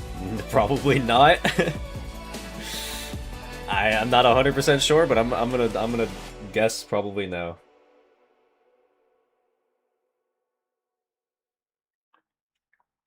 All right, there you go. That's my game 5 song for this stream. Revamp an HP based off of his bloodthirster, so he's like, okay, I'm gonna try and defend this Is turret. Bao Lan in? Hell yeah, Bao Lan, greatest support of all time. Fuck yeah. He channels Q, gets a flash on towards and lockdown on Corki. This is something that we love from Hambak, is that snap decision making, recognizing that he can maybe find an angle. He finds that angle on Sajed, gets a kill, Q's out immediately, and then immediately, like on that replay that you just saw, Ning, yeah, best jungle ever. Kryra True. is dead. Guess what the call is? Baron. But this is such a back and forth series, and it happens within this People game always where gas even up though the 2018 rookie and 2018 Shy. People say shit like 2018 the Shy is the greatest peep we've ever seen. Yeah, well guess what? Ning got Finals MVP. Which means that Ning was better than Prime the Shy. E from Jax makes it super easy to then pick off Rahel. They get over there. Kami's like, all right, I'm TPing. Peace. I'm a emo while I'm doing it. Goodbye. That was really cool to be able to see that back and forth.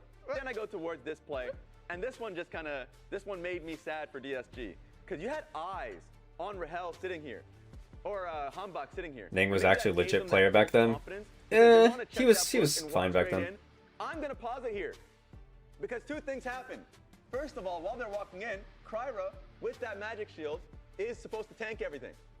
You can also see a little critter here on the side, Darkwing coming in from a flank. Let's play it through. Kryra backs away, Vi gets a Q on towards the Ahri, gets cage, gets popped immediately. Listen, I don't know why they're talking about Kryra trolling here for sidestepping. Like, Call Me just shouldn't be walking like that now. Took the game in Sentinel's hands. So, also, yeah, the Shy in 2018 and 2019 was the best top laner in the world.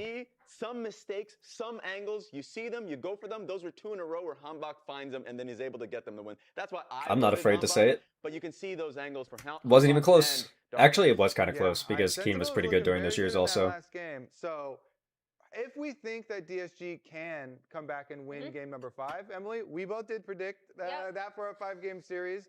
I think maybe playing more to Castle earlier into the game might be a way for them to have some success, because I think Castle has been very good, and he has that confidence that we were talking about when he's like, give me the Nasus, I want the counter pick. Yeah. And in this game, he was playing very aggressively and doing quite well in lane phase as the Jax. He was the only one on the team. Keen was jailed till he joined KT. Well, no, he wasn't jailed. Keen made the active decision to stay with the Freaks because he really liked the org. It all kind of came crashing down. Like, he had opportunities to leave, and the org was willing to let him leave, but he chose not to because he wanted to play with them. Because, I mean, it's his choice between that or like bailing out Call Me, because Call Me started out the series performing well, but since then, you know, the Yone game was pretty rough. Didn't he fall off in 20? No, he fell off in 2020. Was the year that the Shy started running it down. I'm gonna have to ask you guys: are you changing your vote? Did my replay just Keen almost went to C9. That would have been crazy. Even this, you know what? My take is that I think if Keen had gone to C9, it wouldn't have even done anything because I'm sticking with Sentinels. I want to hear from the Keen's talent scales with how good his teammates are. The better his teamates are, the better he is. And so if he went to NA, You know who NA players wouldn't have been able to capitalize off of Keen's playstyle, and they would have just lost anyway. They've decided for first pick instead of second pick here. Ooh, you bait and switch me. Keen lost to Licorice. I implore you to rewatch the series, and I just want you to see how hard Poro and Tussin were running it down. He's not going to flip-flop ever. Especially Tussin. Tussin was disgusting that series. Yeah, very likely. All right, well, we'll see who can actually take this one. A lot of stakes on the line here. Both the America's Cup berth that you were guaranteed with that top 3 finish. And don't get me wrong, I think that Kuro is generally a respectable player. But against C9, he was not. Yes, I know, Lion as well as TL have not been performing as well, but every pro still tells me they're 2 of the best 3 teams in scrims, right? So people are still scared of running into this team, and all of a sudden they wake up and you get slammed in the lower bracket, and then your playoff run is done. What happened to Berserker? He went to the LCK and got reality checked super hard. Is pretty narrow. That's what happened. Potentially, depending on how much those teams are able to improve during their off week. No big surprises in the bans so far. Okay, interesting. Disguise chose first pick. I feel like normally in games 4 and 5, you would want to go second pick. Like, second pick usually scales the later you get, because the OPs are out. But let's see what the ban prios are here. Rumble and Varus are both still... Wait, so IDO can not ban one of them. And then Sentinels also won't be able to ban one of them, and then they can have their pick between Rumble and Varus. I think Disguised are getting Rumble. I think they're getting Game 5 Rumble first pick. That's crazy. I said that DSG selected first pick because that's what it said. Like, I think Sentinels is going to ban neither, and then Disguise is going to get Rumble, and Sentinels is going to get Varus. I think that's what's going to happen, which is, like, insane for Disguised. I hate this. I got baited by myself. Because if Sentinels just ban Rumble, then Disguised first pick Varus. I apologize for being correct, because DSG does have... Trundle. Yeah, okay, so we're going to get Rumble first pick here. I apologize that my prompter was giving me the right information despite my instincts saying the other way, and that does actually set up. It threw me off because the Aurora ban... Rumble first pick, Sentinels go Varus, Disguised go Sivir. They're so happy. They're so happy here. Because now Casso just gets it. Yeah, I guess maybe they can go Galio as the answer. That's more impact-y anyway. Yeah. So maybe they were saying, oh, I don't think, you know, either we go Galio as an answer, or, you know, you don't first pick the Rumble and then we take... Unironically, you could go, like, fucking Sivir Maokai here, if you wanted to. You can go Sivir Maokai. It's game 5. Surely there's not too much that's going to threaten the Maokai. Bard is also fine. This is good. I think Disguise just stomped Sentinels in draft. I don't know what Sentinels is doing. I think Disguise just massacred them in first 3. I don't care what Sentinels picks on 3 here. There's the Galio that's gotta be Galio. Yeah, Disguised are very, very happy. We'll see. I mean, Bard into Varus, always really, really strong. Lions, I don't think has had a good series. And Bard is a high execution champion. I'm expecting the Galio. I think when they ban the Aurora and you give over the Rumble, you imagine if Sentinels took Varus Sivir. Yeah, but if they went Varus Sivir, then you know it's a Varus top and you can just counterpick it. And I think that wouldn't have been good either. I think that Sentinels trolled by not banning Rumble and Varus. I think they had to ban Azir, Rumble, Varus, or they had to ban Varus and then open Azir and Rumble, and then trade the Azir and the Rumble, because then at least you're more happy. And you now have a Galio. But banning Azir and then giving over first pick Rumble when Sivir is still up is crazy to me. That's a crazy draft read. Silas ban once again. They're really targeting Call Me, I think, quite successfily in these last few games in draft as well as in game. Okay, so I think, yeah, like Rumble Bard is insane combo. I think you want CC here from jungle, but you don't want like full dive. I think, for example, you could go Kiana. If Kryra is comfortable on Kiana, this could be like a decent Kiana game. Why do you think Sivir's good into Varus? Because a lot of Varus's power budget is in the fact that he's like a very strong 2v2 laner and that he's very good at pushing out mid and like having like control over mid waves and mid game, but against Sivir he can't do that. He's like perma pushed in against Sivir. Really good bans. And Sivir can always hit mid wave before him as well. Would be such a good pick for Call Me right there. It's denied. It's also interesting too because if so you just like lose out on half of Varus's power just because Sivir exists, and then Sivir outscales. I don't know what to play. You can play Galio.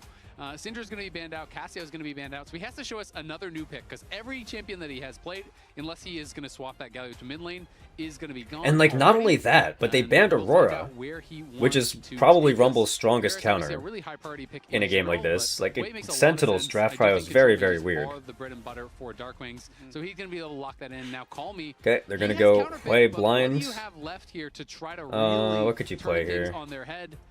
LeBlanc would be super risky. I don't know. And I just think don't know if he's I think performing at a level that Maokai looks pretty solid here. Oh, are they gonna go Diana Yasuo? There's no way. Hasn't been played a lot I was gonna say there's no shot. That would be giving yourselves quite a lot of I would love Disguise forever if they went Diana Yasuo. I will cheer for them until the day I die if they go Diana Yasuo.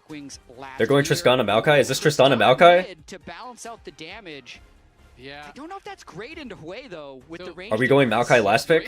Are we cooking? The interactions that it makes it really, really tough because I used to play a lot of Tristana mid. Is anytime you actually please go Maokai last pick, please. Because there's no please, it will be so good for the comp. While you're in the rocket jump, right? No, okay. So I think that can be a difficulty. Whatever. Is sometimes you can get pushed in, and generally speaking, like Trist has been nerfed it's fine. quite a few times. So you kind of have to have push and win out early, or you can sometimes just get whittled down. So I'm a little bit worried for Call Me on this, but it is going to give them some really good scaling. You have super consistent DPS here. Between it's fine. Sejuani's fine in this game. It's okay. It's okay. It's going to be Sejuani to give them their hard engagement. I would have liked Diana Yasuo more. Maybe maybe you go too hard into dive if you do that, but I think Diana Yasuo would have been nice. I think Maokai Tristana would have been nice. An easier Sejuani is fine. You send in Rakan and Xin, Galio ults over the top, and you have two really solid carries. They definitely do. They won game 4, so they're the ones that are sitting with the momentum. Well, I like Disguise draft more. All series did fall into the hands of Castle. We'll see if he can get anything going early on. Not to mention just the big game 5 picks like the Sejuani. They gave me what I wanted. They have Rumble first pick. They have good CC for the Rumble. They have strong lanes in the places where they need strong lanes. I think they've got this. So a few power picks definitely making their way into game 5, which we kind of joked about when we had that crazy Ivern Nasus game 3. Holy, why do we have 25k points on Disguised and 800 points on Sentinels? Alright, well, if Sentinels win the game, then somebody's getting a massive channel point payout. One of the things I do think kind of quietly is cool about Fearless is it shows you actually how many viable champions there are, right? Yeah. When you can go to a game 5, have all the bans come through, and you're still like, hey, it kind of just looks like League of Legends. There's actually a lot. Do you have LPL co-streaming rights? No, I do not. None of these champions would you be completely shocked to see even in game 1, except maybe Tristana this year. Yeah. As we're strategically building suspense with a pause early on in the game, we'll have to see who called for this one in game 5. So one of the players is not yet back from the restroom, so just waiting for the players to return. Without him? I don't know. Maybe they picked and then tried to run and try to get back in time. Maybe. I do that in solo queue. They just like us, you know. You lock in your first pick, you lock in your pick, you run to the bathroom. I mean, let's pan out. Who was it? Supports are in chair. Oh, Sajed, my man. For what it's worth, this is fair. Game 1, Rahel was gone, so each team's AD carry gets one. Equalizing the bathroom breaks. Yeah. Yeah, that is fair. Do you have a favorite LPL team this year? Exactly. LNG. One, you get one too. You know? I actually hate that. Which sucks because they're not playing again until April. But whatever. The rulebook should say no bathroom breaks once you enter Champ Select. Of the teams that are left, I guess I would maybe go WE. Maybe. That I think creates the need for these pauses, but I'm still against it. We'll pose this to Mark. You know, it's not. Maybe JDG.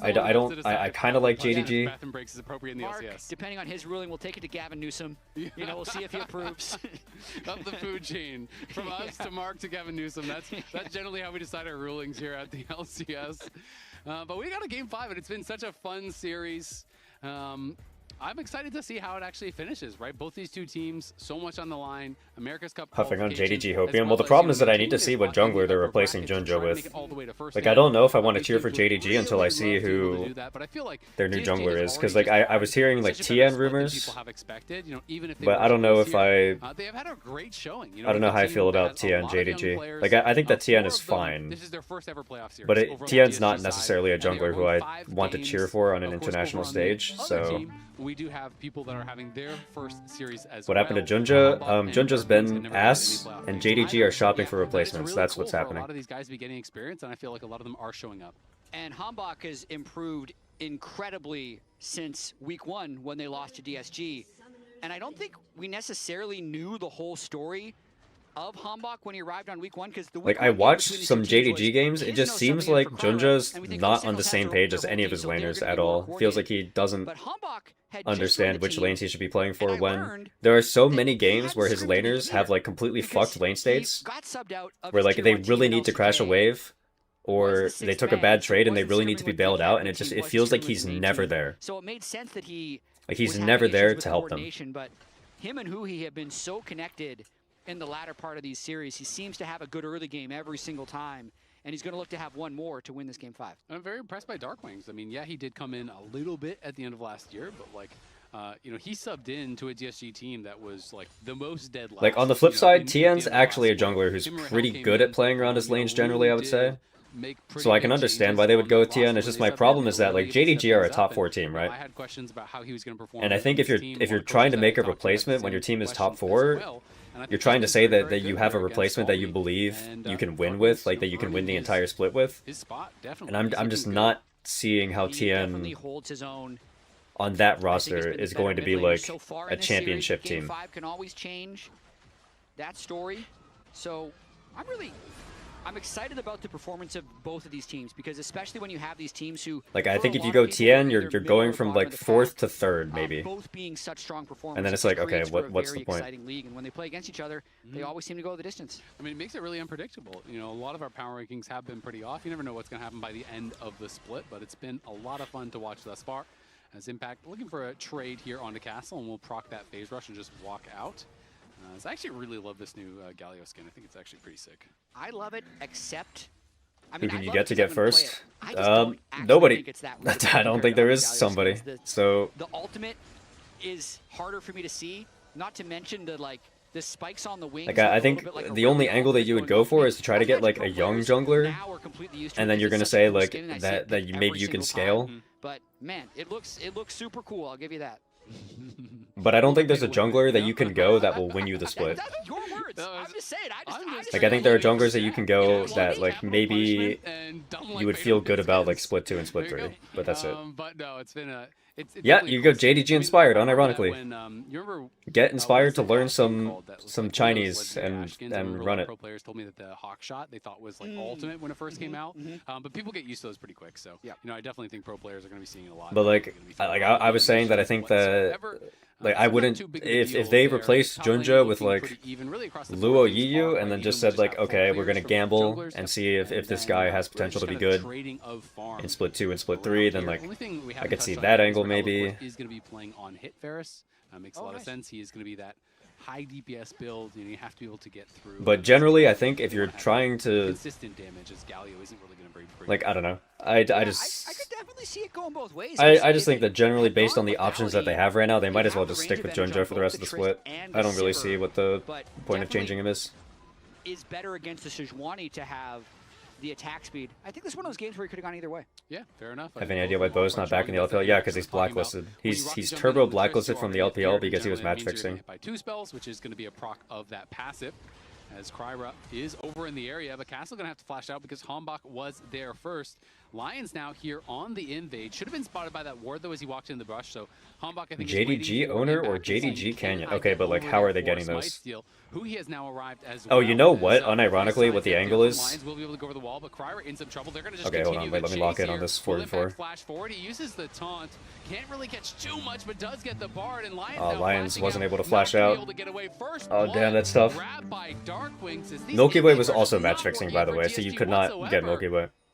Yeah, anyways, they're losing so much off I think the angle is unironically you could try to get JDG Kanavi because Kanavi's not been good on HLE and there's a chance that HLE might be willing to part with him. But I think that's it. That's like the only change I could see.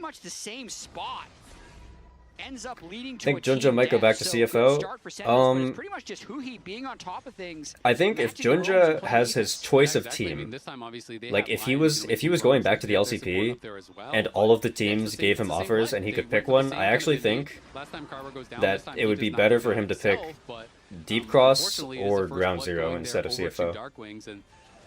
Because generally both Deep Cross and Ground Zero have weaker junglers, but like good prospects elsewhere, especially Deep Cross. Like I think Deep Cross has 4 really good players, and then Pop 9. And then so like if you could replace Pop 9 with Junja, I think that roster could be insanely good. They likely would have lost a lot of pressure regardless, but the death. Whereas if you put Junja and CFO, yeah, they're fine. It would be a fine team. Like I don't think Junja's fixing that team. But I think he could turn Deep Cross into a monster team. Oftentimes you're kind of waiting for the game to come to you, but Now they're going to try and make something happen onto Rahel or Huhi. Hard to get a recon, though. Yeah, not going to be able to get much. Lions playing Lex Shoot, so it does get at least that proc. Going to be a potion used by Huhi, but it's just refillable, so honestly, who cares? Rahel going to be rushing towards that blade of the room. Where's Clid? And Sajed taking a bit of damage there. He went to HLE, and he ran it down unbelievably brutally hard, and his career was over. Looks like Calmy is potentially going in towards some Merc Treads here early on. And also, he's a terrible person, so he's like bad for PR, so you wouldn't want him anyway. Makes a lot of sense. I think they need to be in a defensive pattern, though. I'm trying to get Which LCS or LEC do you think needs someone like Junja? I have no idea if Junja speaks English, so... They're very flippy engages. I don't feel like they necessarily had a very strong lane to play through, because even if you have the Rumble push top, Galio can always just move through the brush. Like, I think if Junja does speak English, then he's an upgrade for I'm not sold on it. almost every Western team. It's backfired 2 games in a row, and I feel like they have better scaling as well, so... It's like a home run play where he's almost just trying also, to I don't think Junja knows Korean either. Ends up getting punished. Junja should know. He would say if we execute on the play well, we should win. You know, because they had the first base from Lions, Mandarin, so I think they feel like, oh, Bard's gonna get there first. We are quick on the play. You hit all your skills. But like for example, Kaiwing is in VKS right now, right? I've heard that Kaiwing's English is pretty bad. So if Kaiwing's English isn't that good, I wouldn't see why anybody else in CFO's English would be that good either. It's the right play, but we're not executing on it. But has happened a couple times in a row, and it is one of those risky moves that can be punished quite heavily.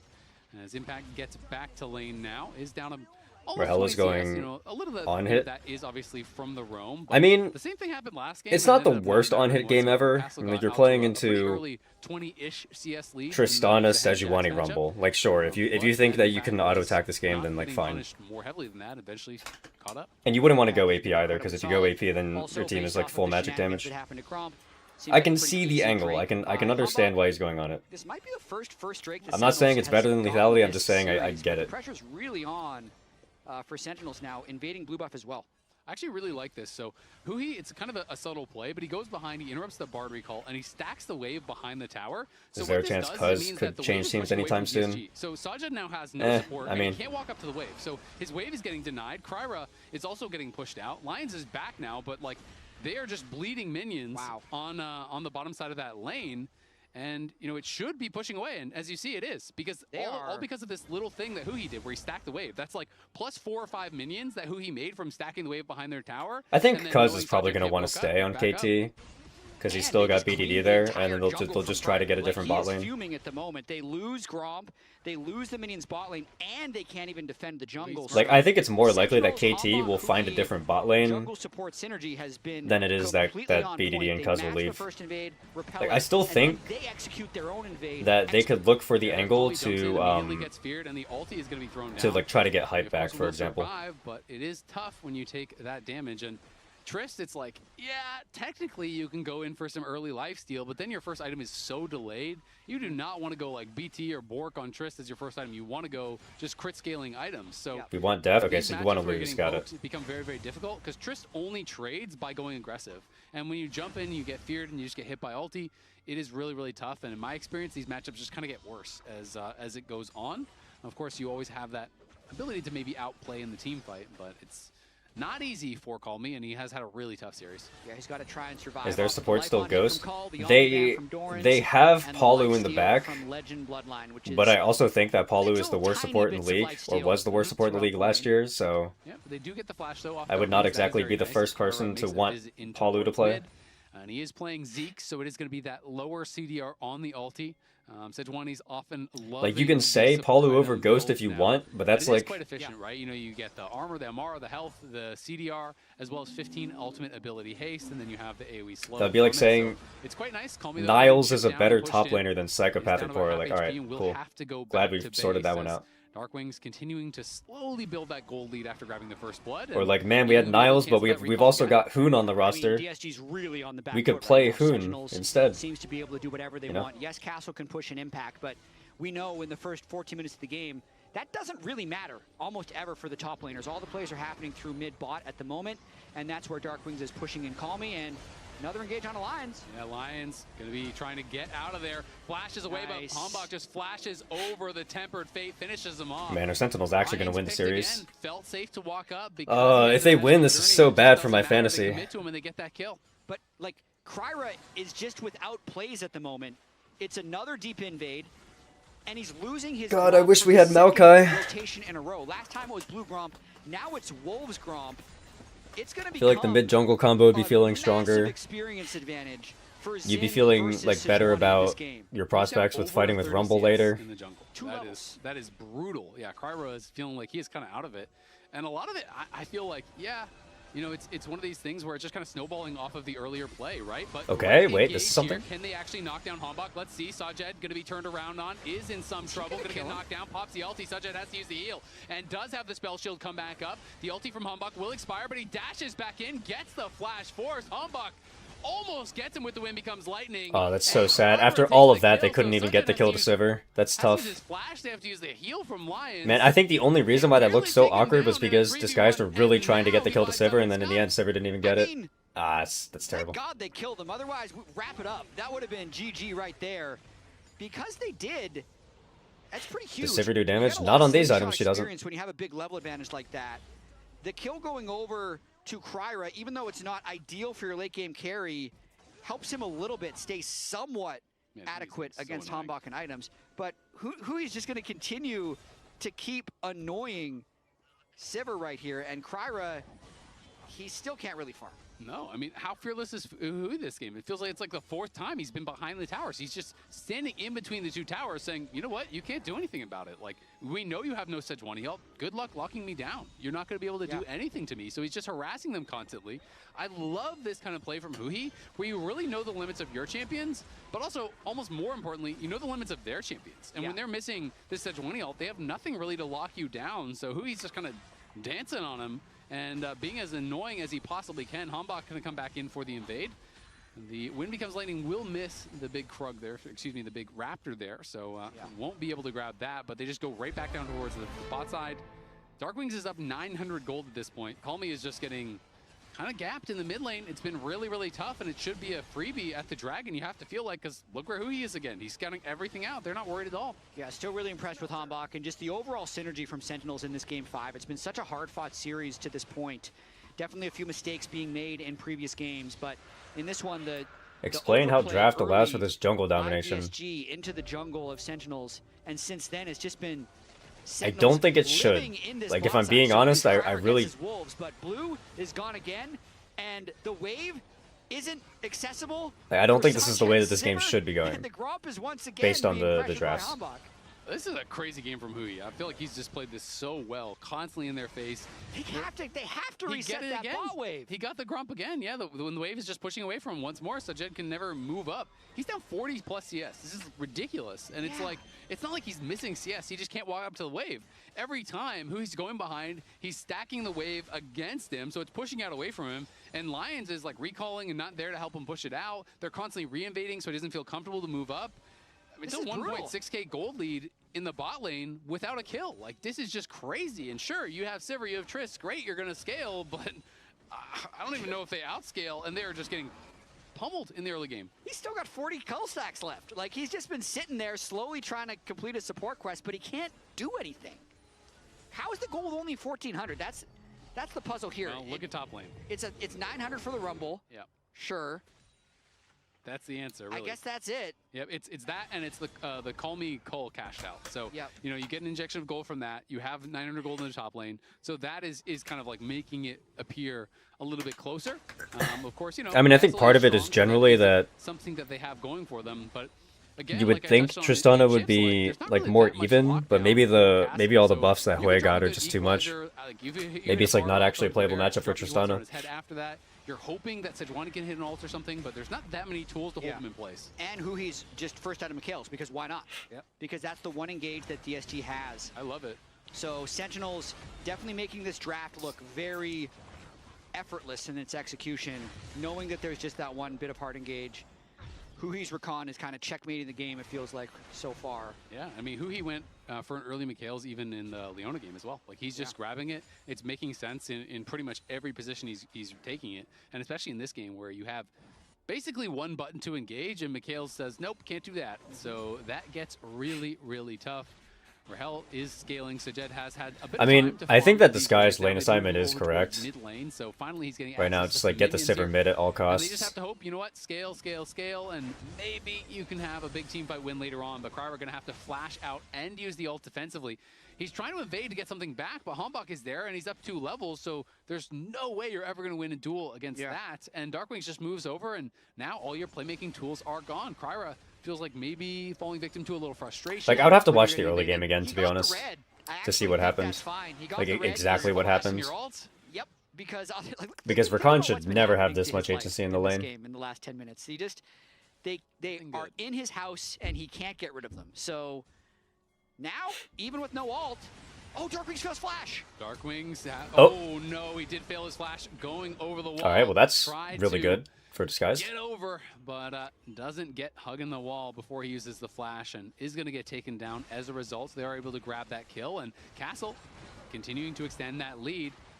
And it's Calmy going to be able to jump out to safety, nicely buffered on the taunt, but Sentinel's pushing in mid lane, looking to try to knock him down. I think this is going to be mid turret, which will open up the map even more. The gold is very close, especially after that shutdown went for Darkwings, but I feel like there's a lot of standing gold that Sentinels is going to want to collect. So he is back in his Are we ulting the tower or what? Are we ulting the tower or what? Bard, hello? Bard? Castle, but he's taking a lot of damage this time as he does get hit by a binding. Castle going to overheat, trying to move forward here, going to be thrown into the exhaust. Nice sidestep on the Verisalt though. Rahel trying to turn things around. Cryer is here. I guess we are not. Won't be able to get a kill, but no one falls on either side. It is just the 1K gold lead now. Well played, Herald, I guess. Castle's strength does have to be respected. It really does. Once they can play around the Rumble, now that they've gotten him out of that lane, the game is looking a little bit, I mean, a lot more playable, because it was really feeling unplayable for pretty much, 5 minutes through 15 minutes. Lions changing song, yeah. They fell 50 CS behind in jungle and in bot lane. But now, Calmy has kept his CS up, has cashed in his call, might even be able to get this turret in. And he is playing against an MR stacking Galio, right? Yeah. Like, this is a first full item of magic resist. They do throw down the Bard ulti. Can they look for a play? But all of Sentinels are coming. This is looking not good. Calmy should be able to knock down the tower, but can he actually get out of dodge? Does have the rocket jump, but that is not going to keep him safe. Knocks down the Interesting tower. ult from Lions. Unfortunately for Sentinels, Huhi grabs the kill. We'll see if they can get I think if the Bard doesn't ult the tower, Tristana can just kill the tower and maybe get out, by the way. Nonetheless, questionable Bard ult right there. So not sure what the plan was, but they get the gold on to Calmy at least before he falls, and now Lions and Cryer are at least. I was saying that I thought that Lions was actually playing really well so far this split, but this series is not doing him any favors. Like, not just this game. He's been sufficiently gapped in most of the games. How much Huhi and Hombok have dominated in the early game. I think it's definitely possible, but when I think about compositionally, I think it's very difficult, because how do your AD carries get past? I mean, for what it's worth, though, being active, and how do you find a good engage? Disguised aren't down when there's Mikhails on the other as side, far behind as you would expect them to be. There's probably with what happened in the game. That the Sentinels carries will have a lot easier time. Like, Sentinels having 3 Drakes really sucks. Can get past the Zen, so I think that's really the but like the gold lead is manageable, so they can still look for fights. As well as Calmy to have a successful fight. They're going to go for the engage. Equalizer will get thrown down, but I mean, it's super late. It's after the Dragon is already taken. I thought they weren't even going to try to fight, but they're like, well, all 5 are here. I guess we'll try. So they drop Equalizer as well as the Glacial Prison. Is this single limb or double? This is double limb. Neither of these teams are getting eliminated today. 4 Sentinels, and that is going to be a potential Mountain Soul here in just over 4.5. Yeah, Sentinels playing with a huge amount of confidence as Rahel has paused the game, so we'll have to check on what is going on there. But as you mentioned, very difficult game for them to play. The gold might just, it feels like a mirage, the fact that it's like 35K to 34K, because it's being completely dictated by Sentinels. Yep, it has been. Chrono break the draft and don't pick Bard. No, the Bard pick is good here, by the way. Obviously, when you're on Soul Point, you're on the precipice of a massive amount of stats. Like, on paper, Bard is a very good pick in the spot where they picked it. I feel like they have a lot of the answers, so we will have to see. Can Calmy and Sajed find But again, I ways just have to go back and look at the involved, early or game again to see can exactly what Castle, who happened. has this massive individual gold advantage, really turn things around and maybe, you know, get a good play, burst down one of these carries, because that's the kind of stuff it's really going to take, I feel like. And like, you guys can flame Lions if you want, but like I'm telling you, he did actually play very well prior to this in regular season. Yeah. In Game 5, still been a very entertaining series to this point. I'd say throughout the series, it has felt like Sentinels has scaled a little bit. Dark Wings has looked Loser of this plays versus Lion.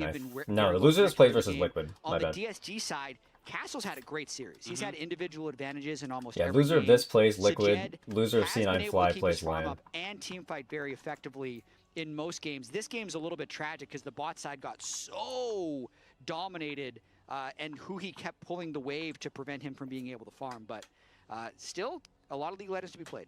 So update on the pause. Sentinel's audio did briefly cut out for a second, so they paused, and now they're making sure that that is not going to happen again. So they're investigating and making sure that there's not going to be any more audio issues going forward. Obviously going to be doing those audio checks once more, because you definitely do not want that to happen in the middle of a team fight or anything like that. Especially in a series that has been this close going down the stretch. Looked like DSG doing some audio checks as well, just to see that there's no issues on their end.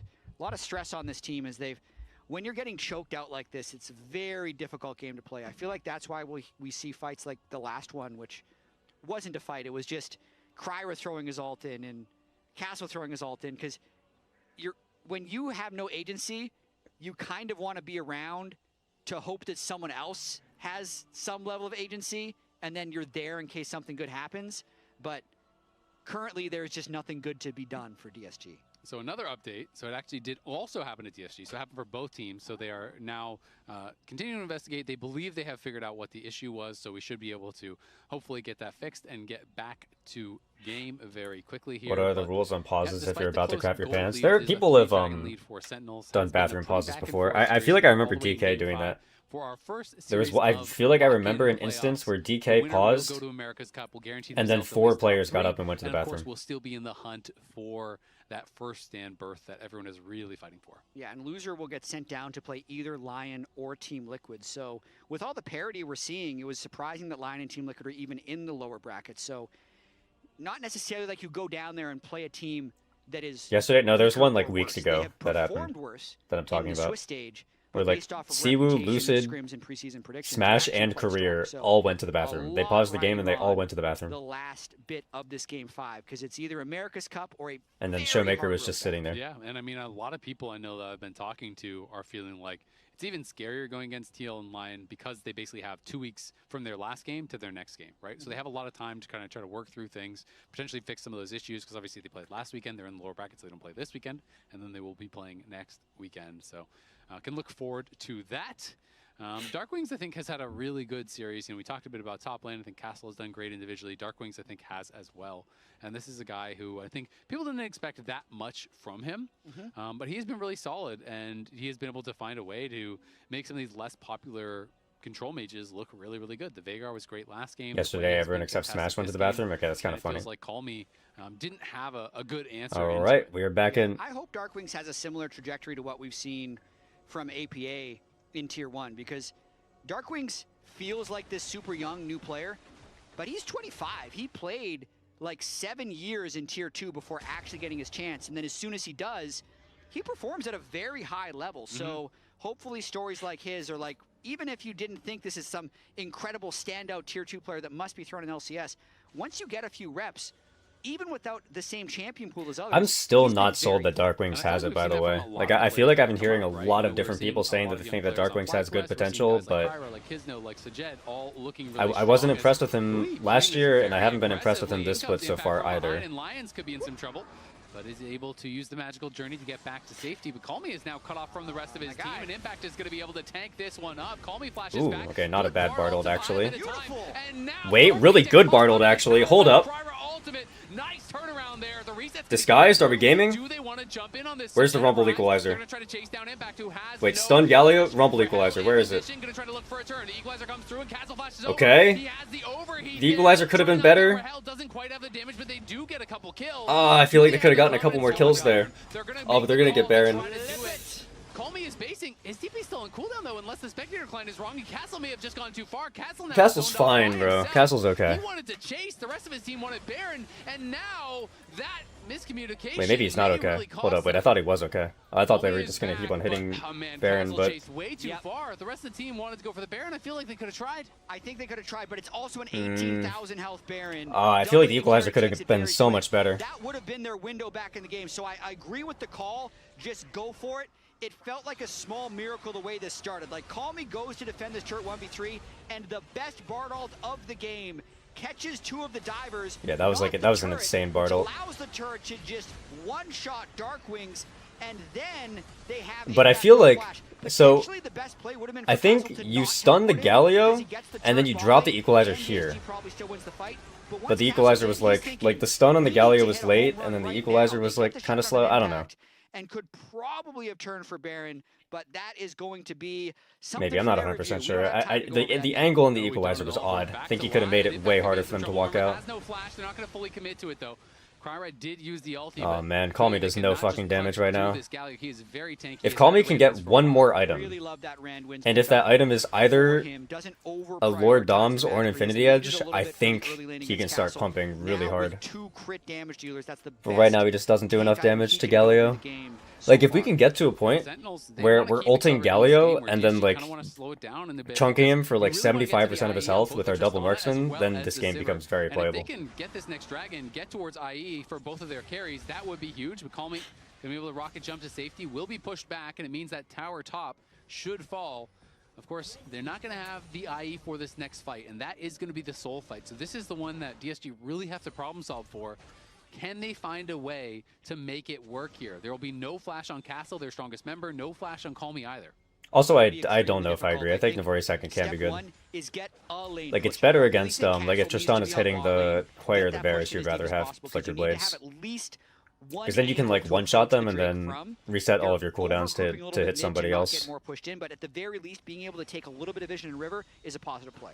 Another thing that's really big is Sentinels have TP advantage, but Impact, did he overstep here? The reset on that rocket jump is going to allow him to jump again. The Buster Shot interrupted the ulti. Call Me can't go for more. But he does push Impact back and gets his ult. That's actually huge because Impact was the TP advantage. Where there was no TP for Call Me or Castle. So that is a really big win in the side lane there for DSG, and it gives them a much better shot now with no Galio ult at this next fight. No Trist ult as well. Probably got a little greedy at the very end of it, but Castle and Cry are doing their best to just hold vision in the river. They know a lot of this game does hinge on their ability. Yeah, the Tristan ult being gone doesn't really matter too much. Setup, so Sentinels does have to move into them, which can be pretty difficult. Yeah, they're going to have to wait for Call Me, though, so they can't start a fight just yet. They need to be very, very careful. They are in a 5v4 right now. Let's see. I think it's the same thing. If the equalizer's really good, Disguise can win, but if the equalizer's shit, then... Now Call Me shows Castle on the side is in a lot of trouble. He has no flash from the previous fight, drops the equalizer, but he could be in trouble. Cryro over the wall, catches the ulti onto hell, but it's Castle that's down. The ulti comes through from it is what it is. Look at that Bard portal. That is a Bard portal of all time right there. And now Cryra running for the hills. Call Me pushes mid, but it's a 2k gold lead. It is a one fight, and it is going to be Soul for Sentinels. Total disaster for DSG, but so much confidence from Hambach just going straight on to Rumble, who was flashless and separated from the team. Bard ult is just too late, and the portal probably too early. It's a total disaster there as DSG lose double ODR for both 80k. Yeah, but they have Mountain Soul. It's tough. Mountain Soul is going to make things a lot more difficult. That being said, they do have a lot. But see, like normally with these drafts, I would think that Disguised would be able to be the team that gets the first dragon at least. You have no follow-up damage, but it's going to make things a lot more difficult. Or like even if they can't take dragons, they should be able to make it so Sentinels can't take them either. But just something went horrendously wrong with their early game. You can see they're going to be building towards that next for Call Me and Sajed, which means IE is going to be 4th or later. And it's a little bit of desperation time for DSG. They're going to overload a side lane and see, hey, can we actually find something here? Does someone winner displays winner C9 fly? Yeah. 1 or 2 kills and then maybe be able to sneak Baron. Maybe similar to the way they won the Ivor Nasus game. Don't have quite the same scaling, but this is the state that they're in right now. At least they're trying for creative plays, but Sentinels just needs to make sure their waves are pushed up, make sure they're approaching with vision, Okay, wait. Oh no, they're not actually gonna walk they up. could get spotted in that brush, and that would be a disaster here because now there's a lot more Sentinel members on that top side. I mean, can Calmy and Kryra even get a kill? No, I don't think so. Not with how close the rest of the Sentinels team is. I mean, if Yeah. it's clearly just like an extended 2v1, you can, but they are moving out now, and I think Good they're gonna be discipline spotted from pretty soon Sentinels. on that ward if they do walk that way. I love that Hanbok is also grabbing a Randuin's of his own, double AD carry. Obviously, you have the ulti, which is going to be super effective against them, but also he is 2k gold ahead. Another game where he's monstrously ahead, and he has like a 70 CS lead to boot, and they are starting up the Baron now. Huhi just trying to keep them away. It's going to be a slow burn, but once the Varus arrives, it'll be going down a lot more quickly, and it feels like DSG, they're aware, but can they approach? Yeah, it's so hard for them to approach. Rahel hitting it now. Shreds it almost instantly. Okay, well, he's going to spot it now, so now they know for sure. They're going to TP the Tristana back out. I mean, Kryra will just have to blind flash in. If they can get any vision over top, they're going to delay with the Bard ult. Can Kryra get in and try to steal this away? Calmy's on the side, fighting against Darkwings as well as Huhi. Kryra, does he go? Nice binding comes through. The equalizer's on no one at all from Castle. Hanbok goes. Wait, Hanbok died. Hold up. Down. He's shut down by Castle. In comes the Galio ultimate, but it's not Castle flashes out. Okay, wait, they just got a 1-for-0. He's back out to safety. Feels like a bit of a comedy of errors there. As the equalizer hit no one, Hanbok goes in and dies. Doing a little bit of gaming. I actually wonder though, like when Hanbok eat out of the pit, I wonder if Kryra had queued in, if he actually could have taken the Baron here. So from the looks of it, DSG was thinking if they equalizer the Nash and Kryra goes in, maybe it's flippable. But then Hanbok flies out as the equalizer goes in, which yeah, like I think if Kryra queues into the pit, maybe he can steal it, or maybe he can take it. But I don't know. Just sitting on pretty much his flame spitter right there. Oh, Calmy is going to be caught out. Can he actually survive? He's trying to reset the rocket jump, and he does so onto Huhi, and now the teleports are coming in. Kryra's going to be in behind them. Can they look for more? Kryra wants to find someone. Okay, so Sajed deals decent damage now, but Calmy needs a little bit more gold until he finishes his Lord Doms. Risky business around the Baron. I mean, I think the turn could have been okay, but there was 2 members from Sentinel that were up on the top side dealing with Calmy. You know, they're not with you, so if you're trying to turn like that, it's just... They're scaling a bit. ...likely to work out. I mean, Hanbok goes over the wall thinking, hey, I have Galio ult, but... All right, you know, we're scaling. Nowhere near. Your Varus can't hit, so it's not going to work out in that situation. That's a pretty big shutdown being given over. Calmy now has this LDR. You can see that the Executioner's calling the Mortal Reminder has been finished for Sajed, so...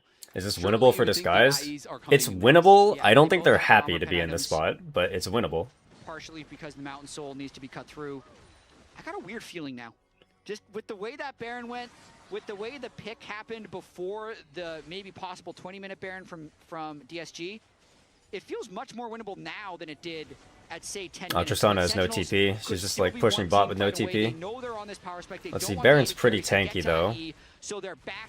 Tristana's gonna have time to get here. If you're in the pit against the equalizer here, Castle is very, very strong. Sajed gonna get spotted over the wall, but does have his spell. There's not a good way for Tristana to really connect in the fight, though. Rahel coming to respond now, and Calmy's gonna have to be careful because he's separated from the team. Yeah, I don't think Calmy can get through, and Hanbok also doesn't really take damage from the Baron, so they're really just hoping DSG commits in, and then they can get their fight. Castle is moving over to try to regroup with Calmy, but now potentially Sentinels. Hey, let's see. They got Calmy into the fight. Let's see it.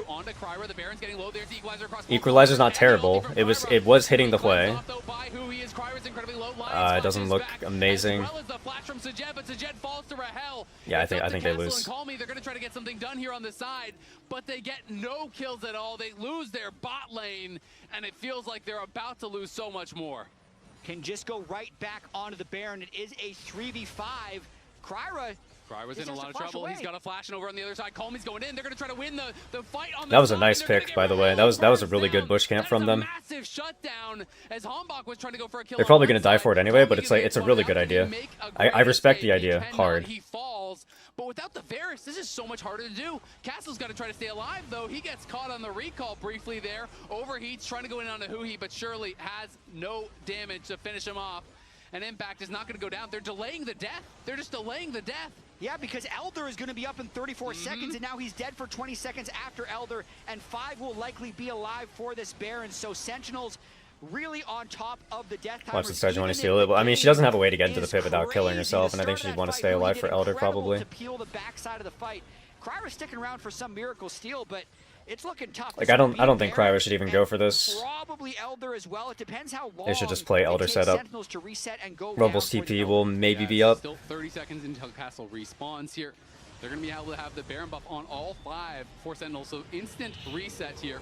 And are going to be rushing out of base, spending all their gold. There's Randuin's done for Hambach. You can see he's got an elixir in his inventory. He is ready to go, and Rahel working in towards that Jack show, so going to be very tanky. By the way, I'm just going to point this out.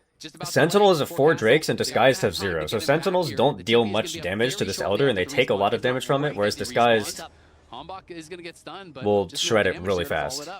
So technically, that is an advantage that they have here. Deep, but they'd have to get onto the carry. So Rahel's no flash. He might be a target if they can find him. They are split once more. But see, it's like situations like this, for example, or like any of the objective setups where I feel like Maokai would be so much better than Sejuani because you could get much better equalizers.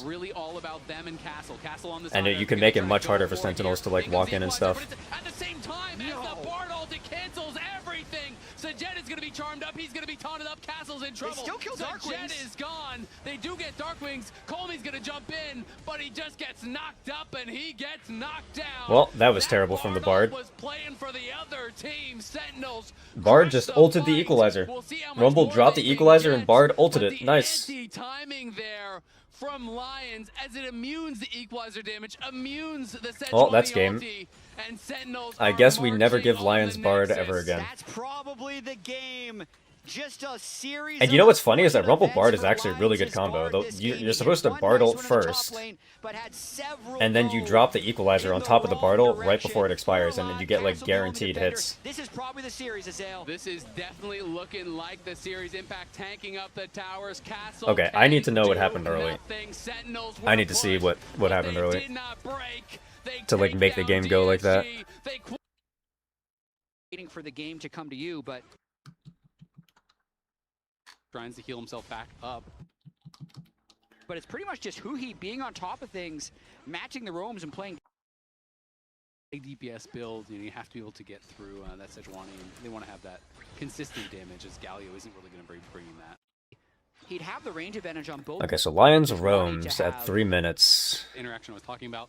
When you rocket jump in on the Trist, you are going to get feared, and generally that means you're going to get hit by 2 spells, which is going to, because Hambach was there first. Lions now here on the invade. Should have been spotted by that ward, though, as he walked in the brush, so Hambach, I think, is waiting. They're going for a Gromp invade, which is just like risky for no reason, because Sejuani could just full clear. Nice sidestep there from Lions. Will be able to go over the wall, but Cryer in some trouble. They're going to just continue the chase here. Will Impact flash forward. He uses the taunt. Can't really catch too much, but does get the Bard. Yeah, Lions well, now flashing out, that explains it. Okay, so that's what happened early game. Like, okay. I don't even think you win on this timer anyway, for the record. But like, okay, so they don't have to go for this at all. Like, Sejuani could just go for Krugs here instead of Gromp.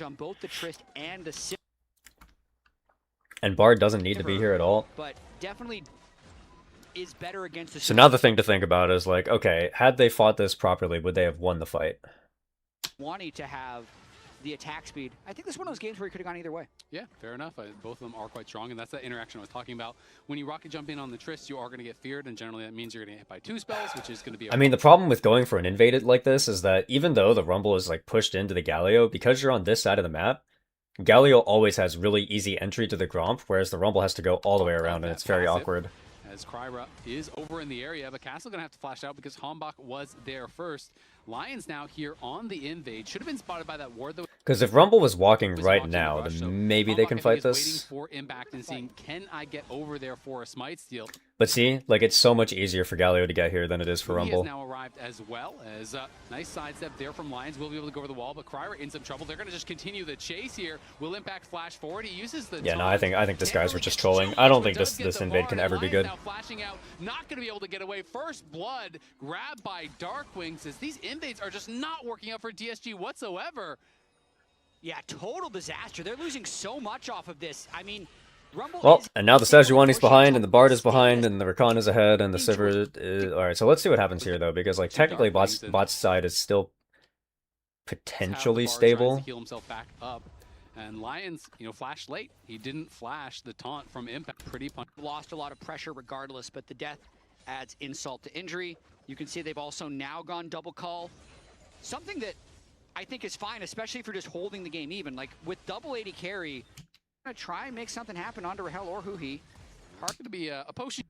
And Sajed, not bad whatsoever for DSG. They do have these double AD carry. Try to answer. You need to be in a defensive pattern though. I'm trying to get in the head he engages. I don't feel like they necessarily had a very strong lane to brush and get to you first. Backfired 2 games in a row, and I feel like they have better scaling as well. So it's like a home run play where he's almost just trying to play well. We should win. Look on the play, you hit all your skills, and then you push them back, or you just. I mean, I don't really get why Lions is roaming on this timer. Well.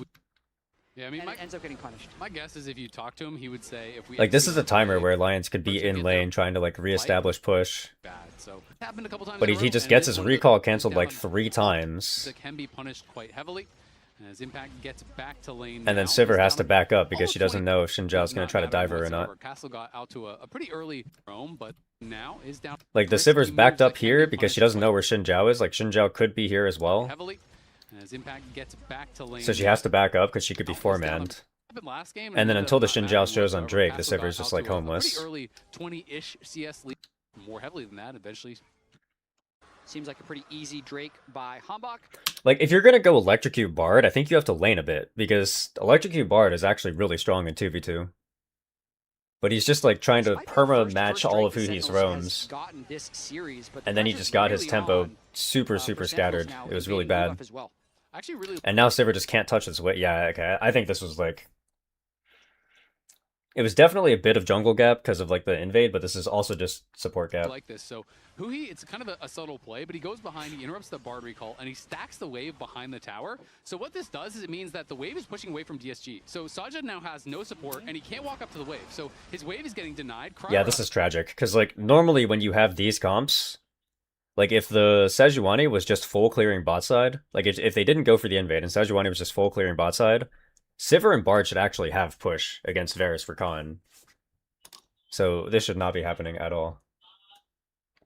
Yeah, once you said Lions is playing good, he took it personally. Yeah, my bad. Lions is back now, but like they are just bleeding minions on the bottom side of that lane, and you know it should be pushing away. And as you see, it is. Yeah, I don't know. I genuinely don't believe in this comp. By the way, I don't believe that Sentinel's comp is better. Like even after seeing how this early game played out. And like seeing how the game played out afterwards, I would still rather be right side comp. I just feel like because all because of this little thing that Huhi did, where he stacked the wave. They should have played harder for a stable bot lane. Stacking the wave behind their tower, and then knowing Sajid can't back up. And they just cleaned the entire jungle from Kryra. Like he is fuming at the moment. They lose Gromp.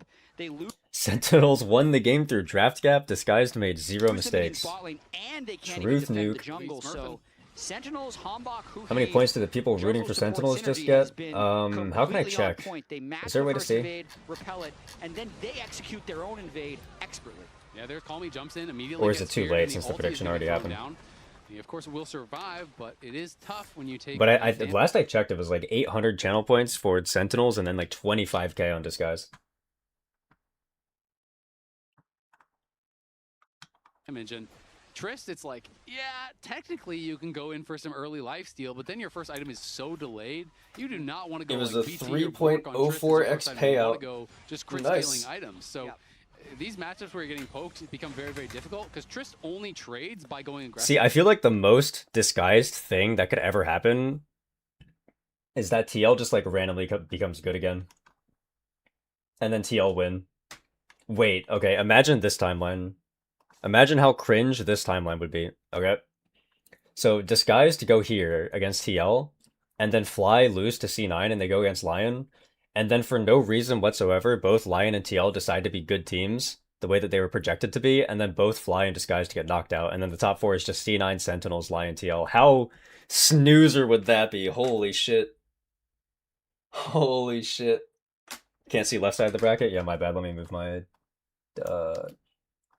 Let's do this. Ignore the emote explosion. But like, how boring would that be? If Disguised faces TL, FlyQuest loses to C9, faces Lion, both Lion and TL randomly become good, and then Disguised and Fly are out. And then it's C9 versus Sentinels and TL versus Lion.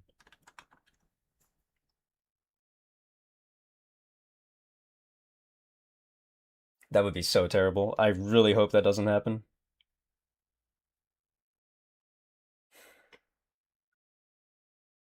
That would be so veg. Yeah, pretty much. That would be a not pay attention angle.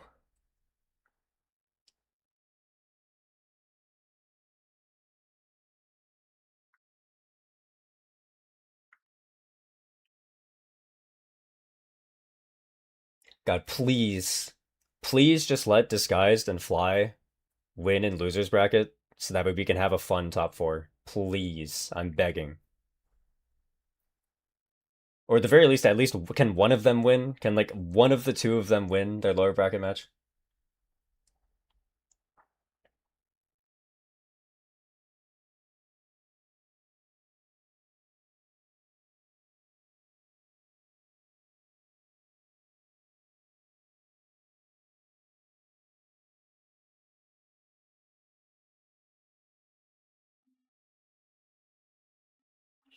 All right. Well,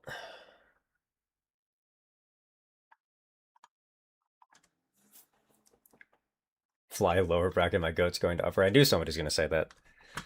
I knew someone was going to say that. Well, good luck tomorrow, I guess. We'll see. We will see.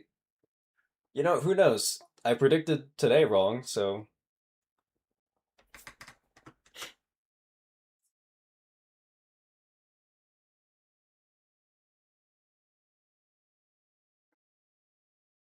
But yeah, alright. That is LCP or LCS done. I'm going to...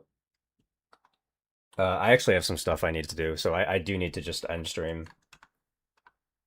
Unfortunately. Otherwise, I would just stream all the way through to LCP because I don't feel that tired right now, but I have stuff that I need to do, so...